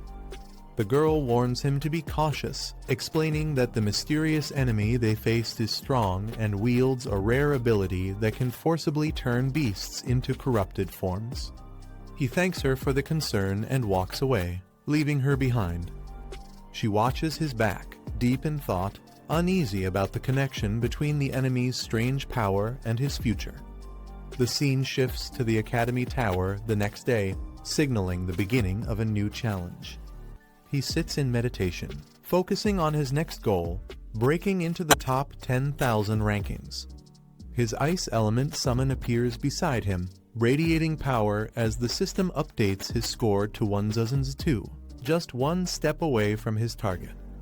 A hooded figure checks information on his laptop, revealing details about Lin Z, age 18, ranked 10,002 with a perfect 100% win rate. His beast type, rock affinity, and special abilities remain unknown. The hooded man smirks with interest after reading the report, noting that someone will definitely want to test this newcomer's strength soon. Meanwhile, Lin Z receives a system notification confirming his rank update. On a battlefield, two figures confront each other. One of them notices Lin Z's presence and reacts with surprise. The opponent wears a menacing skull mask, staring at Lin Z as tension rises. Another student, watching from the side, casually wonders when mask-wearing duels suddenly became so popular. The masked opponent raises his hand and summons his beasts into the battlefield. A massive spiked turtle appears alongside a powerful dragonfish, both revealed to be 4th rank beasts of their respective elements. He warns Lin Z not to think he's the only one with 2 contracted beasts, showing off his strength. Lin Z smiles confidently and activates his own contracts, ready to face him head-on. He declares it a fair fight 2 versus 2. His ice element summon and armored beast materialize, standing beside him with overwhelming presence, balancing the battlefield. On the battlefield, 2 fierce monsters charge ahead with overwhelming force. The black-haired man calmly observes, noting that such creatures usually take 10 years to grow this strong, yet here they are already at full power. From a distance, a masked man steps forward, addressing him directly as Lin Yuan. He admits he didn't expect someone so young to rise to this level in such a short time, praising his progress but hinting that it changes nothing. The masked man recalls their earlier encounters, reminding Lin Yuan that he once fought weaker opponents. Now, he warns that facing him is entirely different. He insists that Lin Yuan cannot escape his fate. Unbothered, Lin Yuan adjusts his collar and tells him to stop talking nonsense. He states plainly that there's no point in dragging this out if they want to fight. It should begin now. The masked man laughs at his confidence, saying he'll give Lin Yuan a lesson he won't forget. With arrogance, he claims that today will prove the gap between their strengths. Before he can act, a surge of power interrupts. A mighty figure appears, radiating energy that shocks everyone present. Even the masked man is caught off guard as the new arrival declares that beyond every sky, there is always someone stronger. The battle intensifies as a surge of icy energy explodes across the field, freezing everything in its path with overwhelming force. From above, the blue-haired figure descends, channeling immense power directly at the red-haired beast, striking with precision and speed. The ground trembles as fiery spikes erupt upward, countering the attack with explosive force. The armored creature charges forward like a cannonball, breaking through the air with unstoppable momentum. Amid the chaos, a shadowy figure with glowing red eyes emerges, its terrifying presence shifting the atmosphere instantly. Unleashing its true demonic form, the figure lands with a devastating impact, shattering the ground beneath and sending shockwaves across the battlefield. A massive spiked boulder is launched forward with devastating force, tearing through the air like a cannonball. The horned girl raises her hand, summoning a frozen shield of ice that solidifies instantly in front of her. The impact strikes hard, but the shield deflects the attack, shattering into fragments that scatter across the battlefield. Her eyes flicker with sharp awareness as she senses the threat hasn't ended yet. She quickly calls forth the power of water, forming a spiraling torrent that surges around her, supported by a massive aquatic beast. Despite her defenses, the colossal projectile crashes down once more, smashing into the ground with explosive force near her position. The red-haired warrior stomps the ground, sending sharp spikes erupting upward with brutal force. A massive spiked boulder follows, launched into the air and crashing down with deadly precision. The horned girl looks up, her gaze sharp and unwavering as the attack descends toward her. With calm control, she channels her icy powers, preparing a counterstrike. A blinding burst of blue energy erupts from her hand, releasing a devastating ice and lightning blast. The boulder smashes into the ground, only to be shattered by her attack, freezing and cracking under the immense power. The icy phoenix spreads across the battlefield, its chilling presence stunning the surroundings with sheer power. The masked man watches closely, nodding with a sinister grin, admitting that the display isn't bad at all. He remarks that his opponent does have some real skill, though his tone makes it sound more like mockery than praise. Meanwhile, the black-haired man recalls that the enemy's ability lies in manipulating earth, a skill that grows more dangerous against airborne opponents. With a wave of his hand, the masked man activates his ability, transforming the ground into mud, swallowing everything into its trap. The dragon companion spits a stream of water in defiance, but the shifting earth begins to close in, pulling everything deeper underground. The masked man unleashes a new technique, molding the battlefield with a towering wave of mud and rock. Lin Yuan quickly realizes that this ability is far more dangerous than it first appeared, its destructive power capable of reshaping the fight. A massive spiked boulder is launched from the earth, crashing down toward the horned girl with unstoppable force. The red-haired beast lunges forward to add pressure, its monstrous presence filling the field with chaos. The deadly boulder twists through the air, but Lin Yuan's sharp eyes catch the danger, his body tensing for a counterattack. He summons his strength, activating the icy domain of absolute frost, preparing to unleash its freezing power against the overwhelming assault. The horned girl stands tall, releasing a surge of ice that towers upward, freezing the ground in an instant. Lin Yuan braces behind the frozen shield, blocking the incoming force. The ice barrier holds firm, leaving him unharmed. The masked man laughs mockingly, saying that such defenses are only temporary and won't last long against his power. He commands his beast to unleash high-temperature water bombs, boiling streams that crash violently against the ice. The dragon roars as scalding blasts shatter parts of the frozen wall, proving the masked man's attack is still dangerous. Lin Yuan realizes with concern that his ultimate skill cannot be used again in such a short time, just as another massive boulder hurtles toward him and the horned girl. Lin Yuan shields his ally, commanding her to retreat as he blocks the enemy's crushing attack head-on. The impact explodes violently, shards flying everywhere, but he withstands it, standing firm against the force. The masked man folds his arms, amused, and declares that Lin Yuan has finally proven himself worthy. The horned girl's eyes flash with determination, her power resonating as she readies herself for the next exchange. Despite the momentary success, Lin Yuan realizes they are far from safe. The battle has only just begun, and the enemy still holds the advantage. The masked man leans against his beast with arrogance, remarking that Lin Yuan may have skill, but he still isn't on the level of a true powerhouse. Standing beside the horned girl, Lin Yuan hears the masked man suddenly propose an offer. The masked man invites him to join their group, boasting that their shared power could make them unstoppable. Lin Yuan raises an eyebrow, noting that this so-called organization doesn't sound like a simple school society. He questions their true purpose. The masked man dismisses the concern, pressing him for a clear answer yes or no. With a confident smile, Lin Yuan refuses, declaring that he only wishes to fight and defeat the masked man himself. Amused, the masked man accepts his decision, grinning as he tells Lin Yuan that he'll be waiting right here for their battle. Onlookers begin mocking the boy, saying he was too arrogant and it was only a matter of time before he failed. Some laugh, claiming he just got taught a harsh lesson, while another person curiously asks if anyone knows more about him. A white-haired man enters the hall, facing Lin Zi. He directly asks if Lin Zi has also run into the mysterious group. Lin Zi doesn't deny it and instead questions if the man has already joined them, testing his intentions. The man smirks coldly, telling Lin Zi not to underestimate him.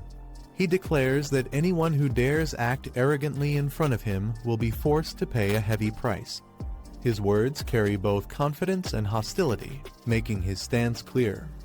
Lin Zi studies him carefully and responds with a calm but sharp question, asking if he truly understands their background. His tone suggests doubt, as if warning that recklessness without knowledge could lead to disaster. The white-haired man responds firmly, saying he will make everything clear. His confident tone shows he isn't afraid of what lies ahead. Lin Zi observes the situation carefully, noting that the number of people involved is quite large. He recalls that what Guo Zini mentioned earlier must have been referring to them. He notices a masked figure and thinks he might be able to extract some information from him. But deep down, Lin Zi feels uneasy, sensing that if things are left unchecked, something disastrous will surely happen. The scene shifts outside to a grand building, its majestic exterior standing in contrast to the tense atmosphere inside, hinting that the story is moving towards something even bigger. As he walks, he reflects on his progress. The Rock Ghost is currently at Stage 3 Level 7, and the Snow Girl has reached Stage 4 Level 2. With the remaining points, he could push Rock Ghost to Stage 4, but without the required materials, advancement is impossible. He calculates the value of what he has gained. If these items were purchased with money, they would cost at least 400,000. Just then, someone calls out to him loudly, addressing him as Big Brother. The person rushes over, mentioning that the forum was buzzing with news of his recent defeat. Surprised, he asks how it's possible that someone strong enough managed to beat him. Scratching his head, he replies that he's not invincible, and losing occasionally is natural. Changing the subject, he acknowledges the man's quick access to information. With a serious look, he asks if there's any way to obtain high-grade elemental essence and spirit stones, hinting at his determination to strengthen his team further. A man explains that these materials are extremely rare. Curious, he asks how much the protagonist is willing to offer for them.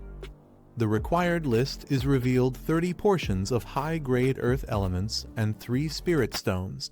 The man complains that even with effort, such items are nearly impossible to obtain.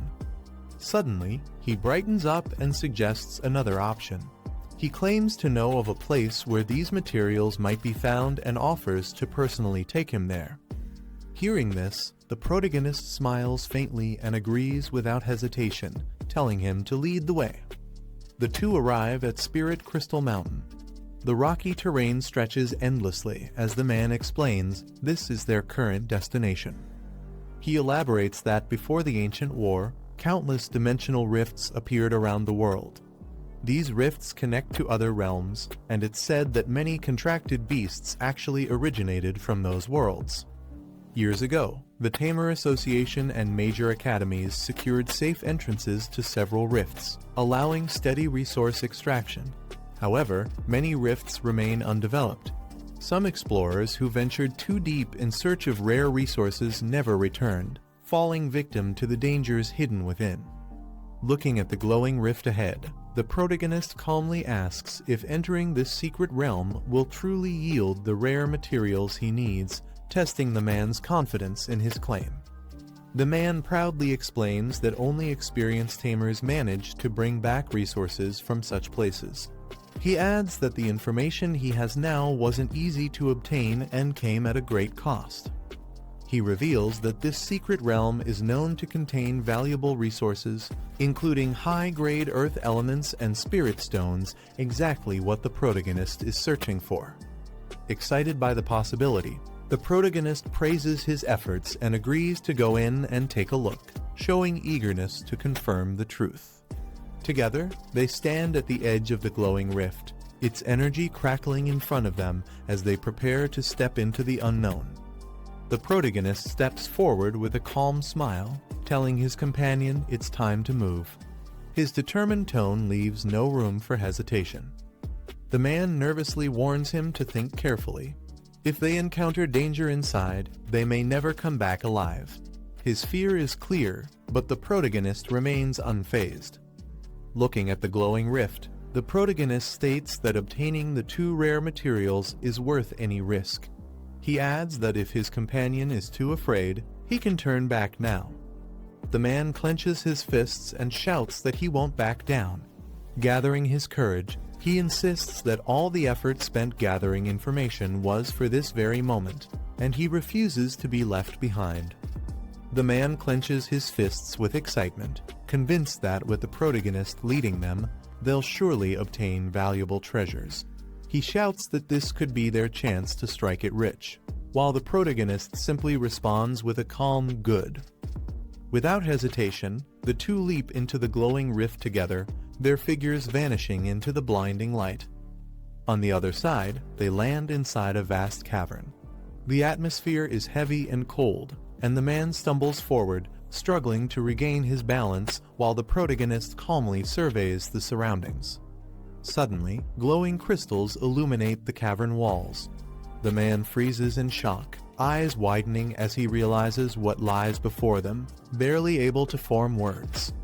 A small creature is summoned, appearing with a playful expression as it prepares to assist.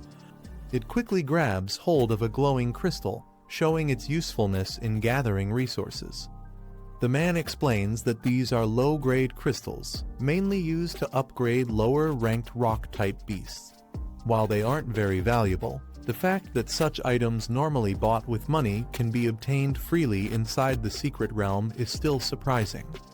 Excited by the discovery, the man cheers loudly, urging the creature to collect even more. His enthusiasm grows as he realizes the realm might hold far greater treasures ahead. The protagonist suddenly senses something is wrong and quickly shouts for his companion to stop. His sharp instincts pick up a danger hidden in the cavern. From the shadows above, a creature covered in glowing crystals leaps down, startling them both. Its sudden appearance halts their excitement instantly.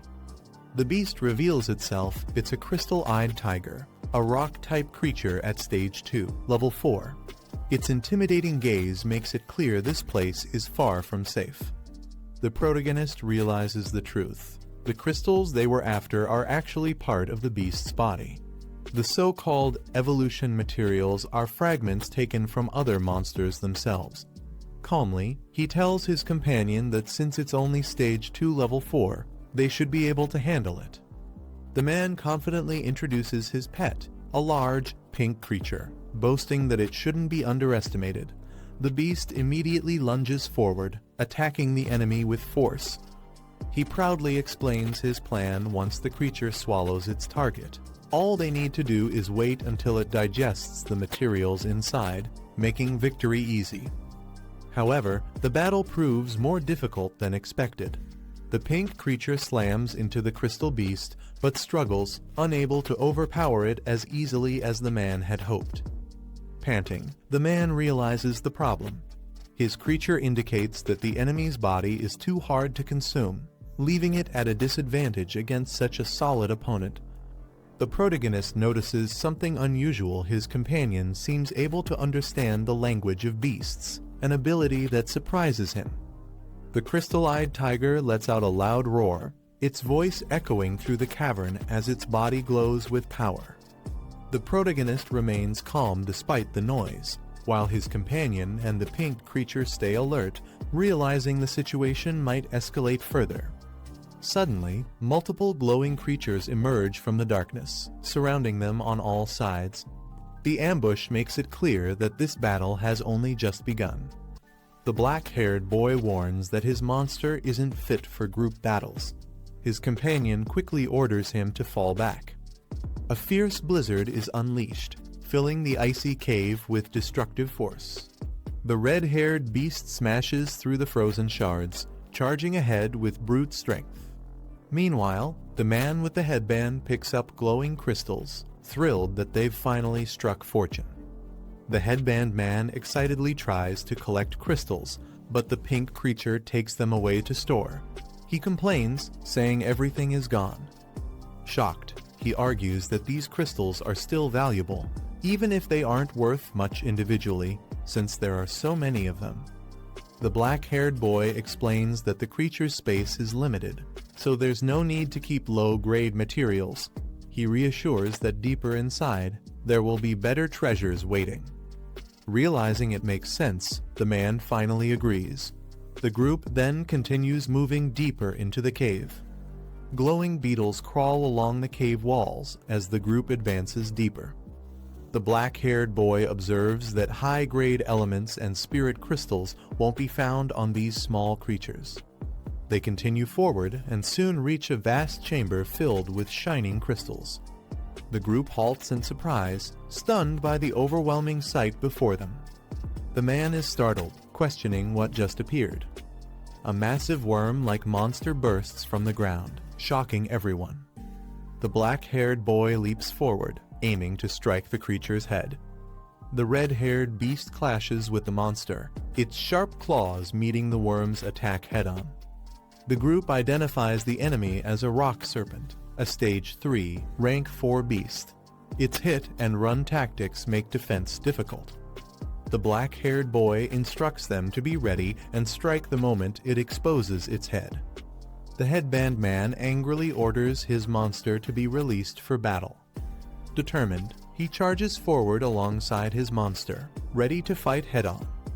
The headband man is skewered by the serpent's crystal strike and cries out for help. The black-haired boy watches, recalling a strangely familiar scene. He quickly counters, trapping the serpent inside a glowing barrier, leaving it stunned. The red-haired beast seizes the chance, grappling the serpent tightly to stop its movements. The horned ice girl unleashes a powerful ice explosion at the serpent. The red-haired beast quickly leaps away just as the blast lands. The headband man is confused, wondering why they dodged instead of using the ghostly form ability. The serpent counters, slamming its massive body into the ground with force. The serpent slams its massive body down, shaking the crystal ground. The red-haired beast braces itself and grabs onto the serpent's body with force. The serpent opens its jaws wide, aiming to strike. Locked in a fierce struggle, the beast and the serpent clash head-to-head, neither side backing down. The serpent coils and prepares to lunge forward again. The headband man shouts in panic, warning the others to dodge quickly. The black-haired boy stays calm, telling them to hold their ground and wait for the right moment. As the serpent charges, he finally gives the signal, and the red-haired beast strikes with full force. A powerful ice storm surges through the cavern, freezing the battlefield. Amid the chaos, the serpent thrashes, trapped under the icy assault. The headband man realizes the plan was to use the serpent as bait, striking when they all expose themselves. The red-haired beast launches forward, using a crushing impact technique to deliver the finishing blow.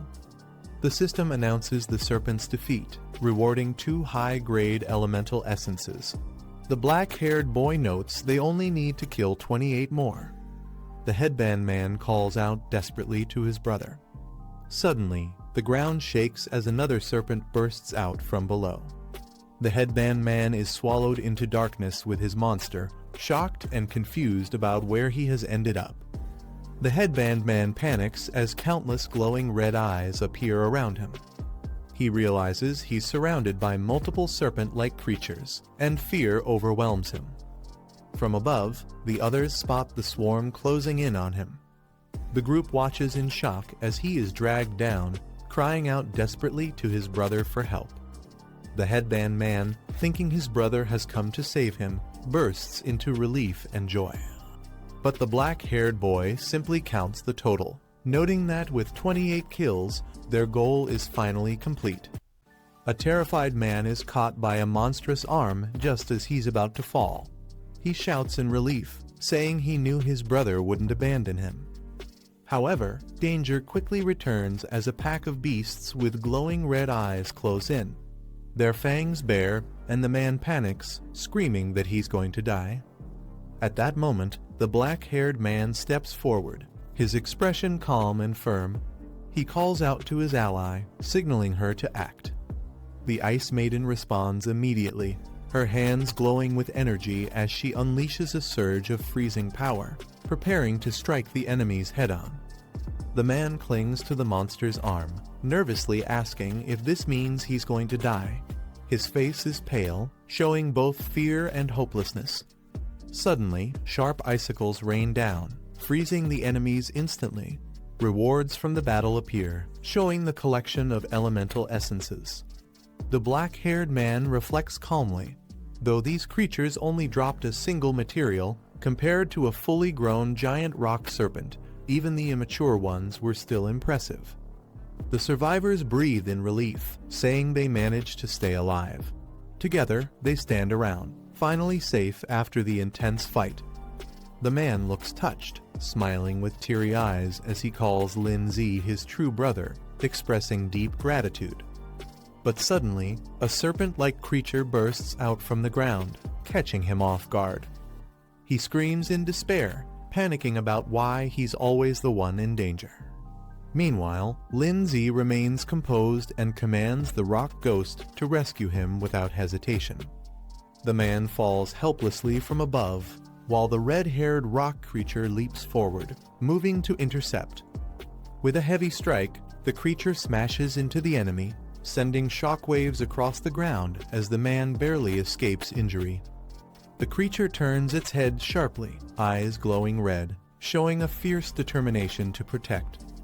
On the battlefield, another rock beast rises, its body glowing with power as it prepares to confront the red-haired defender.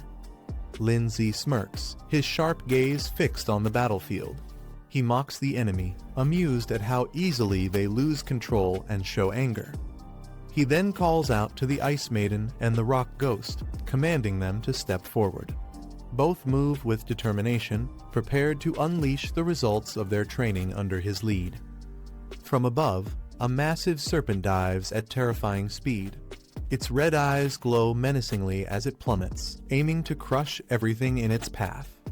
The Ice Maiden and Rock Ghost respond in unison. She rushes forward with icy elegance, while the Rock Ghost braces with strength.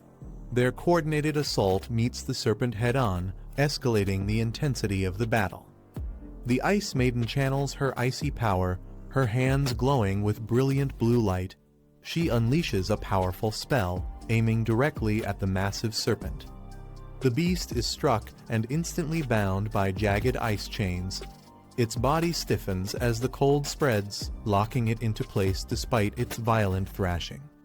Seizing the moment, the Rock Ghost charges forward with unstoppable strength. Its heavy frame smashes ahead, prepared to deliver a devastating blow to the immobilized serpent. Lin Zi shouts with authority, commanding his allies to push forward. His sharp gaze and powerful voice drive the attack, signaling the turning point of the battle. The Rock Ghost's eyes glow fiercely red as its form shifts, revealing its battle state. Its aura flares, radiating raw destructive power. With explosive speed, it launches forward in a lightning-fast charge. The impact collides against the frozen serpent, shattering the battlefield with overwhelming force. The transformation deepens as the Rock Ghost's body crackles with energy, its growth advancing rapidly. Notifications appear, marking its level rising with each strike. The serpent is crushed completely, and system prompts announce the rewards points earned, high-grade elemental essences collected, and even a rare spirit stone secured. Victory has been sealed. Lin Zi checks the system prompts and smiles. They've secured 30 upgrade materials, and the Rock Ghost has advanced another stage in strength. With just a little more experience, it will meet the breakthrough conditions. His companion cheers loudly, praising him as incredible. Excited, he suggests they continue exploring deeper into the cave, convinced there are even more treasures hidden inside. Elsewhere, slow clapping echoes in the shadows. A cloaked figure steps forward, acknowledging the fight and calling it an impressive display. The white-haired stranger fixes his gaze on Lin Zi, stating that he truly is worthy of being targeted. A new threat reveals itself, shifting the atmosphere instantly. Lindsay stiffens, his expression sharp. Shocked, he demands to know how the cloaked stranger could possibly be aware of his true identity. His companions glance around nervously, the tension in the cavern rising. The air grows heavier as all eyes fix on the mysterious figure. The white-haired man smirks under his hood, dismissing the question. He asks rhetorically, "Who am I?" as if the answer should already be known. Spreading his arms wide, the cloaked figure declares that surely Lindsay must have heard of him before. His presence looms larger, signaling that a dangerous reveal is about to unfold. Lindsay narrows his eyes, recognizing the name immediately. The enemy is connected to the parasitic organization, the same group that has crossed his path before. His companion reacts with shock, demanding if the cloaked figure truly belongs to that organization. The tension rises as everyone processes the revelation. Lindsay confirms he knows about them, his voice calm but steady. The enemy's affiliation only makes the situation more serious. A flashback surfaces. Just days ago, their boss had ordered an investigation into this very group. The memory connects everything, proving the danger they're facing is no coincidence. The white-haired man smirks, explaining the group's twisted ideology. They disguise themselves as beast protectors while actually attacking beast tamers and stealing their companions. He continues, saying the organization claims to liberate beasts, declaring that freedom itself is what they call symbiosis. Lindsay listens with narrowed eyes, realizing the group's fanatic ideals are nothing more than a dangerous excuse. Dark energy gathers, and a massive red-black beast materializes behind the cloaked figure. Its presence fills the cavern, marking the parasitic organization's terrifying power. The story recalls the great disaster that struck hundreds of years ago. From that moment, rifts connecting different dimensions began to tear open across the land. Through these rifts, countless ferocious beasts descended upon the continent, bringing chaos and destruction. Among these creatures, some showed the ability to coexist with humans. When they could be trained and controlled, people referred to them as pets, forming bonds that made them valuable allies. However, not all creatures were willing to submit. Those who resisted taming and opposed human control were labeled as ferocious beasts, dangerous beings feared by all. As this truth is revealed, the man's expression shifts to one of shock, unable to hide his disbelief. The narration explains that human society not only divides people by status and rank, but even categorizes other species into different levels. Creatures are judged and sorted, often treated as lower beings, separated into classes without fairness. The hooded figure points out the injustice of this world. Yet, he emphasizes that the existence of the symbiosis group is meant to shatter this unfairness. Turning to Lindsay, he acknowledges his talent. He explains that by joining the symbiosis group, Lindsay can unlock his hidden potential and grow stronger. The hooded man claims that by joining them, Lindsay could unlock the true potential of his two pets, allowing them to evolve into kings. Lindsay is startled, wondering how this man could possibly know the hidden evolution paths of the Snow Girl and the Rock Beast. At first, Lindsay doubts the words, thinking the man might just be exaggerating to manipulate emotions. Yet, as he reflects, he admits the man isn't wrong. This world is indeed unfair, ruled by the strong. Still, he refuses to be tied to any group or let himself be controlled. A companion quickly interrupts, shouting at Lindsay not to be swayed. He warns that such organizations only use clever words to deceive, disguising their terrifying nature beneath a false image. The hooded man notices their hesitation and mocks them, saying it seems they don't believe his words. With a casual gesture, he decides to show proof instead of arguing further. His shadowy beast surges forward with terrifying force. The giant rock snake is immediately restrained, leaving everyone stunned at the display of power. The hooded man silently retrieves an item, his expression calm and unreadable. A powerful red glow bursts forth, striking the giant rock beast directly in its core. The impact shatters through with explosive force, sending shockwaves outward. Lin Zi watches in shock, his eyes widening as he realizes the terrifying power displayed before him. The sudden surge of power leaves everyone shocked, their expressions frozen in disbelief. The hooded man spreads his arms wide, telling them to watch closely. Before their eyes, the shattered rock beast begins to transform. Its broken form rebuilds itself, rising with newfound strength. The man explains that breaking shackles and unleashing true nature is only the first step of evolution. The beast now re-emerges as a demonic giant rock serpent, far stronger than before. Lin Zi is stunned as he realizes the giant rock serpent's rank has risen by 3 full stages. He recognizes that the ability to demonize both pets and ferocious beasts can only belong to the same mysterious figure responsible for the earlier ambush. The hooded man commands the serpent to attack, telling it to demonstrate its newfound strength. The monstrous serpent surges forward, its body radiating demonic energy as it strikes with overwhelming force. The ground erupts from the impact of its attack, sending shockwaves across the battlefield. A cloud of icy mist spreads across the battlefield as the attack settles. The Snow Girl unleashes her skill, forming a massive ice crystal barrier that towers over the field. One of the companions trembles, joking nervously that they might actually freeze to death this time. He regrets not eating a full meal before leaving, trying to mask his fear with humor. Sweating nervously, he mutters again, struggling to hide his worry as the icy pressure grows heavier around them.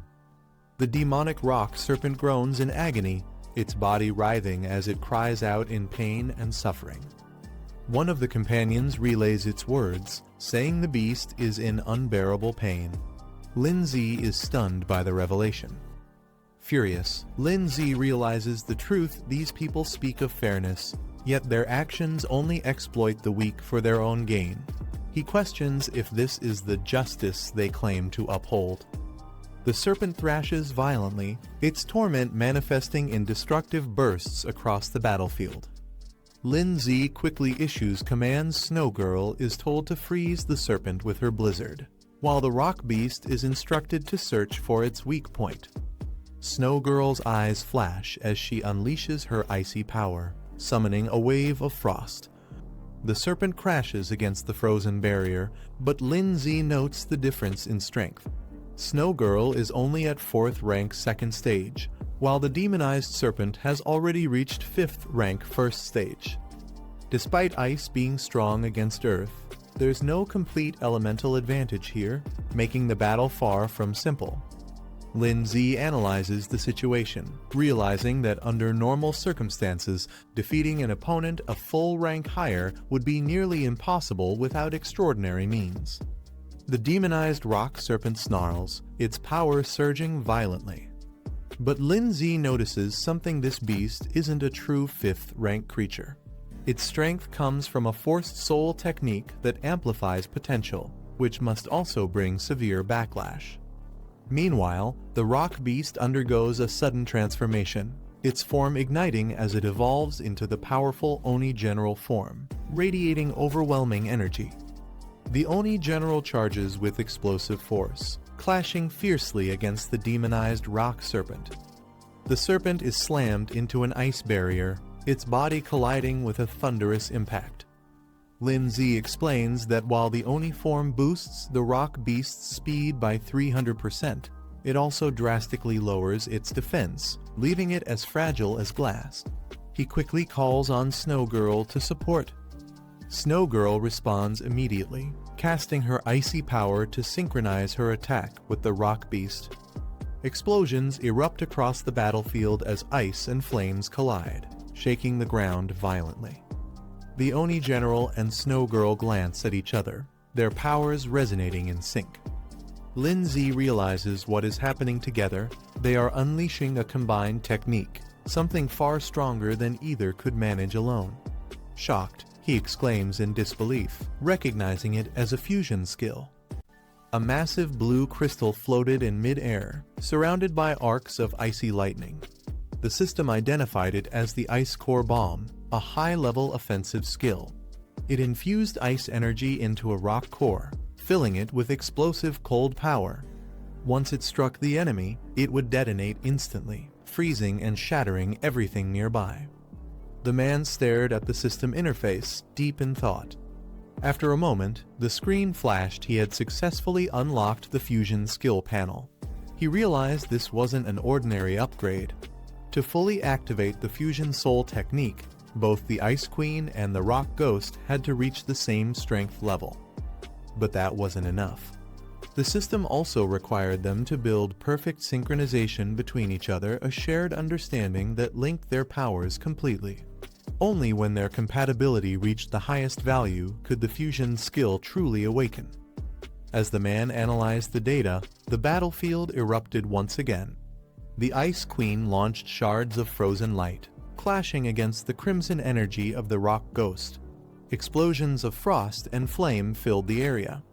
The two creatures fought relentlessly, pushing their power to the limit as the synchronization process began. The crimson-headed serpent twisted its massive body, gathering dark energy around its jaws. Its aura pulsed with violent power, shaking the icy battlefield beneath it. The red-haired fighter leapt high into the air, striking down with a burst of flame. Her attack clashed against the serpent's energy, creating a powerful explosion that shattered the frozen ground. The serpent roared, coiling its body as waves of heat and frost rippled outward. It struck back with furious speed, refusing to be overpowered. Its entire form blurred into motion, lunging forward like a lightning bolt. The red-haired fighter barely held her stance as the monstrous creature charged straight toward her with unstoppable momentum. The serpent's massive body slammed forward, its icy scales glowing under the force of impact. The explosion of energy tore through the frozen ground, sending shards flying in every direction. The red-haired fighter didn't retreat. Instead, she charged head-on through the blast, her fiery aura burning away the frost. With a fierce strike, she shattered the serpent's icy armor, causing a thunderous explosion of light and energy. From a distance, the man watched alongside the Ice Queen. He noticed her movements slowing down under pressure. The serpent's rapid attacks left her no room to assist the Rock Ghost in maintaining defense through her ice mirror barrier. Meanwhile, a cloaked figure with dark energy swirling around him observed from afar, speaking in a cold tone. He mocked them, saying they better hurry up, it would be disappointing if they died so easily. The man clenched his fist and shouted at his team, commanding, "Ice Queen, Rock Ghost, use the combined skill now." He realized the cloaked enemy was deliberately toying with them, and whatever his goal was, they had to end this fight quickly. He turned to his teammate and instructed him to distract the giant serpent. Meanwhile, he needed time to charge his pet's next powerful attack. The teammate froze in disbelief. The thought of drawing the serpent's attention terrified him. His face tensed as he questioned if the order was even serious. But the man's response was sharp. If no one acted, they'd all die here. The panicked teammate shook his head, shouting that he didn't want to die, but it was already too late to hesitate. The hesitant teammate finally gathered courage and shouted an order to his summon. The pink creature at his side responded instantly, puffing up its round body as it prepared to attack. He commanded, "Big Mouth, use acid attack." The creature opened its mouth wide, gathering toxic green energy before launching it forward with incredible force. The stream of corrosive liquid shot across the battlefield, splattering directly onto the serpent's crystalline body. The acid hissed as it burned through the icy armor, releasing steam and cracks along its surface. The serpent roared in pain, its massive frame twisting in rage. Although the attack hadn't dealt heavy damage, it successfully provoked the creature, drawing all of its attention toward the teammate and his summoned beast. As the serpent roared in anger, a blinding blue light began forming above it. The energy twisted into a massive sphere of condensed ice, glowing with immense power. The temperature around the battlefield plummeted instantly. Frost spread across the ground as the Ice Queen raised her hand, channeling every ounce of magic into the attack. The frozen sphere grew larger and denser, until it resembled a falling meteor of pure ice. Its overwhelming force caused the serpent to recoil, instinctively preparing to defend itself. The Ice Queen's form glowed brilliantly as she invoked her ultimate move. Ice Core collapsed. At the same time, the red-haired fighter's flames surged to life beside her, ready to merge their power for the final strike. The man's voice echoed through the frozen cavern as he shouted, commanding everyone to attack. His fierce tones snapped the team into action, signaling the start of their final move. The massive ice core descended like a meteor, crashing into the serpent with unstoppable force. The impact unleashed a shockwave of blue light that froze everything in its path. Sharp ice crystals erupted from the ground, covering the battlefield in layers of frozen spikes. The serpent's roars faded beneath the sound of cracking ice. After the explosion settled, the man and his teammates stood together inside a protective barrier formed by the slime creature. They both breathed heavily, staring at the frozen battlefield that glittered like glass. The chubby teammate gasped for breath, clutching his chest. He could still feel the lingering chill from the explosion. Then his eyes widened. He heard something moving. "It's still alive," he shouted in shock. The black-haired man narrowed his eyes and said they should check it out. The teammate hesitated, his voice trembling as he asked if that was really a good idea, but followed reluctantly behind. As they approached the frozen remains, faint sounds echoed from within the thick ice. The creature's voice was weak and filled with pain. The crimson serpent lay trapped, its body frozen solid, but its mouth barely moving. It spoke in a strained tone, saying it was suffering and begging them to help. The man stared silently, realizing the monster was still conscious inside the ice. The chubby teammate looked at the frozen serpent and spoke softly, suggesting they should end its suffering. Lindsay remained silent, his expression calm but heavy with thought. He stepped forward, summoning a shard of icy energy into his hand. For a brief moment, he hesitated, then his eyes sharpened with resolve. In one swift motion, Lindsay thrust his weapon forward, piercing through the thick ice and striking the serpent's core. The frozen beast let out a faint tremor before falling completely still. The system immediately announced the result: the abyssal giant rock serpent had been defeated. Lindsay earned 1,000 achievement points, 10 high-grade elemental crystals, and a special explosion card as his reward. After the battle, Lindsay reviewed the system rewards. He had obtained 2 additional spirit stones, completing the materials needed for the rock ghost's evolution. The bonus rewards included a soul potion and another explosion card, fulfilling all upgrade requirements.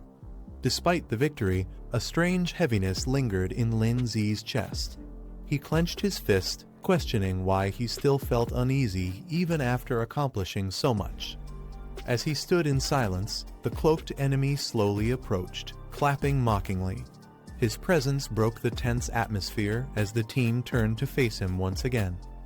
The man with silver hair smirked under his hood and asked with a teasing tone, "What's wrong? Are you angry?" His taunting words hinted that the real fight was far from over. The silver-haired enemy smirked and pointed at the remains of the fallen serpent, mocking Lindsay. He said that beast tamers like him often slaughter monsters to obtain rare materials, so what made this situation any different? Lindsay turned to face him, his expression cold. The Ice Queen stood behind him, her aura freezing the air as shards of ice floated around her. He stayed silent for a moment, his eyes narrowing in thought as the enemy's words echoed in his mind. Finally, Lindsay responded calmly. He admitted that beast tamers do hunt monsters for materials, but when they face one too powerful to defeat, it's only natural for them to become the prey instead. His words carried a quiet but unshakable confidence that silenced the mockery. Lindsay pointed directly at the cloaked man, his tone sharp with disgust. He said the world was full of unfairness and conflict, but among all that, what he hated most were people like him. The hooded enemy sneered and replied coldly. He said that Lindsay and his team, who called themselves righteous tamers, were no better. They spoke of equality and freedom while controlling beasts to fight and die for them. He accused them of using their beliefs to manipulate others and exploiting creatures weaker than themselves. His voice echoed with contempt as he called them hypocrites hiding behind the illusion of justice. Lin Zi stayed silent, watching his opponent with narrowed eyes. The man gave a mocking smile and said, "Looks like our little talk is over," as the tension between them thickened once more.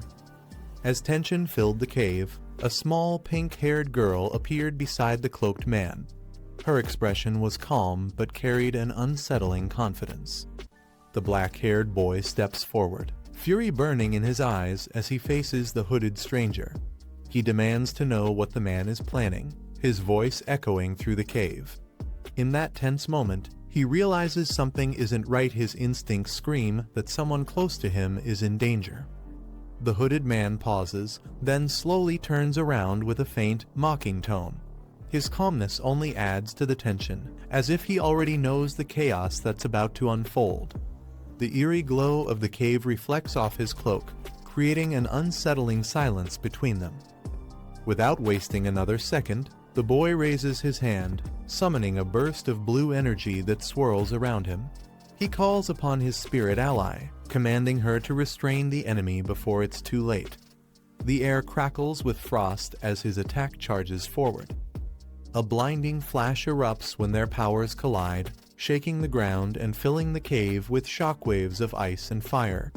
The explosion sends light spilling in every direction, marking the start of an intense battle neither side can walk away from easily.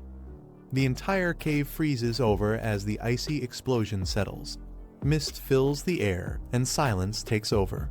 The aftermath leaves behind only shards of frost and traces of the vanished enemy. The boy lowers his hand, breathing heavily. Beside him, the ice spirit materializes, her crystal horns glimmering faintly. She looks at the frozen battlefield and calmly notes that the enemy managed to escape. Moments later, the scene shifts to the Grand Academy courtyard. Students move about under the golden light of the evening sun, their peaceful surroundings hiding the chaos that had just unfolded elsewhere. The boy appears on campus, showing a picture on his phone and asking if anyone has seen the missing girl. His determined expression makes it clear he won't stop until he finds her. Still searching across the academy grounds, the boy holds out a photo, asking passers-by if they've seen the missing girl. His urgency draws attention from nearby students. From a distance, a pink-haired girl notices him and murmurs his name, Lin Zi.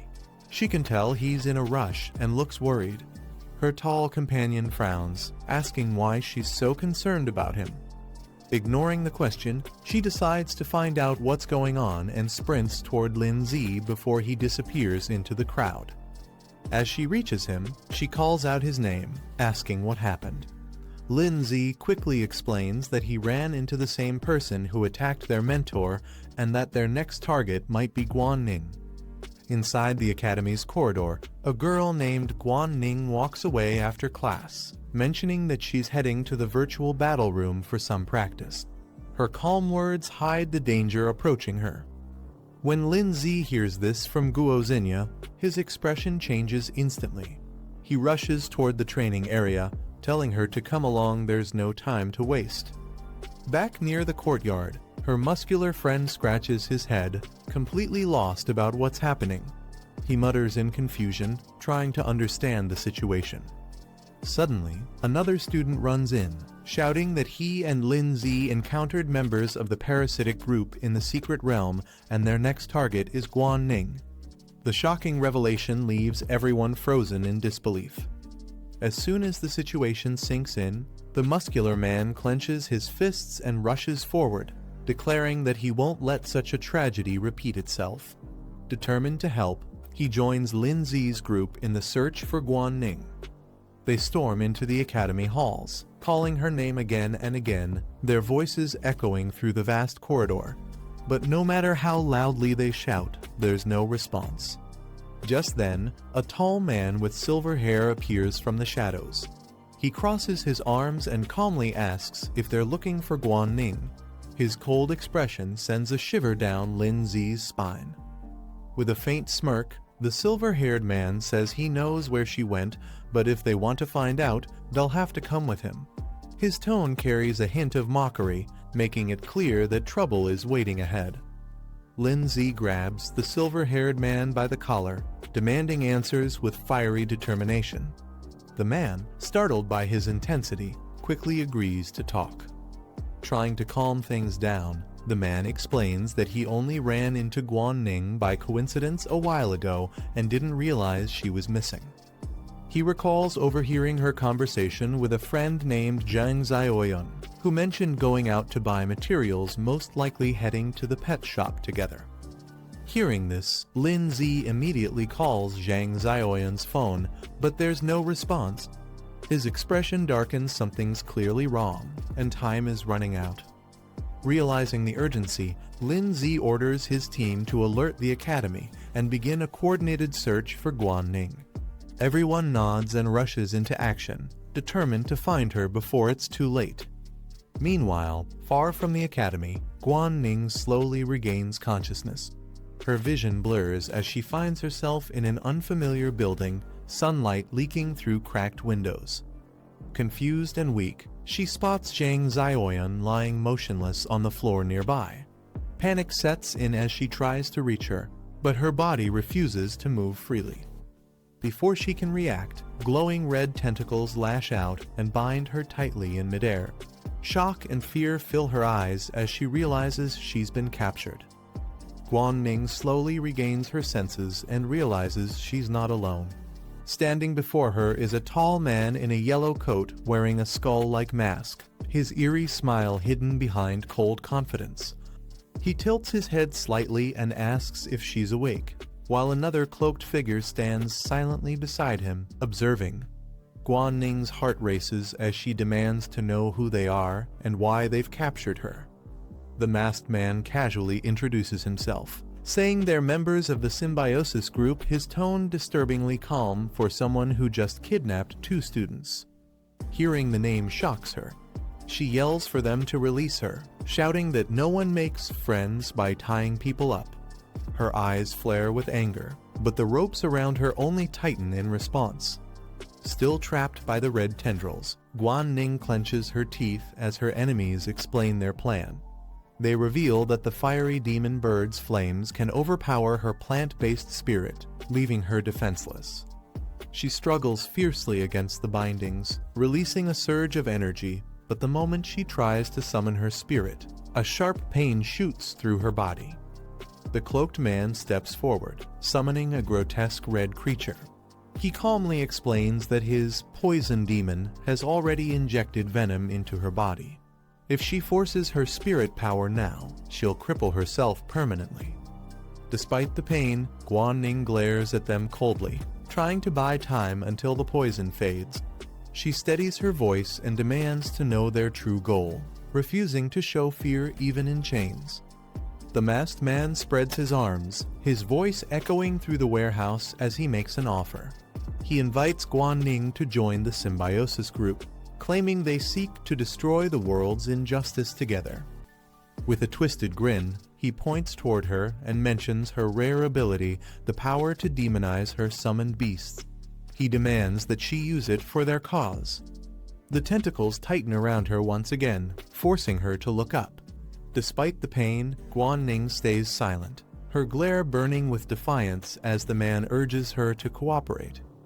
Finally, she shouts back that yes, her beast can demonize, but that power belongs to the demon flame bird itself, not to anyone else.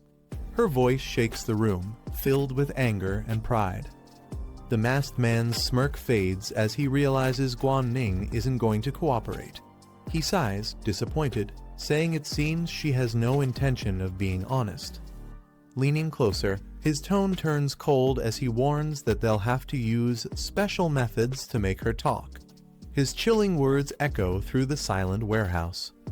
Guan-ning's eyes widen in fear and anger. She shouts for them to stop, insisting that she doesn't even understand what special technique they're talking about. But her cries are ignored.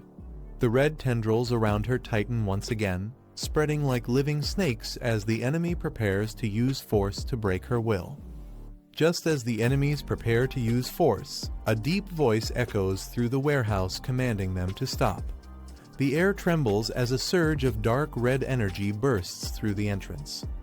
A dark silhouette appears at the doorway, his presence catching everyone's attention. The girl turns in surprise, recognizing him instantly. Her eyes widen with joy as she rushes toward him, clearly relieved to see him safe. Nearby, the masked man looks puzzled, wondering why their leader is here when he was supposed to be meeting someone else. The dark-haired boy studies the mask closely. He realizes it's the same person he once faced in a virtual battle, and the memory makes him tense. The masked man suddenly understands what's going on and looks ahead with realization. A small spirit beast appears, growling softly. It seems to be the creature that tracked them down. He notes that the beast must belong to the Tamer Association. Its tracking abilities are incredibly sharp, enough to follow their scent even here. The hooded figure smirks, saying that since their target came straight to them, they might as well capture him together. The masked man agrees without hesitation. A monstrous creature suddenly lets out a piercing roar, its glowing green eyes fixed on the group. The pink-haired girl shouts a warning to her brother, explaining that the enemy's poison can disrupt soul energy. Before he can react, the creature's venomous tendrils shoot forward at incredible speed, striking down toward him. The impact sends him crashing backward across the floor, the attack's force shaking the entire room. A red-haired beast roars as a small ice spirit appears above it, ready to attack. The masked man quickly summons his own creature, a spiked, armored beast with glowing eyes. He warns Lin Z that this isn't a simulation anymore. Every hit will cause real damage, and death here means death for real. Combining water and earth attributes, his summoned beasts merge into one powerful form. With a confident grin, he orders them to strike.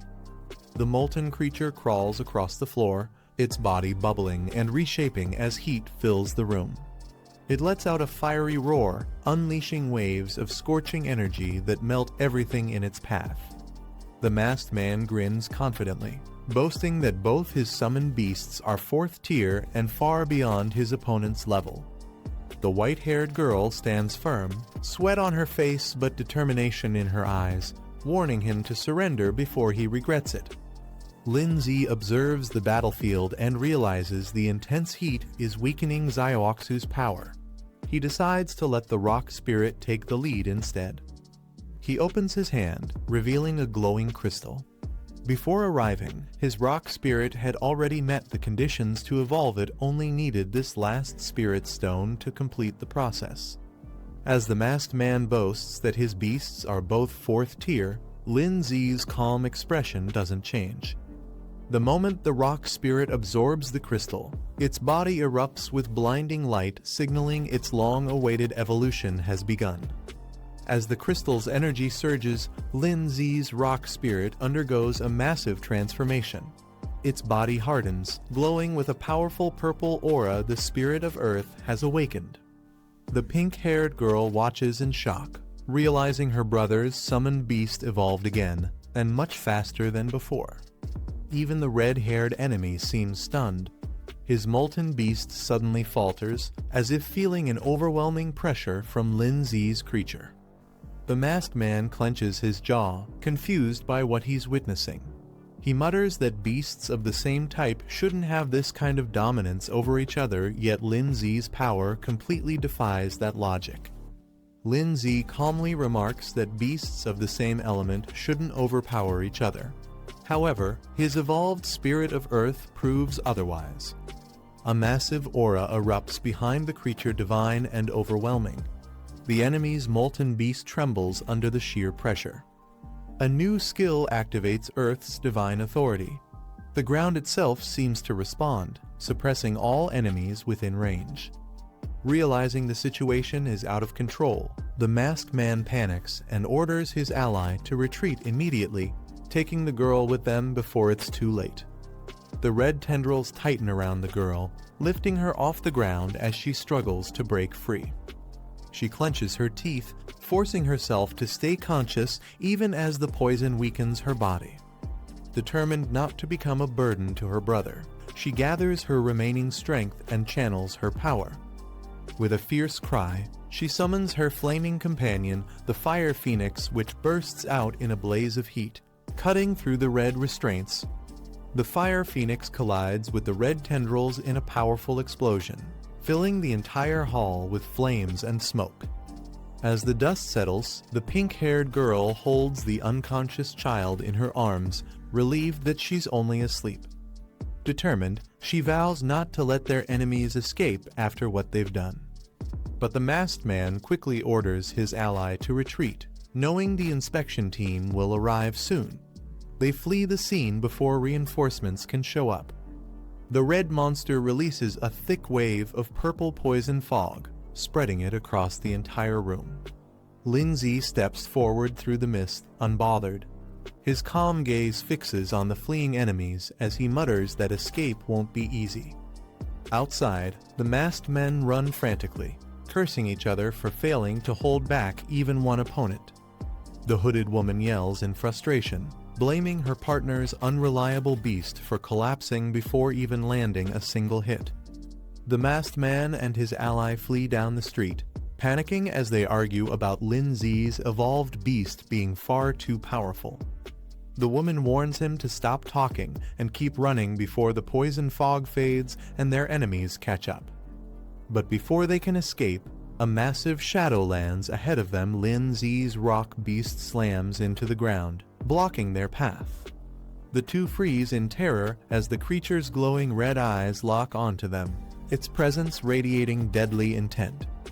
Under the twilight sky, a bright flash cuts across the horizon, lighting up the forest below.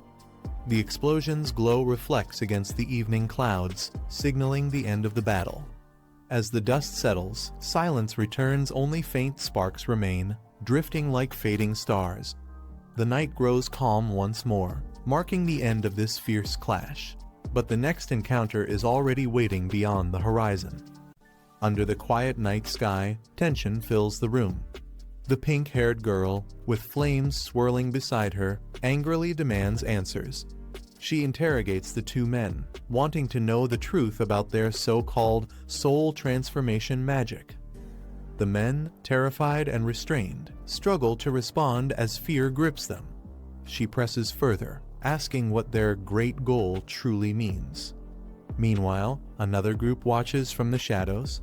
One of them recalls a man wearing a hood who possessed a similar ability, dark, forbidden, and dangerous. He wonders how such an evil power could possibly be connected to Ning. The dark-haired man gives the captives one last chance to speak, warning them of the consequences if they stay silent. His sharp gaze and calm tone make the threat clear. Terrified, one of the men breaks down and hurriedly explains everything. He admits that their group, known as the Symbiosis Organization, mainly recruits weak beast tamers and those with crippled beasts. He adds that they joined because someone spread rumors about powerful new students at Zhongning Academy, potential targets for their plans. With desperation in his voice, he screams that to gain more strength, their group believes they must gather as much power as possible, no matter how dark the method. The girl's eyes widen as she listens to the prisoner's confession. He explains that her ability to demonize her beast during the exam is exactly what their organization is after. To them, that soul technique holds great value. She's taken aback, realizing how dangerous this information is. The dark-haired man steps forward, questioning why they still need Ning if they already possess the demonization technique. One of the captives hesitates, then admits the truth: they don't actually control soul arts. Their power comes from a mysterious artifact that imitates demonization. The revelation shocks everyone, leaving the room tense and silent once again. The captive trembles as he mentions a strange artifact being the source of their power. Trying to bargain, he promises to hand it over if they let him go. Before he can finish, the girl beside them strikes him across the face, cutting his words short. The dark-haired man coldly reminds him that he's in no position to negotiate. He then commands the ice-haired girl to search him. Without hesitation, she presses her icy hand against the prisoner, freezing him in fear.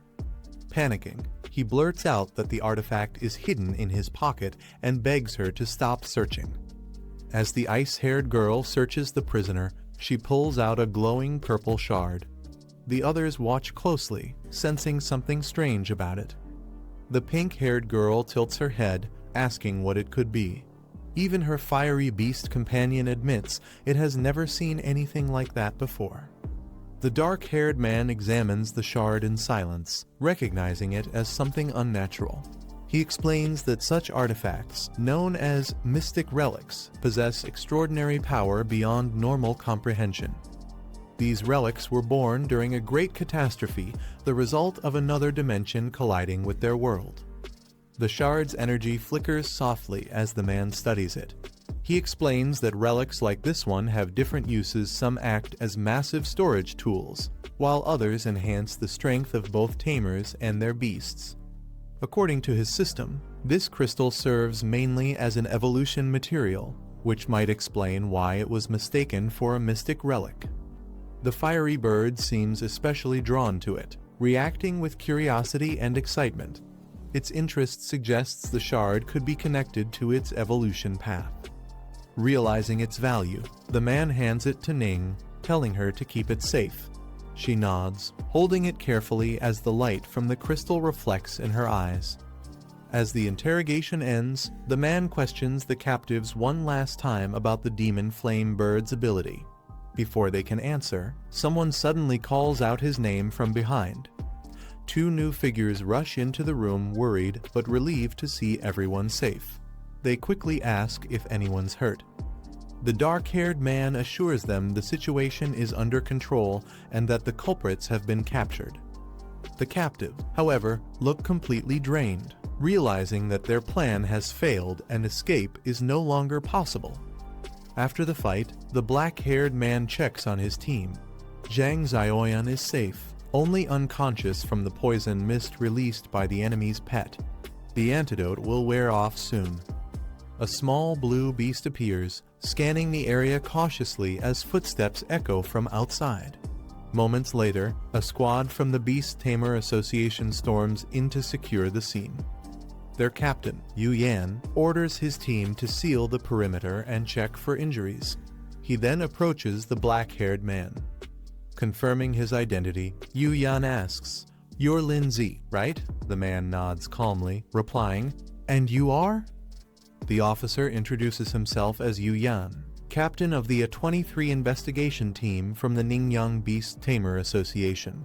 He mentions that the academy principal had spoken highly of Lin Zi, praising him as one of the most promising new students. Yu Yan thanks Lin Zi for providing valuable intel on the symbiosis group and promises to recommend him for a reward. Lin Zi nods with a calm smile. The captain takes charge of the scene, saying his team will handle the follow-up investigation but might need their cooperation later. Lin Zi agrees without hesitation. Before leaving, Yu Yan arranges for Lin Zi and his team to be taken to the medical center for a full checkup, ensuring none of them are secretly injured after the battle. As the officers escort the captured members away, one of them cries dramatically about losing his mask. The group can't help but feel a brief moment of relief after the chaos. Later that night, the scene shifts to the medical center. Inside, the injured are being treated under the soft glow of the hospital lights. The black-haired girl slowly regains consciousness, surprised to hear everything that happened while she was out. She listens quietly as the others explain the situation. Smiling weakly, she thanks Lin Zi for noticing something was wrong in time. His quick action saved all of them from disaster. Later at the hospital, the pink-haired girl apologizes, blaming herself for dragging everyone into danger. But her friends reassure her that it wasn't her fault. The symbiosis group targeted them all for a reason. They remind her that both Tanyong and Lin Zi were attacked as well, so no one holds her responsible. The mood lightens slightly as everyone prepares to move on. Meanwhile, Lindsay recalls what the captives mentioned earlier, that the symbiosis group sought Ning because of her connection to the demonization soul art. He quietly wonders if this mysterious art could be linked to the strange vision he once saw, a world filled with demonic shadows rising under a crimson sky. As things settle down, the pink-haired woman asks to speak privately with Lindsay and Ning. The others quietly leave, sensing the seriousness in her tone. They walk down the quiet hospital hallway, the tension growing with each step. Lindsay finally asks what's wrong. She turns to them, her expression firm, and asks if they remember when she helped analyze their soul power potential. Both Lindsay and Ning are caught off guard, realizing she's about to reveal something important connected to their past investigation. The group stops as the pink-haired girl apologizes, saying the scene they just saw was too disturbing. She explains she initially planned to gather more information before explaining it to them properly. The pink-haired girl looks down, saying she had only heard rumors about demonic-type beasts but never truly understood them. She begins explaining that the demon-type class is an extremely rare and special branch, known for its incredibly fast growth rate. However, these beasts are often violent and cruel by nature. Once contracted as familiars, they can gradually corrupt their master's mind. As the narration continues, the scene shifts to a terrifying image of a tamer losing control, his body twisted and veins glowing red. The girl concludes that such tamers eventually become chaotic, uncontrollable beings known as fallen ones. The pink-haired woman continues explaining that, under the Beast Tamer Association's strict control, all demonic-type beasts are now banned from breeding or trading. Even the materials related to their evolution are heavily restricted and prohibited from being sold. The black-haired man then recalls meeting someone who owned a demonic-type beast, but surprisingly managed to remain sane despite its corrupting influence. She explains that the fallen are tamers completely consumed by their beast's power, while others suffer a reverse backlash when their beast loses control. Both outcomes are equally dangerous and unpredictable. Curious, the pink-haired girl turns to him and asks how he managed to demonize his flame bird. Calmly, he explains that after evolving, his fierce flame bird naturally gained this new ability. The man explains that his flame bird is currently at Stage 2, Level 7. After demonization, it can temporarily reach Stage 3, Level 2, but only for about a minute. With his current soul power, he can only use that ability once per day. He recalls seeing others attempt to demonize their beasts through symbiosis, but their results were unstable and often led to severe backlash. He assumes the authorities banned the practice to prevent uncontrollable disasters. The pink-haired woman remarks that the world is full of mysteries and humanity has only begun to scratch the surface of soul arts. There's still so much unknown potential waiting to be uncovered. Teasingly, she tells the girl beside her not to overthink things. What matters now is getting stronger, and if her soul arts can truly enhance demonized beasts, she'll become incredibly powerful in the future. The girl lowers her gaze, realizing that if this truly is a new type of soul art, the symbiosis organization will never abandon it easily. The thought weighs on her, but instead of feeling discouraged, she gathers her determination. She clenches her fists, reminding herself that the only true solution is strength. If she wants to control her destiny, she must keep pushing forward and growing stronger, no matter what obstacles appear in her path. Later, she approaches her brother, her tone firm but hopeful. She says she wants to form a second beast contract as soon as possible to increase her power. Her brother listens calmly and smiles, reassuring her that he'll help her make it happen. Her brother agrees to help, saying it's a good chance to also check the detailed condition of the flame bird. The group then decides to head out together. However, the pink-haired woman reminds them that it's already late and most pet shops are closed at this hour. The girl suggests they wait until tomorrow since there are still 3 days left before the trial. But her brother quickly mentions a special 24-hour shop that provides beginner materials and pet evaluation services. With a confident smile, he suggests they visit it right away. The scene then shifts to a quiet street at night, where the glowing sign of the 24-hour pet shop stands out in the distance as they make their way there. They soon arrive at the pet shop late at night. Inside, the shelves are lined with familiar creatures. None seem particularly rare or special. The black-haired man observes that most of these beasts don't have any unique evolution paths, even among the same species. The girl scans through the rows, unimpressed by what she sees, commenting that everything feels quite ordinary. Meanwhile, the man walks up beside her with his flame bird. He gently pats its head, causing it to let out a happy sound. Suddenly, something unexpected flashes on the display, a message revealing a possible evolution path for the flame bird. A glowing message appears, revealing two possible evolution paths for the flame bird.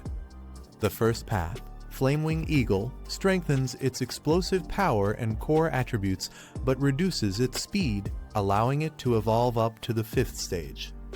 The second path, Infernal Demon Phoenix, enhances the control of its demonic flames through ancient bloodlines, trading elemental balance for destructive might, a path that could evolve up to the 9th stage.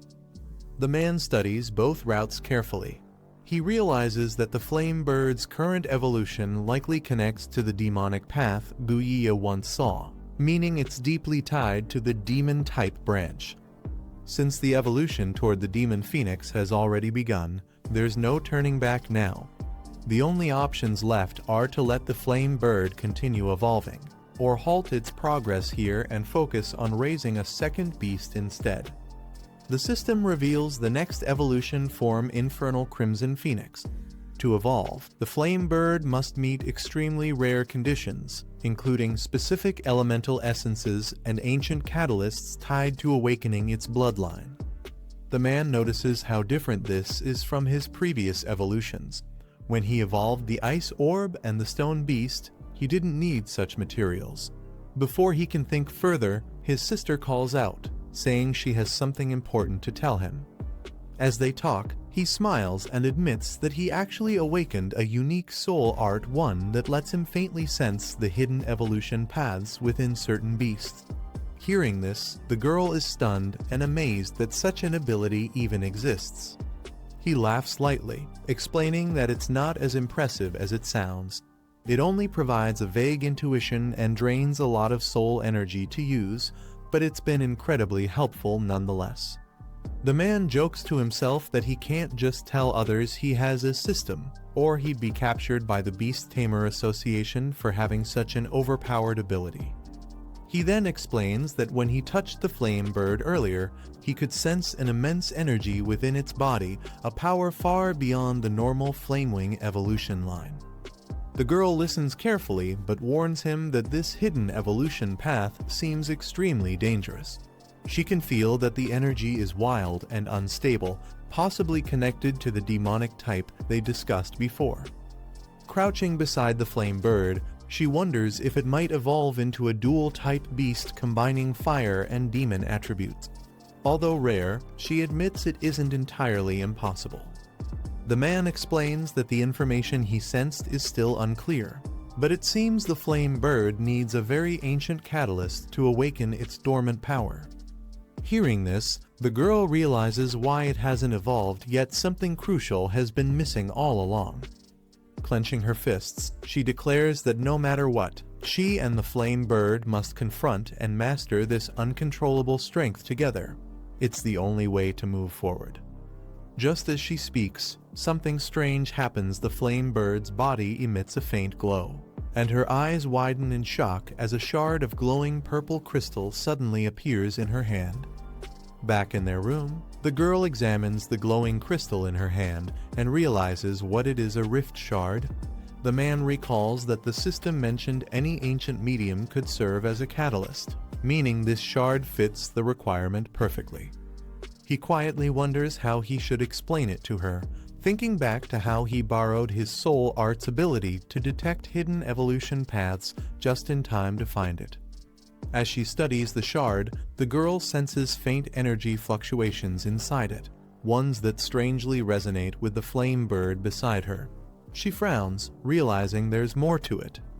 Looking closer, she mutters that it's not just a resonance, something deeper seems to be linking the crystal and the flame bird together. The girl suddenly feels a strange pull. The flame bird's eyes glow bright red as it fixates on the rift shard in her hand. It chirps impatiently, clearly craving the crystal's energy.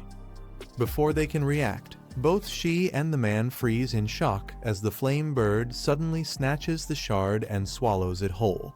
Their expressions turn blank in disbelief as they realize what just happened.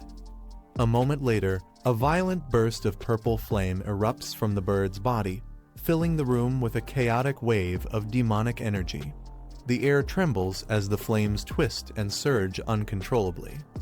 Their eyes widen in alarm. Something terrifying is awakening within the flame bird.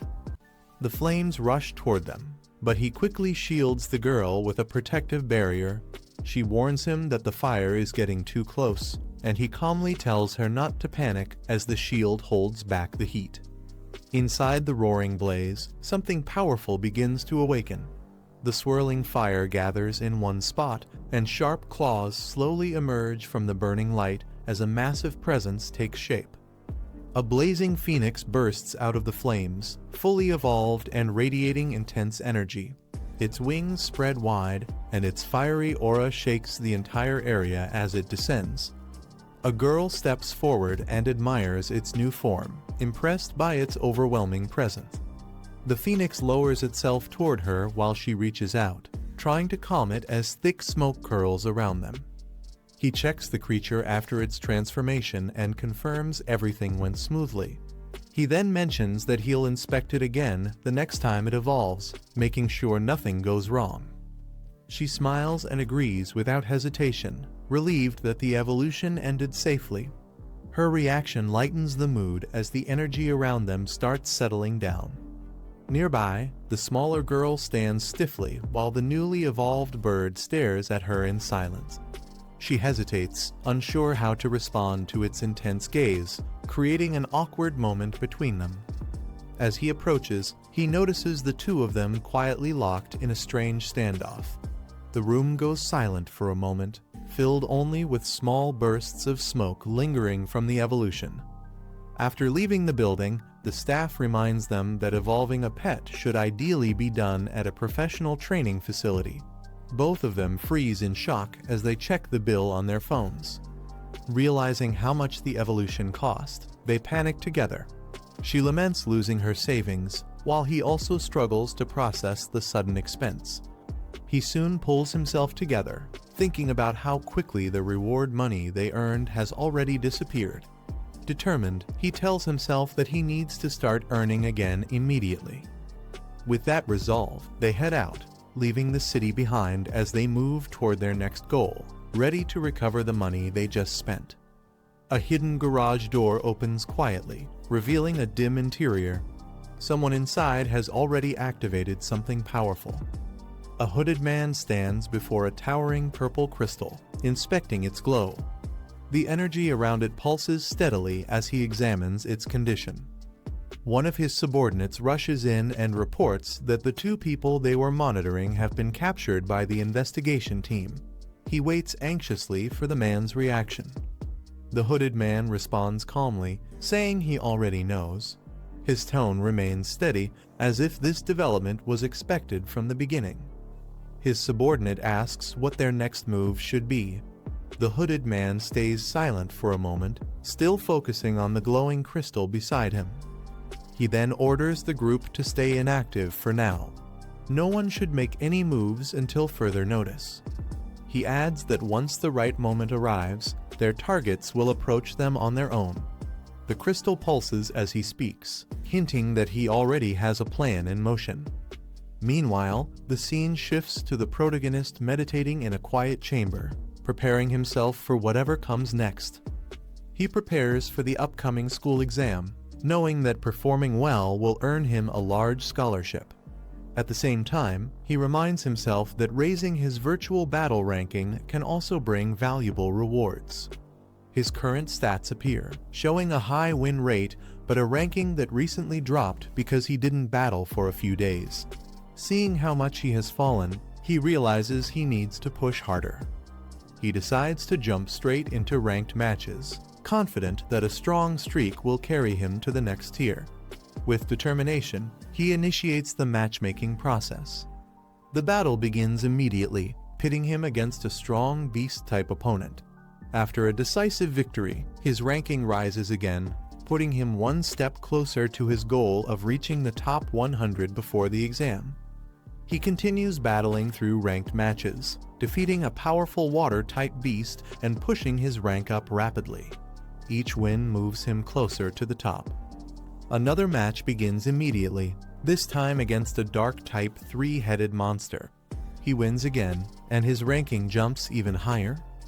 As his victories pile up, his rank climbs at an unbelievable speed, rising from the thousands to the hundreds, then breaking into the top 50 in a single streak. News spreads quickly across the platform.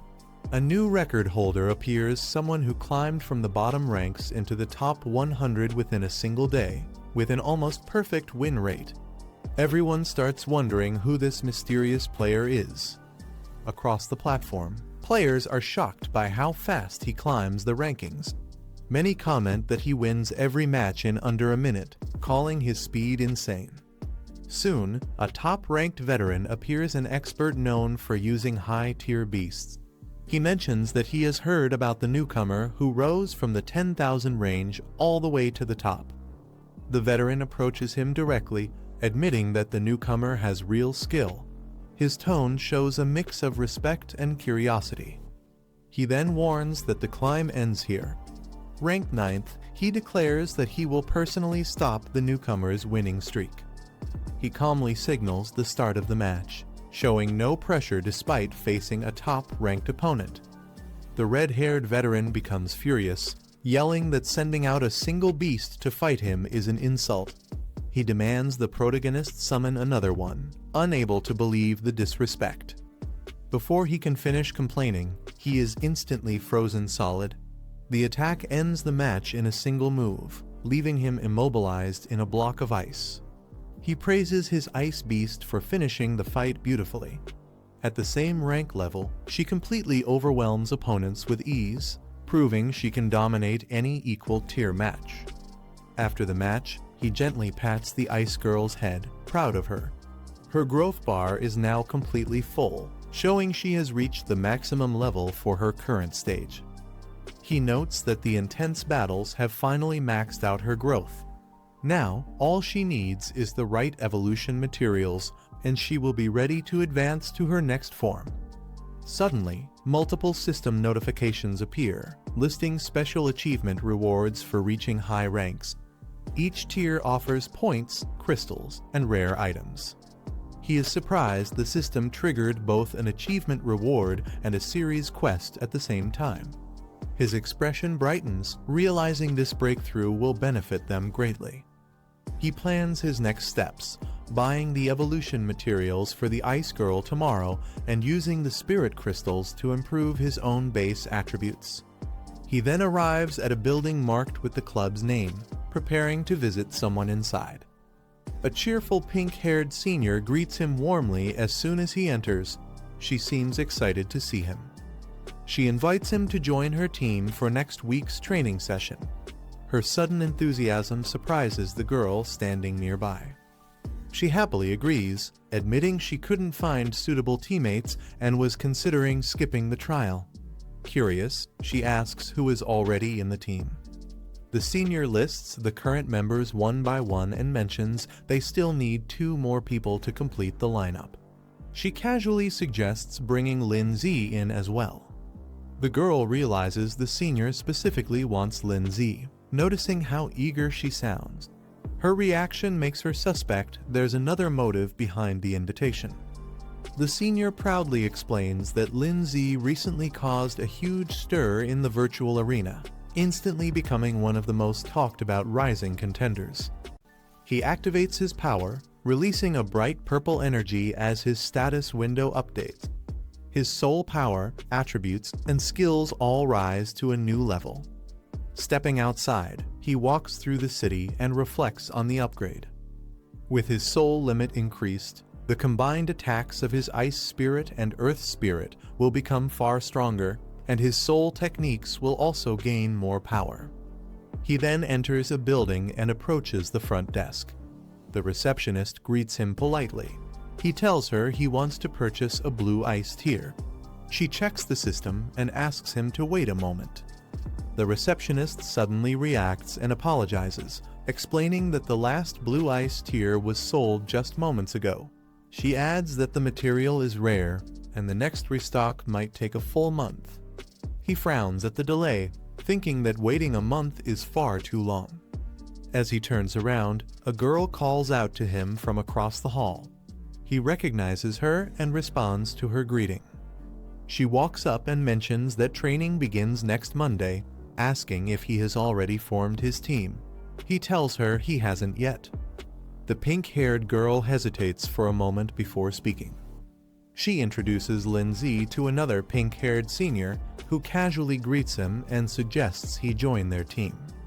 The senior formally introduces herself as Zhang Manman, the president of the Dragon Heart Club.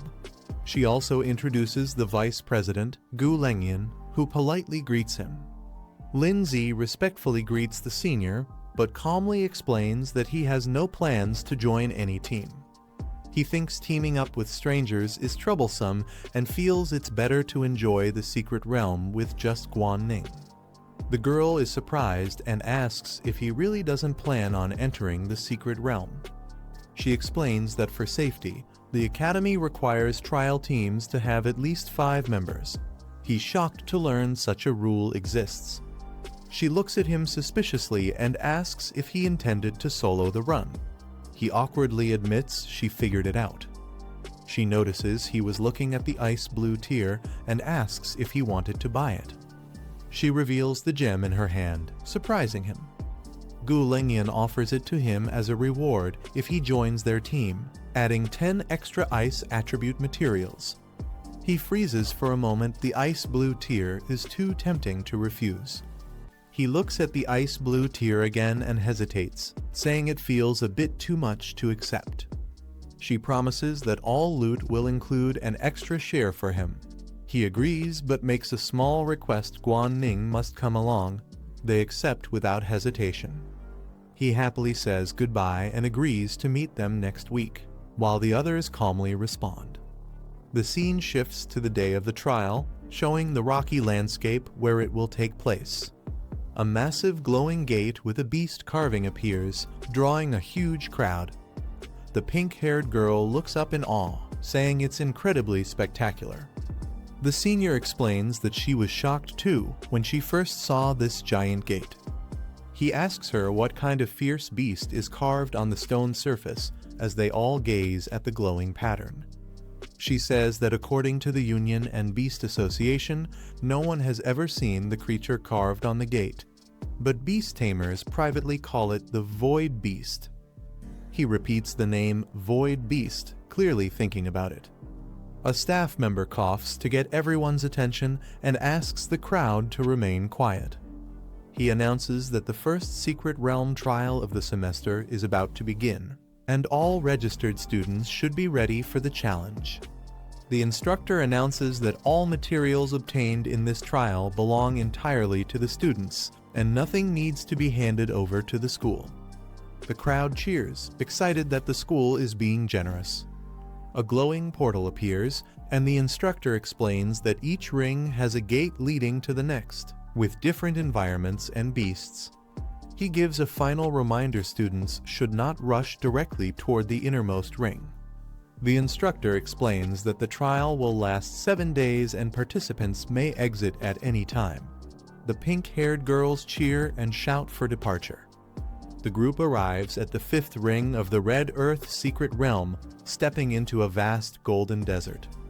Gu Lengyan summons her beasts, an ice thorn dragon and a lightning dragon beast, telling them to get ready.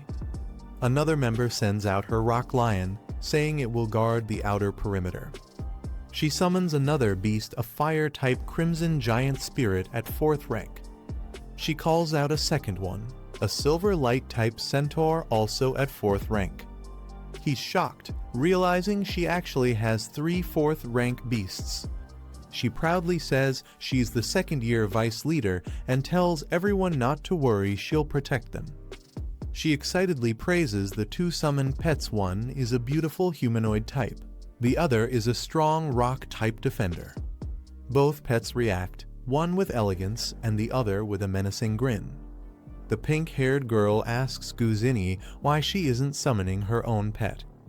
Guzini smiles and says she has a secret item.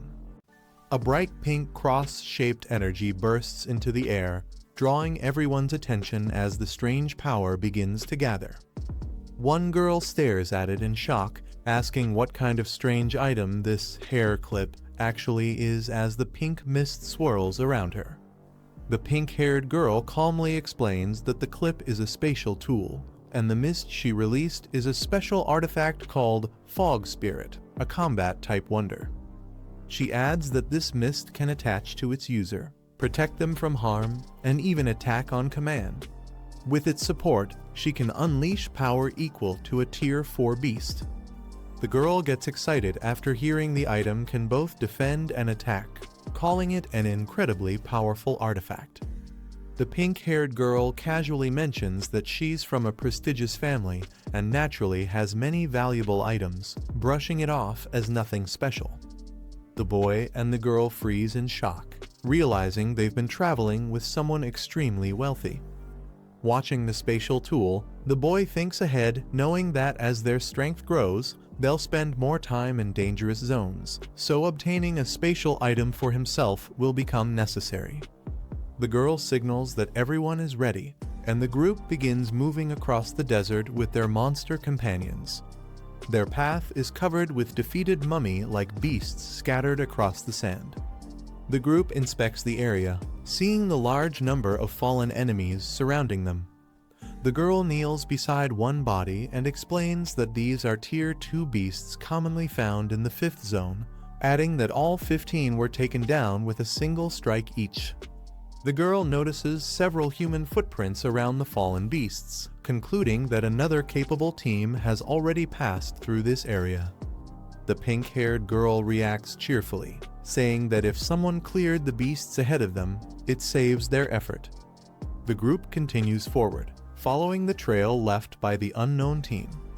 Another girl looks toward the boy and asks why he seems unusually deep in thought as they walk. The glasses girl admits she has never seen Lin Zi's or Guan Ning's summoned beasts before. The pink-haired girl is shocked, surprised that even someone as knowledgeable as her doesn't recognize these beasts. She then realizes that all 3 of their beasts might be extremely rare, possibly never recorded or seen in the past. The glasses girl calmly explains that beast evolution paths are still an ongoing research topic, and some major clans even possess unique evolution routes of their own. The glasses girl explains that a beast's evolution path is a closely guarded secret for tamers, and unless the relationship is very close, it's not something people openly ask about. She restrains her curiosity and remains silent as the group reaches the 4th zone boundary. A mummy-like creature evolves into a new form, a dark-type Tier 3 beast known as the Death Envoy. She identifies it immediately, stating that this is the evolved form of Munai's beast, now taking on the Death Envoy state. The lightning beast charges forward at high speed, releasing a sharp burst of energy toward the Death Envoy. The attack lands directly on its chest, forcing the creature backward as blue flames erupt from the impact point. The Death Envoy struggles to steady itself, but its body trembles and it collapses to the ground. Steam rises from the damaged area as it tries to push itself up again. The boy steps forward and calmly asks his senior to let him handle the next move. He explains that he wants to build more real combat experience, especially since opportunities to practice soul techniques are rare. Meanwhile, the weakened Death Envoy drags itself across the sand, still attempting to recover despite its injuries, showing that the earlier strike hit much harder than expected. The red-haired beast rushes forward and slams a powerful blow into the Death Envoy's chest, sending the creature flying back with an explosive impact. The force of the strike shakes the sand around them as the creature collapses again. The boy watches the result of the attack with a confident expression, saying the performance isn't bad perfect for gaining more practical combat experience and increasing his growth progress. The glasses girl observes him silently while the pink-haired girl looks on with folded arms. She notes that this junior student not only fights well, but even has a bit of a cool presence in battle. An hour later, the group continues traveling through the desert. Suddenly, all three younger members stop and stare upward in shock, letting out a surprised gasp as something unexpected appears before them. The group suddenly halts as a massive stone wall comes into view, towering over the desert landscape. Its sheer size and abrupt appearance catch everyone's attention, forcing them to look up in silence. The pink-haired girl steps forward and explains that from the third ring all the way to the core area, every section of the first ring is enclosed by this white barrier. Anyone who wants to enter the third ring must pass through this structure. She continues, pointing out that the wall has exactly 4 entrances in total. By following along its edge, they should eventually find one of the gates that leads deeper inside. After walking along the wall for a while, they finally spot a carved opening in the stone.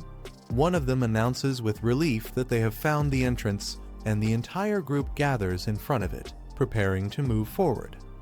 A red-haired beast steps forward, its eyes glowing fiercely as it approaches the massive stone door. With a single powerful strike, it drives its claws into the crack between the slabs, releasing a shockwave strong enough to force the gates apart. The stone door begins to tremble and slowly shifts open under the strength of the beast. Dust scatters across the ground as the heavy slabs separate wide enough for the group to enter. The pink-haired girl lets out a relieved laugh, saying that having a strength-type beast really makes things easier. She recalls how, in the past, their whole group had to struggle for half a day just to open this stubborn entrance. As the boy steps through the opening, he finds himself facing a completely different environment, a dense, mist-filled forest stretching endlessly ahead. He pauses, taking in the sudden change of scenery as the fog swirls between the tall trees. The group walks deeper into the fog-covered forest as the glasses girl warns them to stay alert. She explains that the beasts in the third ring are much stronger and appear more frequently than those in the previous zones. Their levels are also significantly higher. She continues, noting that this area contains a particularly dangerous dark-type beast known as the Bone White Lord. Unlike regular beasts, this one possesses leadership abilities, which makes it far more threatening than fighting it alone. The glasses girl further explains that the Bone White Lord can summon lower-tier skeleton warriors to fight alongside it. Whenever it appears, it is always surrounded by a large number of loyal undead soldiers, making it difficult to handle even for experienced teams. Since their main goal is reaching the second ring, she suggests avoiding unnecessary battles in this zone. The group picks up their pace, moving swiftly through the trees to minimize the risk of getting surrounded. The pink-haired senior waves her hand casually, saying there's no need to worry too much. She explains that the Bone White Lord usually stays underground, sleeping most of the time, and rarely surfaces to patrol the forest. She adds that unless their luck is extremely terrible, they shouldn't run into the creature at all. The 3 juniors stare at her with blank, tired expressions, pointing out that she's basically raising a death flag by saying that. Realizing how ominous it sounds, the senior laughs awkwardly and tells them to pretend she didn't say anything. She reassures them again, insisting that their group couldn't possibly be unlucky enough to encounter such a rare threat. Just as she finishes her sentence, the forest suddenly stirs. The sound of rustling echoes through the trees, catching everyone off guard. The group turns toward the noise with shock as something begins to emerge. As the sudden rustling grows louder through the fog-covered forest, the pink-haired senior turns her head sharply toward the sound. A drop of sweat slides down her cheek as she reacts to the disturbance. A sudden violent shockwave erupts in the forest, sending debris and pressure waves in all directions. From the chaos, a white, skeletal-looking figure emerges, surrounded by crushing force, making it clear that a powerful entity has appeared. Nearby, two girls react in panic as they sense the overwhelming aura. One realizes that the situation has spiraled out of control and quickly alerts the other, admitting that this was not intentional and that something dangerous has been triggered. As the pressure intensifies, the pink-haired girl turns in alarm, scanning their surroundings. She struggles to stay calm while trying to understand how bad the situation has become. Realizing the threat is far beyond what they can handle, she urgently suggests retreating. The moment ends with clear fear and urgency as they prepare to escape before the entity closes in. The skeletal enemies advance without slowing down, showing no signs of fatigue as they close the distance. With escape no longer an option, the group realizes that avoiding the fight on open ground will only make things worse. The skeleton warriors raise their weapons and move in together, clearly preparing for a direct confrontation. Their coordinated movement signals that the battle is about to begin. At that moment, a powerful golden attack is unleashed, streaking forward with intense force and crashing straight into the advancing enemies, shaking the area on impact. Watching the strike land, the pink-haired girl remains calm and focused as she identifies the summoned being responsible for the attack, confirming the arrival of a powerful ally. A fiery spirit forms in midair and releases an explosive fire attack, instantly engulfing the skeletons in flames.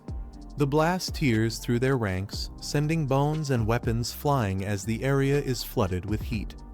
Several skeleton warriors are burned and shattered on impact, their formation breaking under the sudden explosion. The battlefield briefly clears as the flames spread across the ground. Without hesitation, the pink-haired girl steps forward and declares that she will handle the rest. Her stance shifts from defensive to aggressive as she gathers energy in her hand. She releases a sharp pink energy strike that cuts through the remaining skeletons, knocking them down one after another. The scene ends with the enemies collapsing, showing that the threat is finally being suppressed. A sudden freezing domain spreads across the area as massive ice forms surge forward, instantly sealing the battlefield. The temperature drops sharply, and the remaining enemies are caught within the expanding ice. The frozen impact sends one enemy crashing down, shattered and overwhelmed by the sheer force of the ice attack. The scale of the skill shows that this is not a normal ability, but a wide-range control technique. After the attack ends, the pink-haired girl stands confidently, clearly surprised by how powerful the ability turned out to be. She acknowledges that mastering such a large-scale attack is far beyond what she expected. Nearby, the black-haired boy observes calmly and recalls earlier warnings about the terrifying power behind such guardians. He realizes that an even greater force must be backing this overwhelming display of strength. After the battlefield falls silent, the pink-haired girl senses something is off and realizes the true target is still missing. She looks around carefully, questioning why the main threat has not shown itself yet. She immediately summons a pink, flame-winged bird and gives it a clear command to scout the area. The creature takes flight, spreading its wings and scanning the surroundings from above. As the familiar searches, a chilling presence quietly reacts in the distance. A cold gaze opens, signaling that the hidden enemy has noticed the movement. Moments later, the scout locates the source of danger and confirms the position of the white skeletal lord. The revelation makes it clear that the real confrontation is about to begin. A sharp surge of blue energy flashes as the white skeletal lord finally moves, revealing its position. Its massive form advances with overwhelming pressure, making its hostile intent unmistakable. The skeletal lord raises its arm and prepares a direct strike, its power visibly condensing as it closes the distance. Each step it takes shakes the ground, showing that this is a far greater threat than the earlier enemies. Seeing this, the pink-haired girl quickly turns back and warns her allies that the enemy is heading straight for them. Her expression shifts to urgency as the danger rapidly approaches. Before the attack can land, the black-haired boy steps forward and invokes the power of the earth. The ground erupts beneath him, forming a solid barrier as he commands it to block the incoming assault, halting the skeletal lord's advance head-on. The earth barrier cracks under pressure as the white skeletal lord forces its way forward, showing that even the defensive skill cannot fully stop its advance. The impact shakes the ground, proving the enemy is still far from defeated. Seeing the situation worsen, the black-haired boy reacts in alarm and signals to wait, realizing something important about the enemy's condition mid-fight. The skeletal lord is revealed to be injured, its body showing clear damage from the earlier attacks. This explains why its movements briefly slowed, confirming that their previous strikes were effective. At the same time, a system notification appears, showing a massive gain in soul points and a skill upgrade. A new effect activates, allowing accumulated rage to enhance attacks, making it clear that the battle has pushed the protagonist into a stronger state for the next phase of the fight. The ice and earth forces continue to restrain the white skeletal lord, limiting its movement and buying valuable time. The combined pressure keeps the enemy from fully breaking free. Noticing a fluctuation in energy, the bespectacled girl reacts in surprise as she senses a shift in power on the battlefield. This change confirms that the situation is entering a critical phase. The black-haired boy quickly analyzes the fight and explains that direct damage alone may not be enough. Instead, he decides to rely on sustained attacks to exhaust the enemy, taking advantage of its current injuries.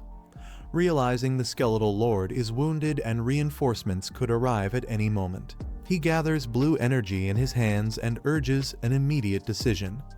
The moment ends with clear urgency as he prepares to finish the battle before the tide turns. The black-haired boy steadies himself and evaluates his remaining power, realizing that using soul attacks carelessly would only waste energy. He concludes that a precise, compressed strike is the only way to end this efficiently. He condenses his soul power into a single point, forming an intensely compressed blue spear of energy. The pressure around it spikes sharply, showing that all his strength is being focused into one decisive attack. With no hesitation, he releases the attack straight ahead. The compressed soul strike erupts forward, tearing through the air with overwhelming force.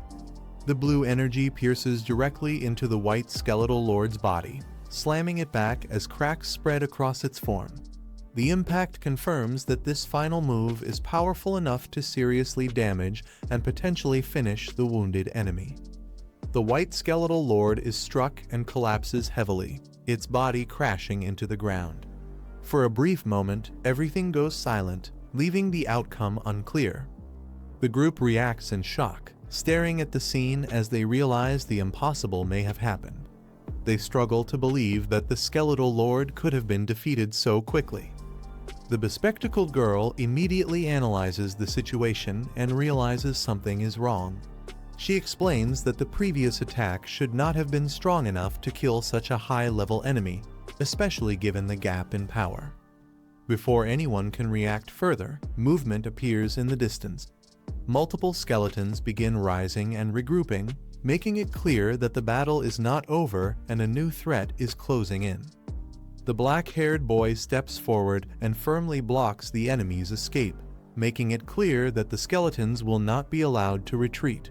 His calm stance shows full control of the situation. He immediately launches a large-scale attack, raining down ice shards and rock fragments from above. The sudden barrage overwhelms the skeletons before they can react. The impact triggers a massive explosion of dust and debris, completely covering the battlefield. Bones scatter across the ground as the attack wipes out everything in its path. As the dust settles, the pink-haired girl looks on in disbelief, while the others openly admire the result. Their reactions make it clear that the fight has finally been decided, confirming a decisive victory. After the battle ends, the black-haired boy urges everyone to quickly collect the loot and leave the area before more trouble arrives. His calm tone shows he is already thinking ahead. Before they can move, a familiar voice calls out his name. A group suddenly appears, and one of them steps forward in shock, realizing it is him and questioning why he is here. Both sides stop in surprise as they face each other, clearly not expecting this encounter. The tense silence shows that this meeting was completely unplanned. The newcomer then shouts angrily, accusing him of stealing prey that belonged to their group. The scene ends with rising tension, hinting that a new conflict may be about to begin. A pink-haired girl recognizes the people blocking the path and notes that they seem to be connected to a certain group. She calmly acknowledges meeting them here, while the others stand behind her, alert. The opposing group steps forward aggressively, demanding that the materials taken by the old leader be handed over. They shout orders and threaten force, clearly trying to intimidate her. The girl reacts sharply, questioning their claim and asking if they truly believe everything belongs to them. Her expression turns serious, making it clear she won't be pressured. A black-haired man intervenes, warning them not to act recklessly in this area. He points out that they are crossing a line, stopping the situation from escalating further. The pink-haired girl explains that the rule they are quoting is incomplete and outdated. She points out that the condition no longer applies, making their accusation invalid. She clarifies that once the prey escaped the old leader, it was no longer considered theirs. A broken skeleton on the ground visually reinforces her point. Mocking them, she says they failed to keep the prey and let it run free. She sarcastically questions whether they now expect to reclaim it after losing control. The man from the opposing group loses his temper and charges at her, threatening violence, pushing the situation toward an open confrontation. As the man rushes forward, someone immediately stops him and orders him not to move. The sudden interruption prevents the attack from landing. The man argues angrily, insisting that the prey clearly belonged to them and questioning what they are supposed to do now. He pushes the idea of taking it back by force. The black-haired man responds calmly, stating that forcing the issue will not benefit them. He points out that this is restricted territory and suggests handling the situation another way. Unable to accept it, the man demands clarification, asking what he really means. The confrontation pauses, with tension hanging as both sides reassess their next move. One of the men silently decides to wait for the right moment, hinting at future retaliation, while hiding his true intentions behind a forced calm. The scene shifts to the aftermath, where the pink-haired girl sits casually beside the defeated creature's remains as the others look on, confirming the danger has passed. She happily shows off a rare core taken from the body, excitedly noting its high value and celebrating their unexpected gain. The black-haired man examines the item and raises a question about possible conflicts between different groups, signaling that trouble may still follow them. The pink-haired girl explains that clashes between the two groups are nothing new, and that friction has existed for a long time. She treats the incident as something that was bound to happen sooner or later. The black-haired man brings up the earlier confrontation and asks if the other group was involved as well. After a brief exchange, they decide not to dwell on it and continue moving forward.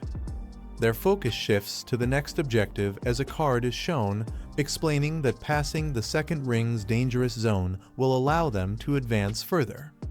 A girl with glasses reveals their true target, a valley rich in a rare crystal material. She explains its high value, making it clear that this mission could bring them a huge profit. After several hours, the group arrives at Ashblood Valley. They note that while the area holds valuable resources, it is also extremely dangerous, requiring constant caution. As they move deeper, they warn each other that high-level beasts begin appearing from this point onward. The environment itself feels hostile, signaling increased risk. The black-haired man observes that the density and strength of monsters here are far higher than expected. In a short time, the growth rate of the land's energy has already increased noticeably. Despite the strict entry conditions and heavy danger, he concludes that pushing forward is still worth it. The rewards ahead justify the risk, and the team prepares to continue. The group advances deeper into Ashblood Valley, where the terrain is covered with strange red mineral formations. Everyone stays alert as they scan the surroundings. The pink-haired girl suddenly spots Ashblood stone embedded in the rock and excitedly moves in to collect it, confirming they've found their target material. Before she can finish, a red-furred beast crashes down from above, smashing the ground with overwhelming force and scattering debris everywhere. From above, the team witnesses the sudden ambush and realizes the monster's power is far beyond ordinary beasts, turning the situation dangerous in an instant. The pink-haired girl suggests temporarily storing all the collected Ashblood stones together. She mentions that her spatial equipment still has room, so they decide to gather more first. The group looks out over the valley and notices other teams scattered around the area, confirming that they are not the only ones searching for resources here. Concerned about the risks ahead, one of them asks what they should do next if they continue deeper without proper preparation. The black-haired man calmly states that reaching the second ring is already enough. He proposes luring the incoming beast toward the other teams to divert the danger. Nearby, a hostile presence reacts with interest, hinting that the situation is about to turn chaotic. Suddenly, multiple flying beasts appear in the sky, circling above the valley and signaling that the disturbance has attracted more monsters than expected. A lightning-covered beast descends aggressively, releasing intense energy as it locks onto the area, immediately raising the threat level. At the same time, a large reptilian monster roars as dark energy surges around it. The girl with glasses senses something wrong and points out that the monster's behavior is abnormal. Seeing yet another wave of danger arrive, the pink-haired girl panics and shouts that this time she refuses to deal with it, realizing the situation is spiraling out of control. As the chaos builds, the group suddenly notices an unfamiliar presence ahead. The surroundings grow quiet, and everyone turns to look, confused by what they're sensing. A strange, purple-red bird descends from the sky, radiating an unusual aura. Its appearance feels different from the other beasts, immediately drawing their attention. The pink-haired girl freezes as her eye reacts sharply, showing a sudden abnormal change.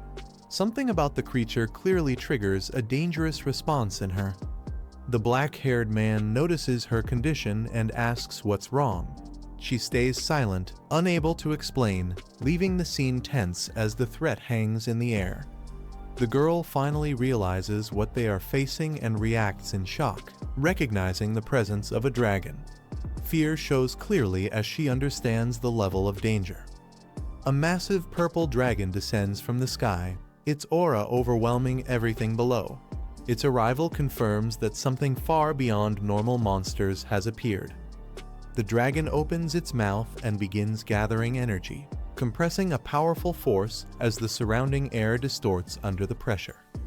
In the next moment, it releases a devastating energy blast, unleashing a dragon breath attack that threatens to wipe out everything in its path. The sudden surge of power makes everyone realize the situation has turned critical. A warning is shouted as the attack targets them directly. The pink-haired girl reacts first, pulling herself forward as the blast closes in. A massive dragon condenses dark energy into a glowing core, releasing violent purple lightning as its power rapidly surges.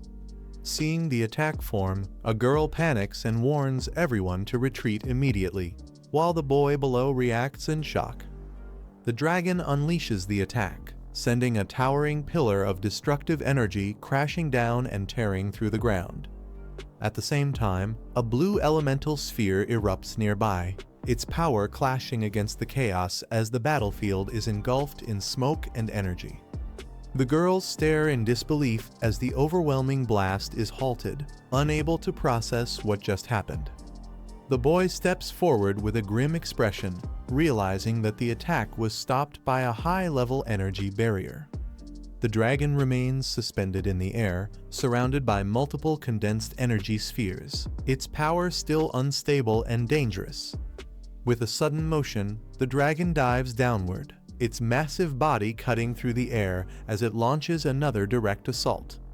A compressed blue energy sphere shoots forward at extreme speed, cutting through the air with overwhelming force. A red-haired figure charges straight down from above, while a massive shadowy beast surges upward to intercept the attack. A sharp blue beam fires skyward, piercing through the clash as the red-haired fighter looks up in shock. The collision detonates midair, erupting into a violent explosion of purple and blue energy that floods the battlefield. The red-haired fighter is blasted downward at terrifying speed, his body wrapped in violent energy as he loses control midair.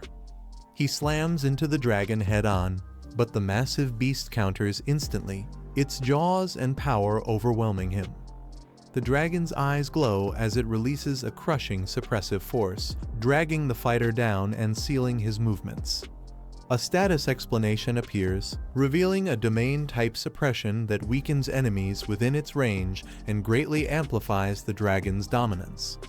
The purple dragon rises again, its massive body radiating overwhelming pressure as the battlefield trembles under its presence.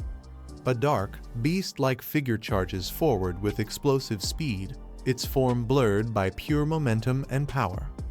The observers quickly identify the dragon as a mature crystal-type monster, confirming it possesses at least 8th rank strength with dual attributes. The boy clenches his fist in frustration, realizing the rank gap is too large and that the earth-based suppression ability has no effect on the dragon. The girl with glasses calmly analyzes the situation and explains that crystal dragons are usually dormant beings who would never appear on their own, meaning this monster was deliberately lured here by someone. She continues reasoning that only students from their academy are allowed to enter this secret realm, which means the mastermind behind this disaster must be someone from within their own group. Hearing this, another girl snaps in anger and loudly calls out a specific faction, realizing who is truly responsible for dragging everyone into such a deadly situation. The pink-haired girl clenches her fist and shouts in rage, accusing them of acting with pure malice and deliberately trying to get everyone killed inside the realm. A man is slammed into the ground by a violent blast, screaming for help as the impact sends debris and energy exploding around his body. Nearby survivors panic and sprint away through the shattered terrain, their fear obvious as the shockwaves continue to tear the ground apart behind them. One man turns back in horror, his face drenched in sweat as he realizes how completely helpless they are against such overwhelming power. Above them, the red dragon roars triumphantly, striking down again as another victim is sent flying across the battlefield, proving there is no escape from its rampage. One girl urgently reports that another crystal dragon has appeared and is chasing the group from Gay Ocean Society, and its position shows it is heading directly toward them. As the situation becomes clear, the pink-haired girl connects the dots and realizes that the crystal dragon was deliberately lured here by those people. The scene reveals the truth. The group encountered earlier was only a male crystal dragon, while the one now chasing Gay Ocean Society is the much more dangerous female dragon. The enraged red dragon charges forward with killing intent, while a man below desperately runs for his life, confirming that the situation has escalated into a full-scale disaster. The girl with glasses explains that dragons usually live alone, but there is one exception during their breeding period. A male and female dragon stay together until the eggs are successfully nurtured. She reveals that the two crystal dragons are connected as a pair, which explains why they are appearing together instead of acting separately. The crystal egg is shown, and it's explained that this area was deliberately chosen as the incubation site, which is why the dragons are so fiercely protecting it. As the truth sinks in, a man stumbles in shock, realizing that Gay Ocean Society deliberately crossed the dragon's bottom line. ensuring they would be hunted down without mercy. A wounded man struggles to run as chaos erupts behind him, barely managing to stay on his feet while the destruction closes in.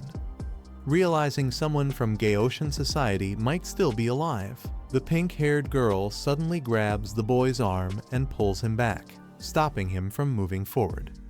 Nearby, a man's face twists into a sinister grin, sweat dripping down as his expression reveals a dangerous resolve forming in his mind. In the darkness ahead, a massive, ominous presence manifests, and the man declares that if escape is impossible, he will drag everyone down together. The girl urgently warns that a dragon is about to be summoned. The boy clenches his fist and steps forward, ready to face what's coming.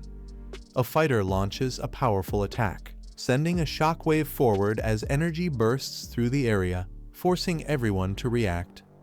A massive red dragon suddenly appears behind a man. He stiffens in shock, realizing the creature is right on top of him. The dragon swings its arm with overwhelming force, striking the target midair and sending him flying as the battlefield erupts into chaos. The boy looks ahead and warns that there's no more time, realizing the situation has already spiraled out of control. A man is violently smashed into the ground. Blood splatters as the impact leaves him helpless, showing the dragon's overwhelming power. The group faces a terrifying sight as multiple dragons loom before them. They realize they've run into a disaster far beyond expectations. A summoner raises a hand and unleashes an ice dragon spell. Sharp ice spikes rain down, signaling a desperate counterattack against the dragons. A lightning-charged dragon clashes head-on with a red dragon. Electricity explodes outward as both beasts collide mid-attack. The lightning dragon roars and releases a massive thunder strike. Yellow lightning floods the area, overwhelming everything in its path. At the center of the blast, a figure stands firm as the explosion expands behind him, showing he remains unaffected by the shockwave. The lightning dragon emerges fully charged, crackling with electricity. It growls low, signaling that its true power has just been unleashed. The red dragon narrows its eye as a sharp energy slash cuts across its vision, signaling an incoming counterattack. A powerful blast slams directly into the dragon's head. The sudden impact interrupts its momentum and forces it to recoil. From the explosion, a spiked stone creature emerges, its body fully formed as it drops into the battlefield. The red dragon is struck again and driven back amid flying debris, showing that the counterattack has finally broken its advance. The girl suddenly coughs up blood and collapses forward. Someone urgently calls out to her as the situation turns critical. The group rushes to support her, realizing her condition is a backlash caused by the dragon's death. Tension spreads as they try to keep her standing. A woman with glasses calmly analyzes the situation, explaining that petrification blood is the dragon's most terrifying ability. She warns that unless someone possesses extremely high resistance, any creature regardless of rank will turn to stone once exposed, as the red dragon looms through the smoke in the distance. A towering armored beast advances while a horned creature roars beneath it, signaling that even more powerful enemies have entered the battlefield. Another massive monster charges forward with its weapon ready, its presence adding pressure as the situation continues to worsen. The pink-haired girl wipes blood from her mouth and steadies herself, warning that if this continues, total annihilation is only a matter of time. A winged purple creature suddenly dives down from the sky, cutting through the smoke and announcing the arrival of yet another deadly threat. A massive purple slash tears through the sky, forcing the group to realize escape is becoming impossible. Supporting the injured girl, the team admits they can't outrun the two giant dragons, and panic begins to set in. The pink-haired girl stops and declares that she still has a solution, her expression turning sharp and focused. She raises a golden artifact as energy surges around her, preparing to activate a last resort ability to turn the tide. The pink-haired girl steps forward and tells the others to escape. She declares she will hold off the two dragons alone. As she raises the golden bell, she identifies it as a rare artifact and prepares to activate its power. She explains that ringing the bell can forcibly suppress targets regardless of rank, rendering them unable to move. However, she adds that the user will also be bound to the spot. As the spell takes form, she braces herself for the cost of using it. The pink-haired girl refuses to back down and insists on taking the risk herself, declaring that one person dying is better than everyone falling together. The others hesitate and try to object, clearly torn between escaping and leaving her behind. She pauses, her expression shifting as she realizes someone else is still standing with them. Turning to the black-haired boy, she urgently orders him to take the others and leave immediately, entrusting him with their survival. The black-haired boy tells the others to leave immediately, saying the rest will be handled once the ice blue spirit escapes safely. He apologizes to the pink-haired girl and admits he can't abandon his companion, activating a hidden item to push himself beyond his limits. Standing his ground, he summons two powerful allies, an ice spirit and a stone guardian, preparing to face the threat head-on. As energy surges across the battlefield, he activates a fusion technique. Multiple powers collide, signaling the start of a decisive counterattack. As violent energy surges across the battlefield, the group shields the injured girl, struggling to stay upright under the pressure. The pink-haired girl turns back in shock, sensing an overwhelming presence forming behind them. A massive ice blue spirit fully materializes, its body crystallized with frost and power, radiating an oppressive aura. The fusion is complete. The newly formed ice giant stands ready, marking the beginning of the final confrontation.